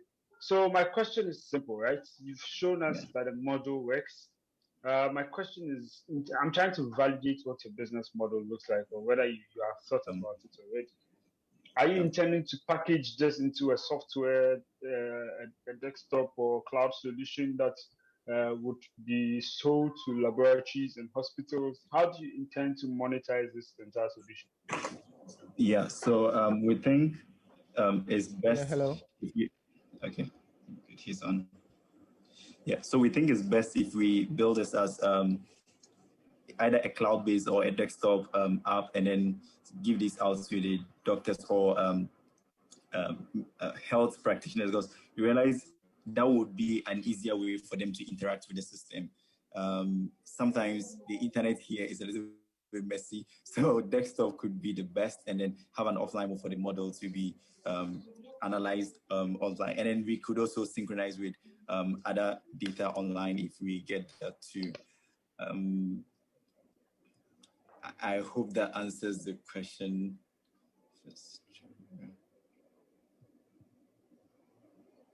Okay, thank you very much. And also, you are making it personalized. Let's say some individuals want to keep their data privately. Individuals also get access to it and use the service for commercial and personalized.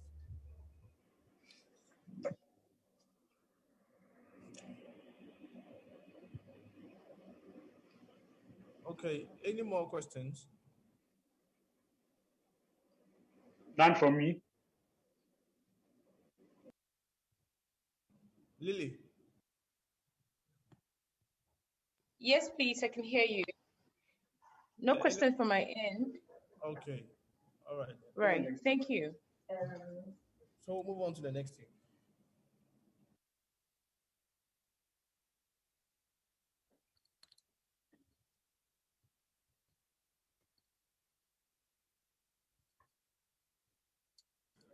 Okay, so thank you so much, team. We'll move to our next category. Our next team.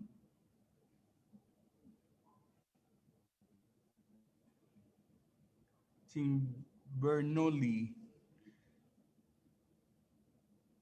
Team Bernoulli, if you're on the call. Intiamoa. Yes. Yeah, they're on the call. Okay, good. Please project your slide. Am I on? Yeah. Yes, you're on. Your 5 minutes starts now. Right. We are Tim Benoli. My name is Samuel. We are demonstrating something on finance. We saw this problem of the COVID-19 brought this aspect of where people wanted to just stay in their homes and do a lot of things. And finance was not left out. People wanted to be in their houses and do things like deposit money, withdraw money, even opening a bank account, or learn a bit of finance education. So that was the whole problem. So we tried to find a solution by building a system which we call it Kakraba. Kakraba is a mobile app. It's in two folds. You have mobile app, and then you have a chatbot. A chatbot which is connected to an AI engine and gets the feedback from a user. This chatbot will be deployed on Telegram, WhatsApp, and even a call, just a normal call. So this is will help people to we just wanted to help people get more, especially the unbanked people in the rural areas, people who feel like it is they have a special people that can get access to a bank account or can have a bank account, can go to the bank. You don't know. We wanted to let people know that even if you have 10 cities, 20 cities, you can still do banking. Yeah. So we are providing a very seamless mobile application that will solve this problem. This is how the solution works. The user uses the platform, which will be via either the app, the Telegram, WhatsApp, or the call. And then this request to go to the AI engine, which is the dialog flow. The dialog flow will process this request. So the dialog flow here in this case breaks down the statement so that it can understand the natural language of the person. And this will be passed on to the business logic. The business logic will do the processing, whether it's to open an account or deposit or whatever, and then pick the data for the DB. On the bottom, we have this side is for the company. The company, we collect this data and then process it so that it can feed into our business process going forward. Yeah, so the tech stack used in these projects is Android, Dialogflow, Firebase, Flutter, and yes, and JavaScript. So these are the team. We go ahead and quickly do a demo of the solution. So my colleague is on the line. He will continue. Okay, so I'm come to do the demo. Please, can you confirm if you can see my screen? Yes, we can. Let's go. Okay, all right. A minute, let me do this first.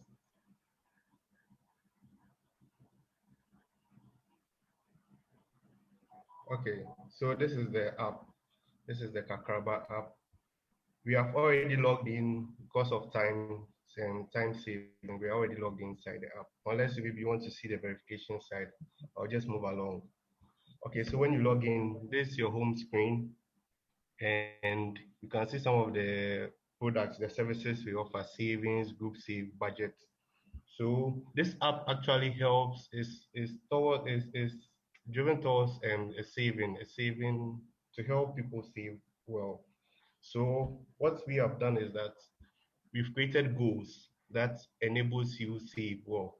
You know, people are not really attracted to saving because they don't really follow the progress of saving. So let's say, example, I want a new car, and then I have 10,000 Ghana cedis, but the car costs 12,000 Ghana cedis. So I can put my money in Kakraba, start a goal, and view the progress. So maybe in a year, I'll receive an interest of 1,200, and then to add up to my system, to my money, and I'll be able to get what I want. So we'll be able to deposit money into your account and also withdraw from your account. Okay, so let's go to the chatbot side. So when we scroll down, we see a bot waving at us. So when we click on it and we type hi, it tells us what it can do. So opening account, deposit. Okay, so let me try the transfer. So let me see, transfer money. Yeah, your time is up.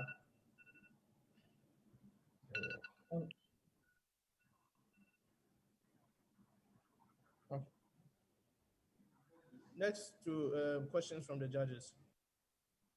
Okay.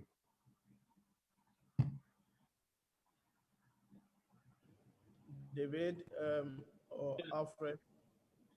So I want to ask what security implementation do you have on this solution, from the mobile app to the APIs to the bot framework? What security implementation do you have? Right. So the security aspect of it is that this is every account is associated with every user is associated with an account. So the account is protected by encryption keys from solution pre-provided by Google. So yes, so every account is tied to an account. And then on the money retrieving side, I try to if you can get a partner with a bank, then we know that is where we start. We'll be keeping the funds. So Stanbic Bank, we are looking up to you. Yes.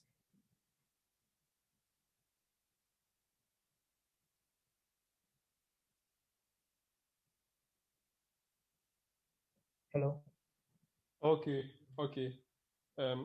Thank you. My follow-up question. My follow my follow-up question is with regards to the platform. I see you have Android in place. What about iOS? Have you thought about that?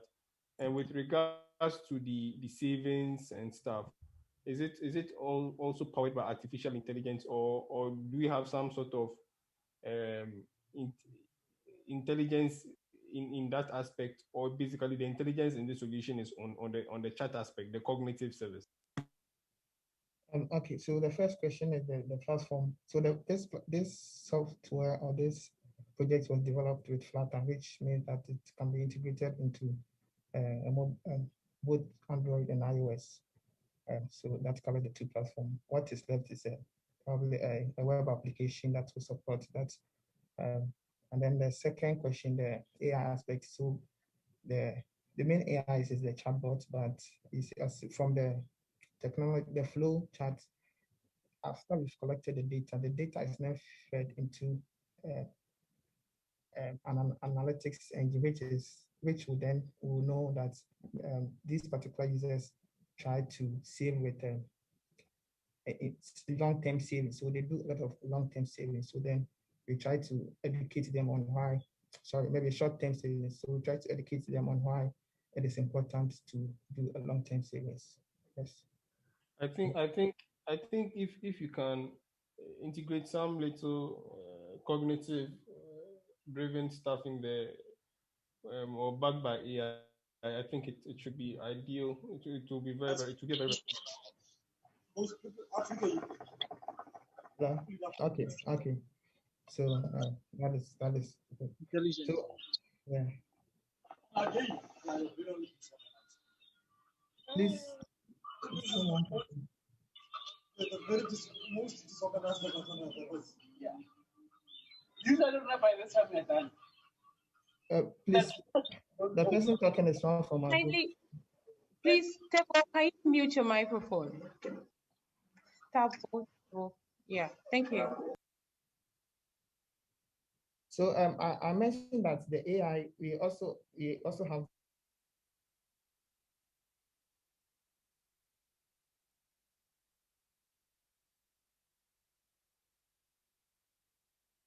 Sam, we can't hear you.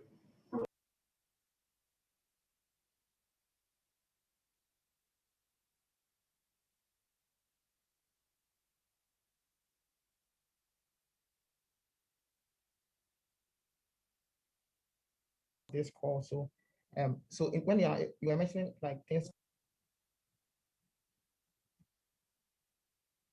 Hello.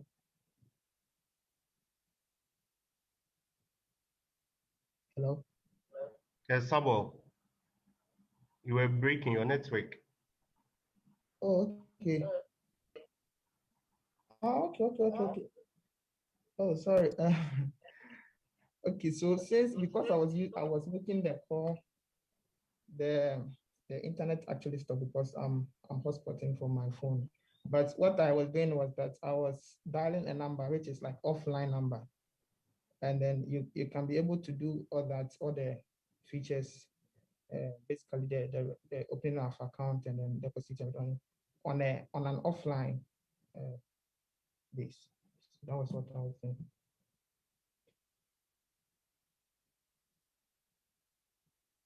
Thank you. Any further questions? Foster, Lily? Not from my end, just to appreciate them. I know they're having a bit of struggles with the network and sometimes the voice fade out, but that was also a good presentation. Thank you to the team. Foster? I don't have any question, please. Okay. Is Alfred still on? Okay. All right. Thank you, Benoli. Thank you, Team Benoli. Next up, we have URC, Team URC. Are they in here? Kindly share your screen and then let's get going. Hello. Yeah, we are here. All right. So your time starts now. Are you sharing your screen? No. Yeah, we're about to. We're about to. Can you do that so I can start the time? Okay. Can you see our screen now?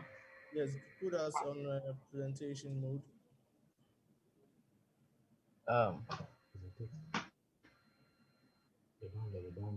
Is it? Yeah. Okay. Is it good? Okay, sharing the wrong screen. But can you see the screen? We can. Oh, come on. Sorry. Yeah, you share your screen. Okay.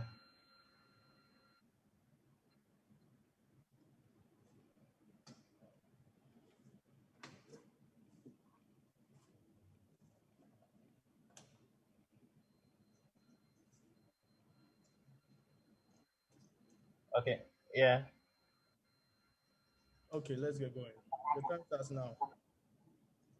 Okay. Hello, I'm Reginald, and by me it's Benedict Edu. And should we put out on our camera, or it should be okay? If you want to share, if you want to put on your video, just feel free. Just make sure it doesn't throttle your internet. Okay, I'll just start. I'm Reginald, and with me is Benedict, and we are representing Team Reality.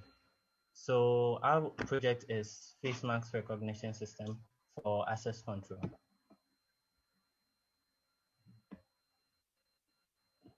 The problem currently in the world, we are facing a worldwide pandemic, which has really affected most of our lives. So it has really changed how we used to live, and it has caused so much problems. To curb the spread of the virus, a lot of measures were put in place for that, and one key factor is the fact that everyone has to wear a face mask. So currently, the problem is not everyone does this. The concept of our project is very simple: to have a system that checks whether the person is with the face mask or is without the face mask, and grants access to whether an institution or an organization or a company or even if someone in someone's house. Having this system there could help a lot. So moving straight forward to how the our system works. So here we have a flow chart of currently how the system is working on our embedded system. So when the video streaming starts, it takes frames from that. And based on those frames, the AI model predicts whether the person has a face mask on or the person doesn't have a face mask on. Based on this decision also, it chooses whether to open a lock or to keep the door locked and put on a buzzer alerting that the person who is trying to enter is without a face mask.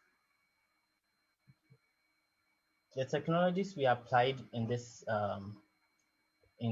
system was we applied machine learning, which we use deep learning algorithms for implementation. We use computer vision, where we also use OpenCV for that.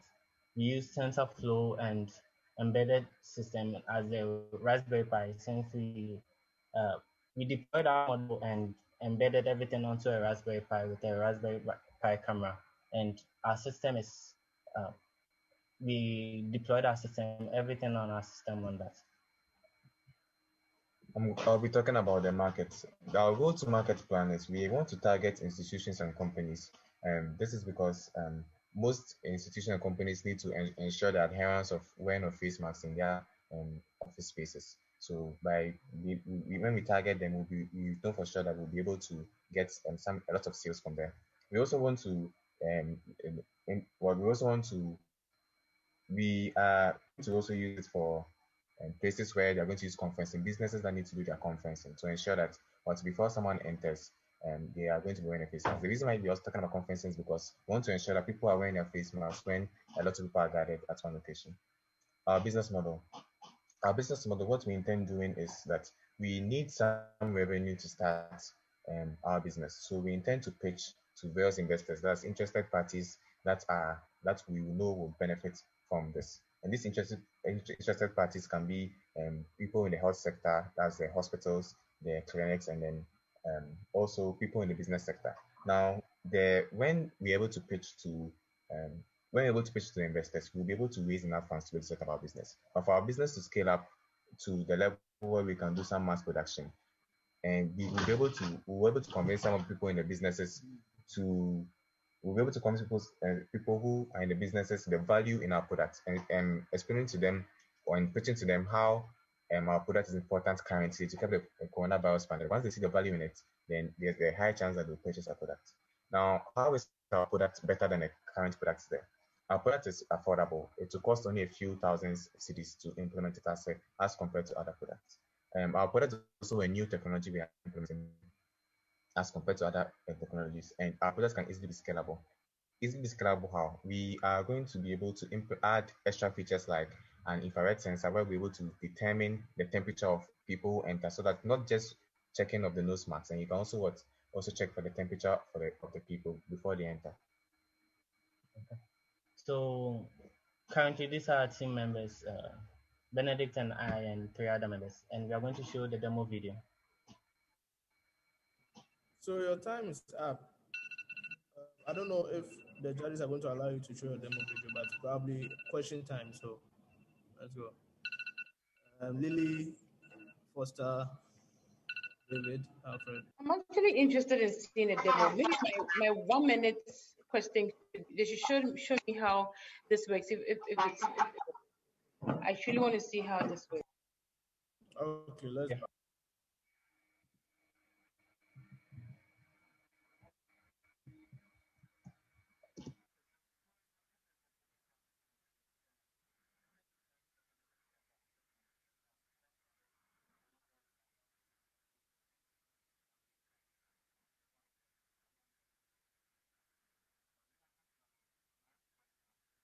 Is there a sound playing? Sorry. Yeah, there is a sound thing. You guys cannot hear the sound? Yes, no, I'm unable to hear. Are you able to hear? No, check your PowerPoint. Press play. On that particular video you've played, check your volume on that particular video. Okay, we have to increase the volume. Okay.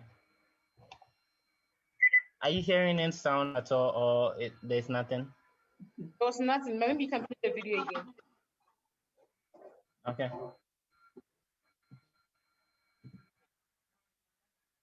Please, can you hear now? No, please. Just tell us what ahead. Okay. Could I be explaining? Yes, fair enough. Okay. Currently, this is the project we are working on. It was a face mask recognition system for access control. We are using a solenoid lock. Currently, it's no openings. Please, sorry, the voice is. We are using a Raspberry Pi and the Pi camera. So this is the demonstration.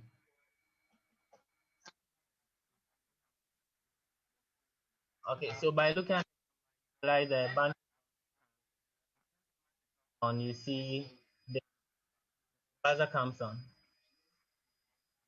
So I'm putting my mask on, and after it detects that I'm wearing my mask, the solenoid doors open and the door opens. Nice.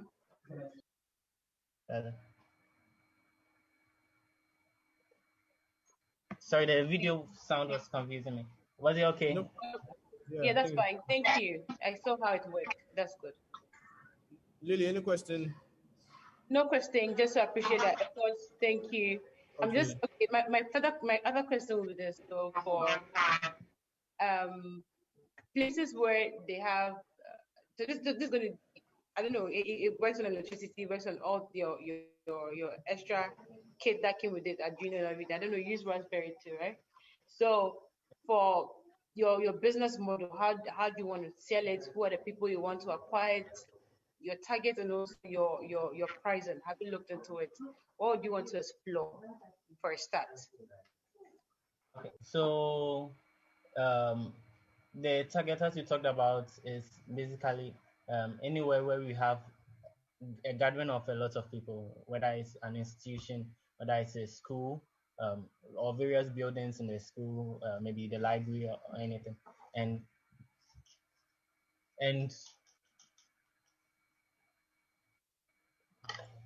and I don't remember the other questions after the target market.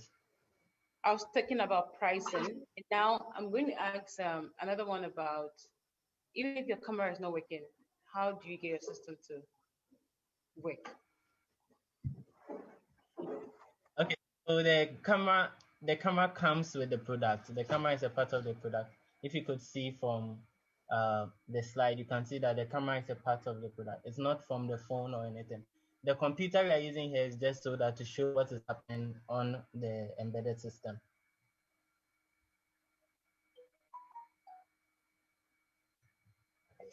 Okay. So there are many follow-up questions, but thank you so much. Let's see if you have other questions from the other judges. David?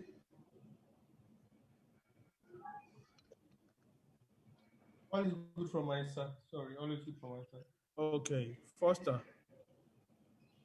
Yeah, what does it cost to make a unit? And as just a follow-on, so I saw in your presentation what you defined as a business model, and I think you may want to relook at that. It doesn't fully clarify exactly what your solution is and what you term as a business model, right? So your business model is not to pitch to investors. The business model is how you get your product to the market, how you generate revenue, what cost components you are able to accommodate for, and what you aim to do. Could be your roadmap, right? So relook at that properly, and then redefine what your business model is. But what does it cost to make a product? What does it cost to make one component? Okay, so to be able to create one, it will cost you about 2,000 to 3,000 Ghana cedis. And for the process or the how we intend on moving from generating revenue from the very beginning is that we want to partner with various tech hubs, and when we partner with them, we'll be able to get some seed money, some investments to start with a small production. Now, when we're able to do some production, that will give us enough grounds to be able to go to companies and tell them that this is what we're working on, this is the potential we have, and we pitch to them, especially towards the health sector.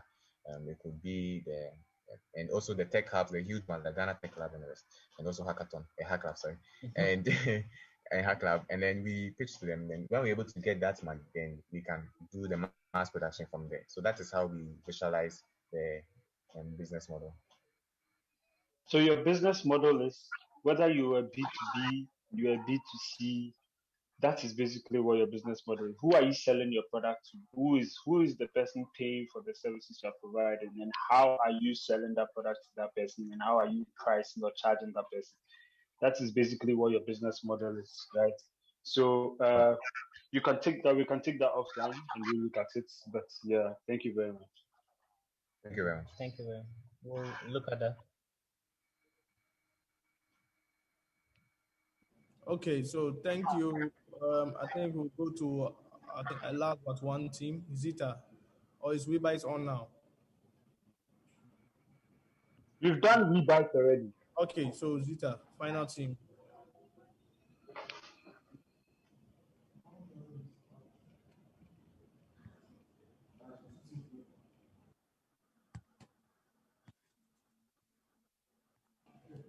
Okay, show us your. Okay, please, can you see my screen? Yes, we can. Okay, so good afternoon, everyone. This is Team Zeta, and our project is all about autism. So autism spectrum disorder is a neurodevelopmental disorder that is characterized by an impairment in social skills, challenges in speech and nonverbal communication, and repetitive behavior. So in the United States of America, it takes about 3 years for a child to be diagnosed, but in Africa, it takes about 8 years, right? And this 5-year difference leads to very severe symptoms like low IQ, aggression, and poor social skills. So we came up with a concept, right? Now we have electroencephalography, which scientists figured out as a possible biomarker for detecting autism in children as early as 3 months.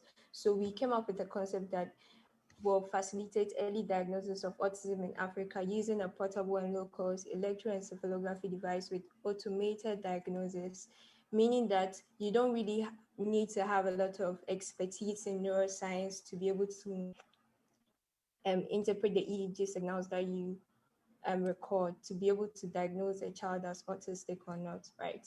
So how the solution works, this is how the headset was designed to look like by the team. And so the mobile application will connect to the Bluetooth of the headset and then pair up with the headset, right? And then start recording the EEG signals. Afterwards, the user clicks on diagnose and then you get a diagnosis. So the technology applied, we use Flutter and that for the front end, Python, Flask, backend API, scikit-learn for the machine learning, which is the automated diagnosis part, and Internet of Things, embedded systems for the headset circuit, right? So the database or the data set that we use for the training, we had it from Temple University Hospital EEG corpus, and then we did some feature extraction, and we trained the data on a lot of models just to see the one who has the best accuracy. And so we use KNN support vector machines, random forest decision classifiers, and we finally landed on random forest, which had an accuracy of 85.8%, right? So basically, whenever you use our application to diagnose a patient, the accuracy of the diagnosis will be approximately 86%, right? Which means that our solution is not really, it's like a complementary diagnosis to just to facilitate early diagnosis. So after getting the diagnosis from the application, then you can take the next steps of going to the hospital and seeking for the appropriate treatment or like confirming if the diagnosis is right. Right. So the target market is hospitals, researchers, and interested households. Yeah. The business model will basically include the sale of the EEG headset. So we'll be making money from selling the EEG headsets, and then fee for the researchers. So the data set that we are using right now is an EEG corpus by a university that's probably out of context, right? So when we start using the headset, we'll get a repository of data which researchers can use for extended research, like probably BCI or brain computer interaction and many other use cases, right? So this team members includes myself, which is Hannah Lomenyo, William Kufu, and then Sandra Nete. So the demo.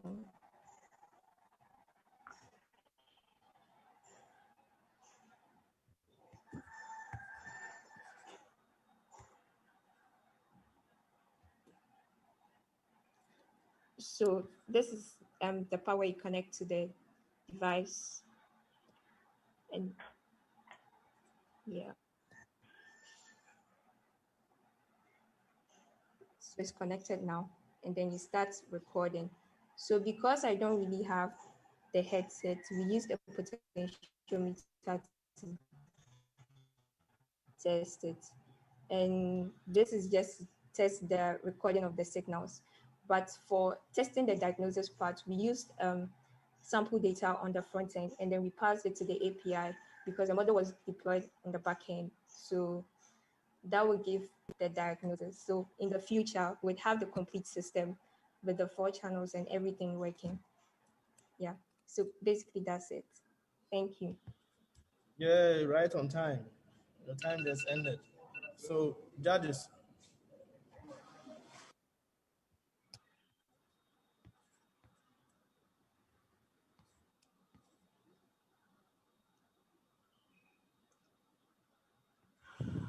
Yes.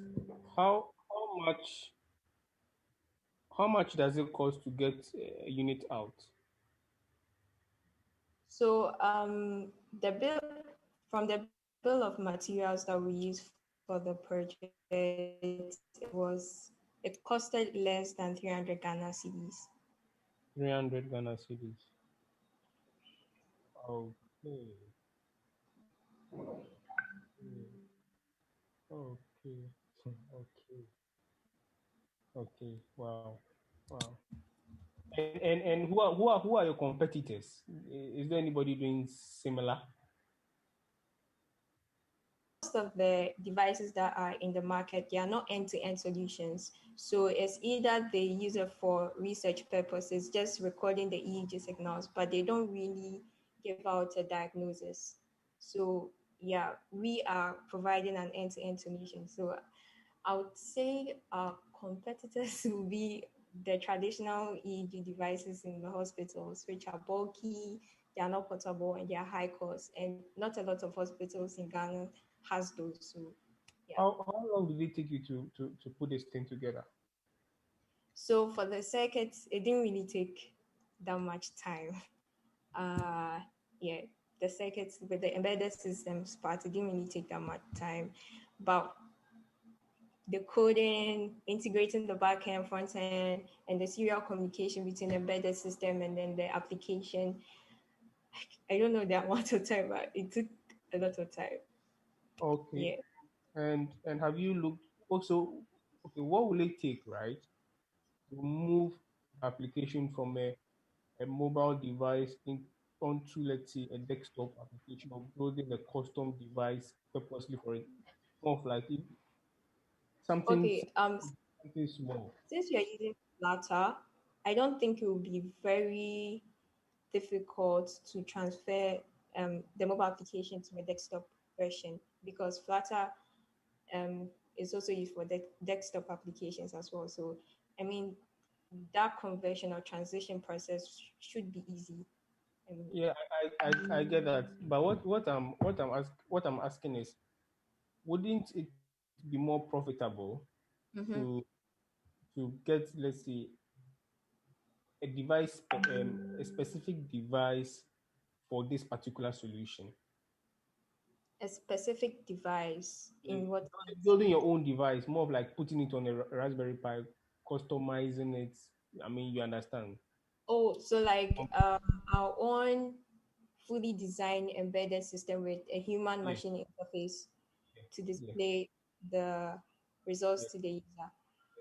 yeah. Oh, I get what you're saying. I think that would also be good, but um, we were considering low costs and portability as well, so that it could be transferred from one place to another. You see, in the rural areas, which we wanted to make targets. So, So if okay, the okay, I get device is it. So full, yeah, I'm I get talking it. to So if somebody is is using this application in a rural area, you. Mhm.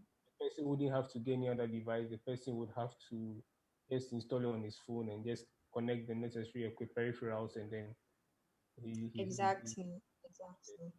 okay, sure, makes sense. Sure, yeah. Thank you very much. Thank you, sir. All right, very impressive. Thank you very much, David, for those questions. Give us some more clarity. You should check out a company called Emotive, right? EMOTIV, Yeah. emotive.com. So they built an EEG headset a couple of years ago, which works similar to what you are doing. The advantage is that they have been able to build more use cases, been able to build more sensors into the headset so that it can capture more electrical activity in the brain. And so they can diagnose not just, how do you call it? autism, but also other neural malfunctions or neural or cognitive processes that happen in the brain. And so you may want to study them and try and build a use case for the African market in terms of where possible your device would be relevant. But I think your pricing is very, very low compared to theirs. They are selling at around $350 upwards compared to what you are selling at 300 Ghana cedis. I'm sure if you are designing and launching at scale, you may even go beyond below that price on the market. So great job, great innovation. And I see that you've put in a lot of work in this. So I'll be happy to pick this conversation up after to see how best we can support you scale this. Oscar, yeah, my final question. Have you run it by a professional in that particular field? So currently the only professional I got to talk to was actually a student, and due to the pandemic, we didn't really have a lot of interaction because I actually wanted to know the proper placement of the headset on the head. What I know is actually from research papers, right? So like in practice, how to put the headset on the head so that the EEG signals will be clean, but I haven't had a chance to do that yet. Okay, because I think it would be very, very ideal to speed up conversations with Foster, because if you get the approval or the certification from a professional from that particular field, it makes the conversation quite easy. And taking into consideration the low cost of putting together a unit, I mean, that's very good. Okay, thank you.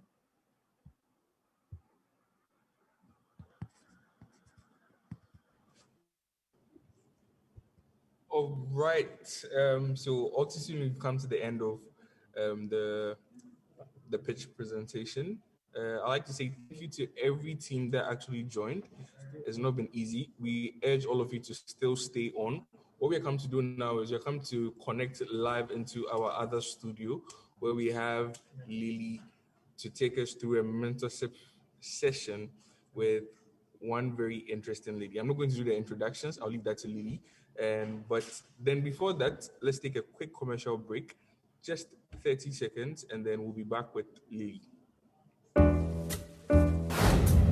Happy birthday! Thank you so much, guys. I miss you. Oh, how are you celebrating your birthday? Nothing much. Having a home spa day, treating myself as usual. Hey, your money has come. I know, right?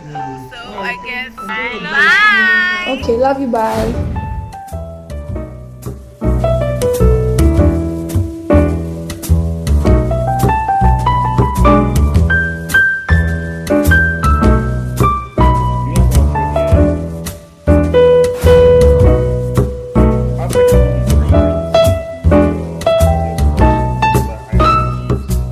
This is the best birthday ever.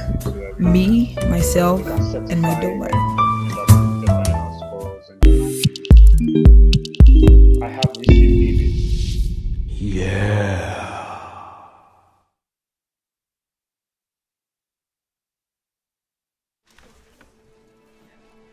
I have some questions.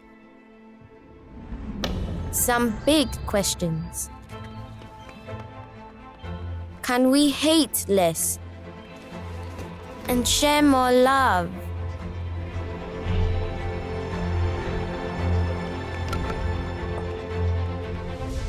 Can we cure every disease? Can we make sure nobody's left behind? Can we go faster than 9.58? Can we change our ways before it's too late? Can we all stay safer?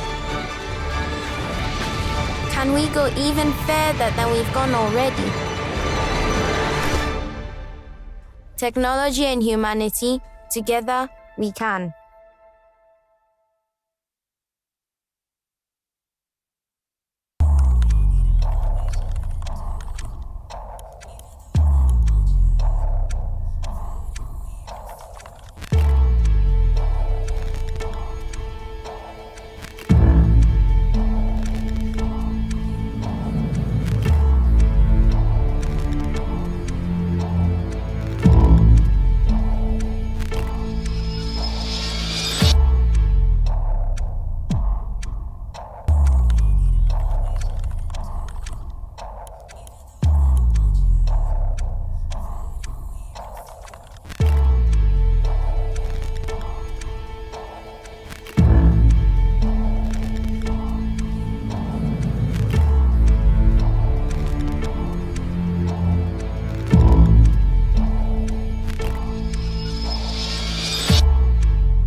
Akosia, I'm awful. I have to go deposit some money at the bank and buy some things at the mall. Okay, but deposit money at this time? Which bank is still open? Oh, Akosia. With a Stanbic ATM, even without your debit card, you can deposit money at the ATM. And you know the ATM doesn't close. It is 24/7. Oh, wow.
Good morning, good afternoon, good evening. Congratulations to everyone. Facilitation, if my French is right, and anything to go by. So we just want to congratulate you all for joining us on this journey. Close to 72 hours, and you are here all tired, but still worth your while, I understand. And we want to thank all those who also had issues along the way for being patient, for putting up with the glitches, for being able to understand that we are exploring this and we can do better on our next meetings. But we thank you, and we want to take this a bit further and talk about community and what you mean to us and what community can mean to everyone. So as part of my journey, I've been very glad to have people to support me, hold my hand into places, and I'm reaping the benefits. So today I want to speak to somebody who's dear to me, who helps me still on this journey. And I think everybody has to get to know the reason why we talk about community and the reason why we talk about mentorship. So I'm here with Mama Phyllis. I call her my Mama Owl because she stays late at night looking for solutions to the problems we all bring to her.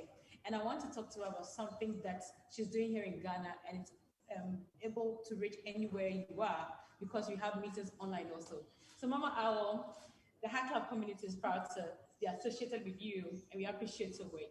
So today I want to take it from the point where you've experienced mentorship. Now, what has your mentorship journey been? And then we'll move into what you do now. How have you experienced mentorship? Thank you, baby Al. Thank Yes. you, Lily. And congratulations, everyone.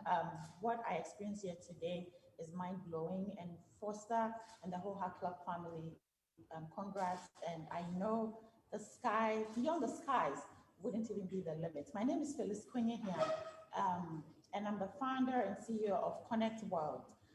So Lily, you were talking about mentorship. So I started getting mentorship from home.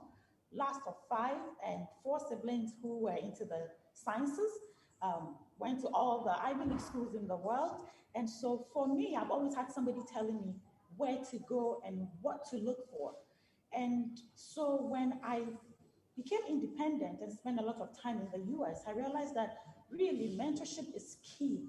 You can be the smartest kid in the world or the most hardworking person in the world, but if you cannot learn from somebody's experience and have them hold your hand, punch holes in your ideas, shake you when you're sleeping, and also be a listening ear and give you a hug when you need it, it's difficult. Your growth and your success is not sustainable, especially when you run into failure.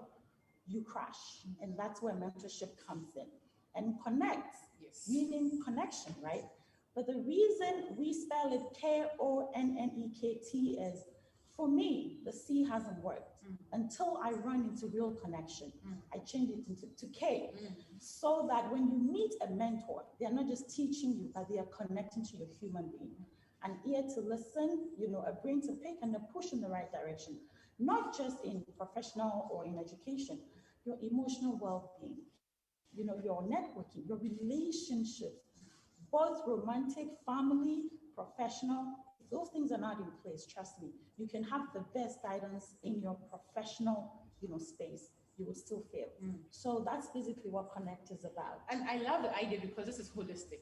So most times you want to see, because you're in school, because you're in business, you want to look for mentors in those areas. And I love that this community looks beyond just what you're doing and tries to even go deeper to know the areas you may need help. And that's why I think everybody should be a part of it. And I want to ask you now, how do we accept people into the community? Where do you start from? Okay. So we always, just like I call it the ice cream approach, right? When you want to buy ice cream, you go to the shop, you ask for a bite, you taste it, maybe different flavors. If you like it, then you buy. Even if you don't buy, nobody is upset. But come rainy day, you would come to that ice cream shop and buy. That's how Connect works. We have conversation sessions every Sunday night, 6 p.m. GMT. People join from all over the world, and we bring industry experts, resource people, mentors, mentees to share their stories, how they have grown in their personal lives, their careers, and in any topic we're working on. This year, we're working on failure. So how have our careers, everything worked with failure? If you want to connect, you join our Sunday evening conversations. There's one on tonight in an hour and a half. Listen to us, comment, ask your question, and then after that, you reach out to us, hello@connect.world, and then you fill out our application form, and we take it on from there. But remember, when you join, we're going to connect with your education, your career, your emotional well-being, your relationships, and your networking. That's how you take a sustainable growth journey. So there's a line or a quote that's really and I want to highlight part of the Connect community. So the quote is, a brain to pick, an ear to listen, and a push in the right direction. Yes, that is what Connect stands for. And so Mom Powell has extended to everyone an invitation to join Connect today. You can follow the Connect World on Instagram. Yes, Connect World GH. Yes, on Instagram, and you would find the link in the bio. Click on it so that there's a meeting, join in. We are learning about failure, and to interest you to know how failure has pushed people in the right direction and how they found solace in community. So if you have some time tonight, kindly join, book some time on your calendar to learn more. And I want Mama Owl to leave a word of encouragement for all the people who competed tonight. Now, there are many people who have competed. Some will emerge winners, others would have emerged fighters. But what is the one word you give to somebody who has come this far and have shown us their work? What is the motivation for you to go further? You know what? Just showing up on this competition or in this event alone is winning. You've already won. The fact that you woke up and you knew you had a responsibility to take care of, an obligation, the world is looking at you. You don't need a prize from anybody. What you need is to just look at yourself in the mirror and say, I did it. So please, from today onwards, whether you won or you did not win, you are a winner already. And I'll tell you, always seek help. Don't be afraid to be vulnerable. You have to seek help. You owe it to yourself and your descendants and generations to come and your community. And one thing I'll tell you, I went from investment banking to technology and then into human capital development. The reason is I opened up to people. I tell stories. I'm a talkative. Be comfortable opening up. When you do that, you run into solutions. You run into opportunities. You run into resources. So much that success becomes your default setting. So congratulations and all the best with everything else you're doing.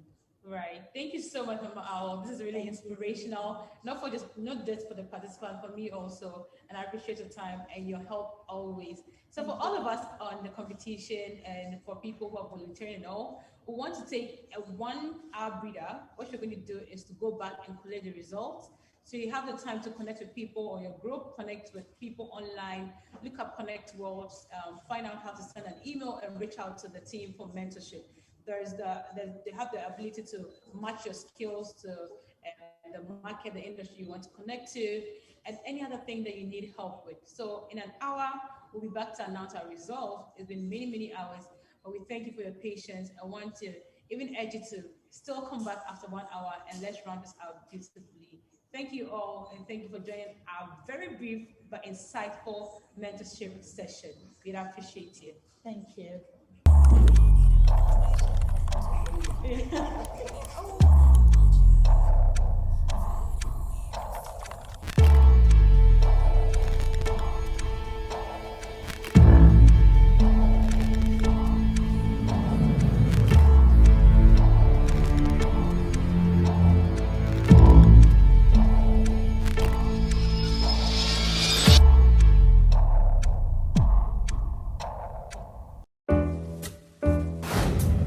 Happy birthday! Thank you so much, guys. I miss you. How is celebrating your birthday?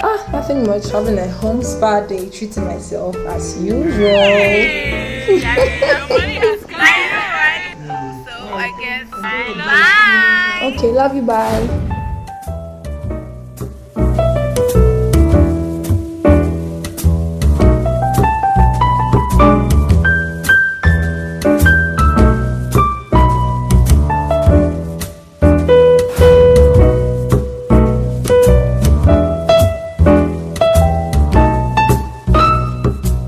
This is the best birthday ever. Me, myself, and my doughnut.